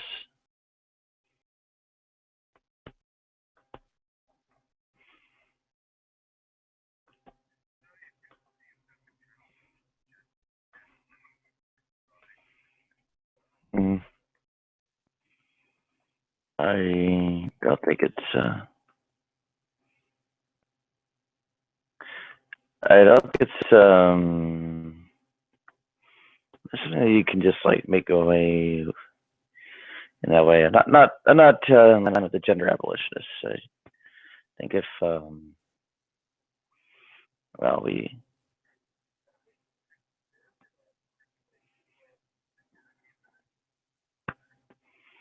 Uh,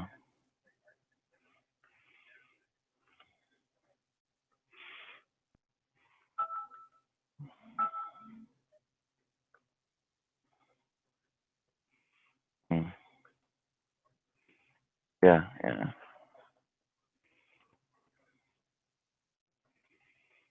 Yeah. I was miffed. I was like, hey, wait, I'm the social justice warrior here. I'm like, all the things you're saying, you're not talking to me.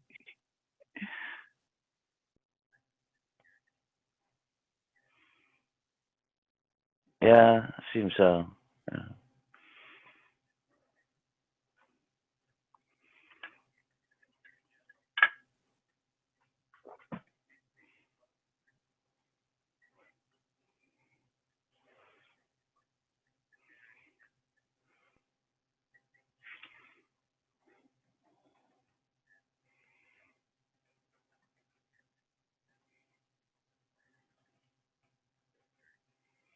Hmm. Yeah, I think the troll theory. I think it was kind of trolling. Yeah.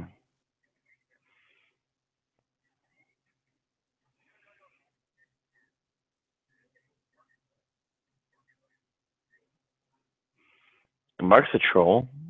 Um,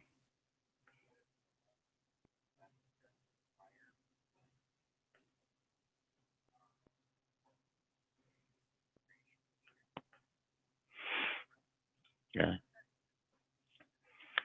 They. I'm extremely offended. They should have actually fired him because he wasn't sensitive enough to trans issues. So.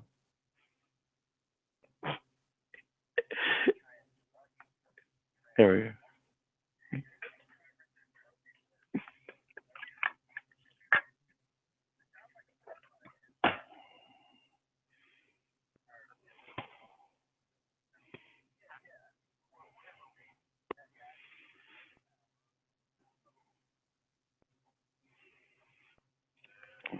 A student union is a building, not an organization or a collection of people.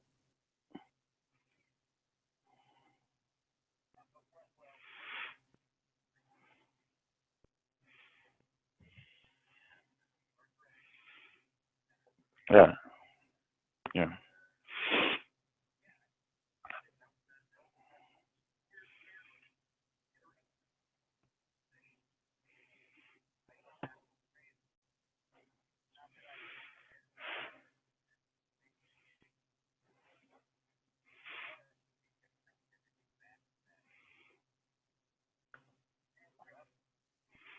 Cheers, Rev. Yeah.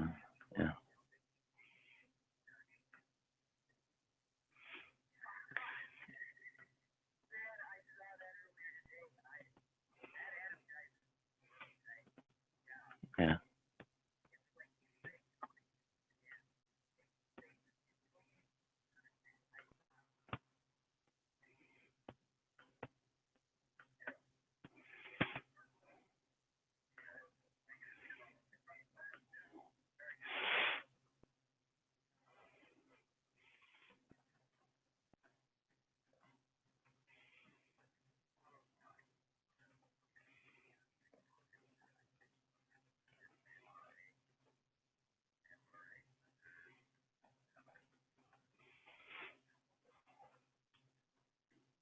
Yeah, bring him over. Yeah. Yeah.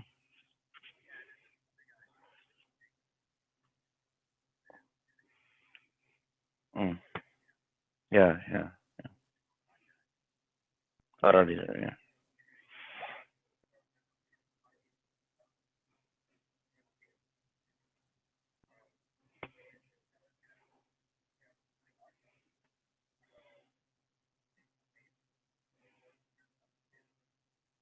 Oh. Oh, it's fantastic. Yeah.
Yeah, I'm.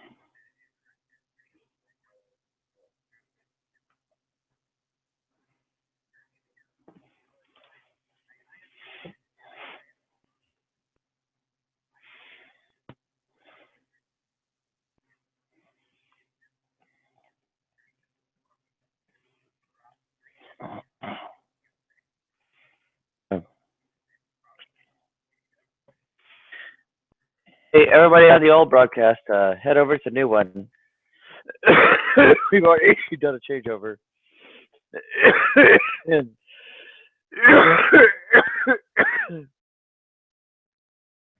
already done a changeover, and well, watch over there.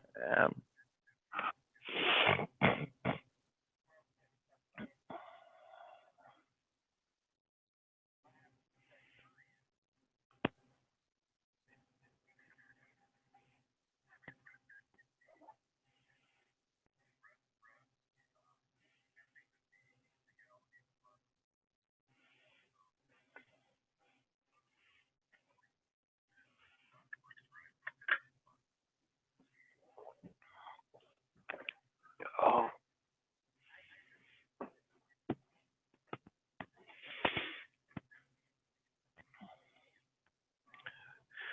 Who does it hurt?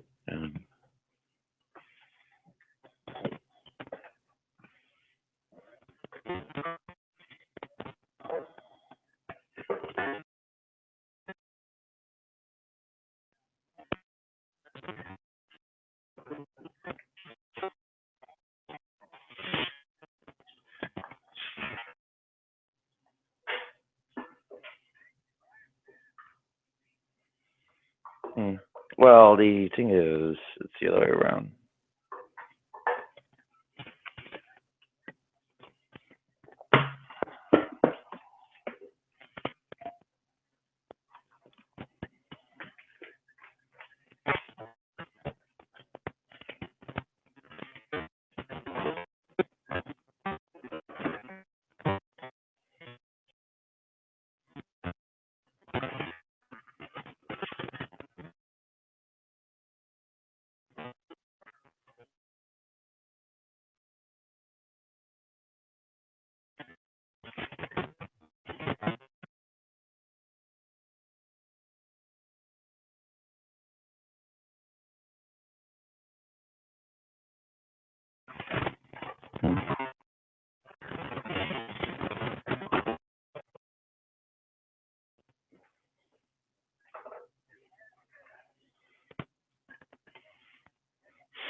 I think we should legalize.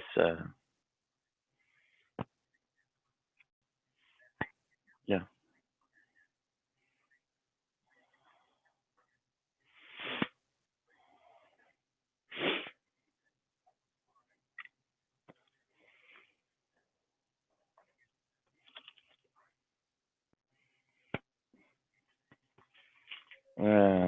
I don't think that's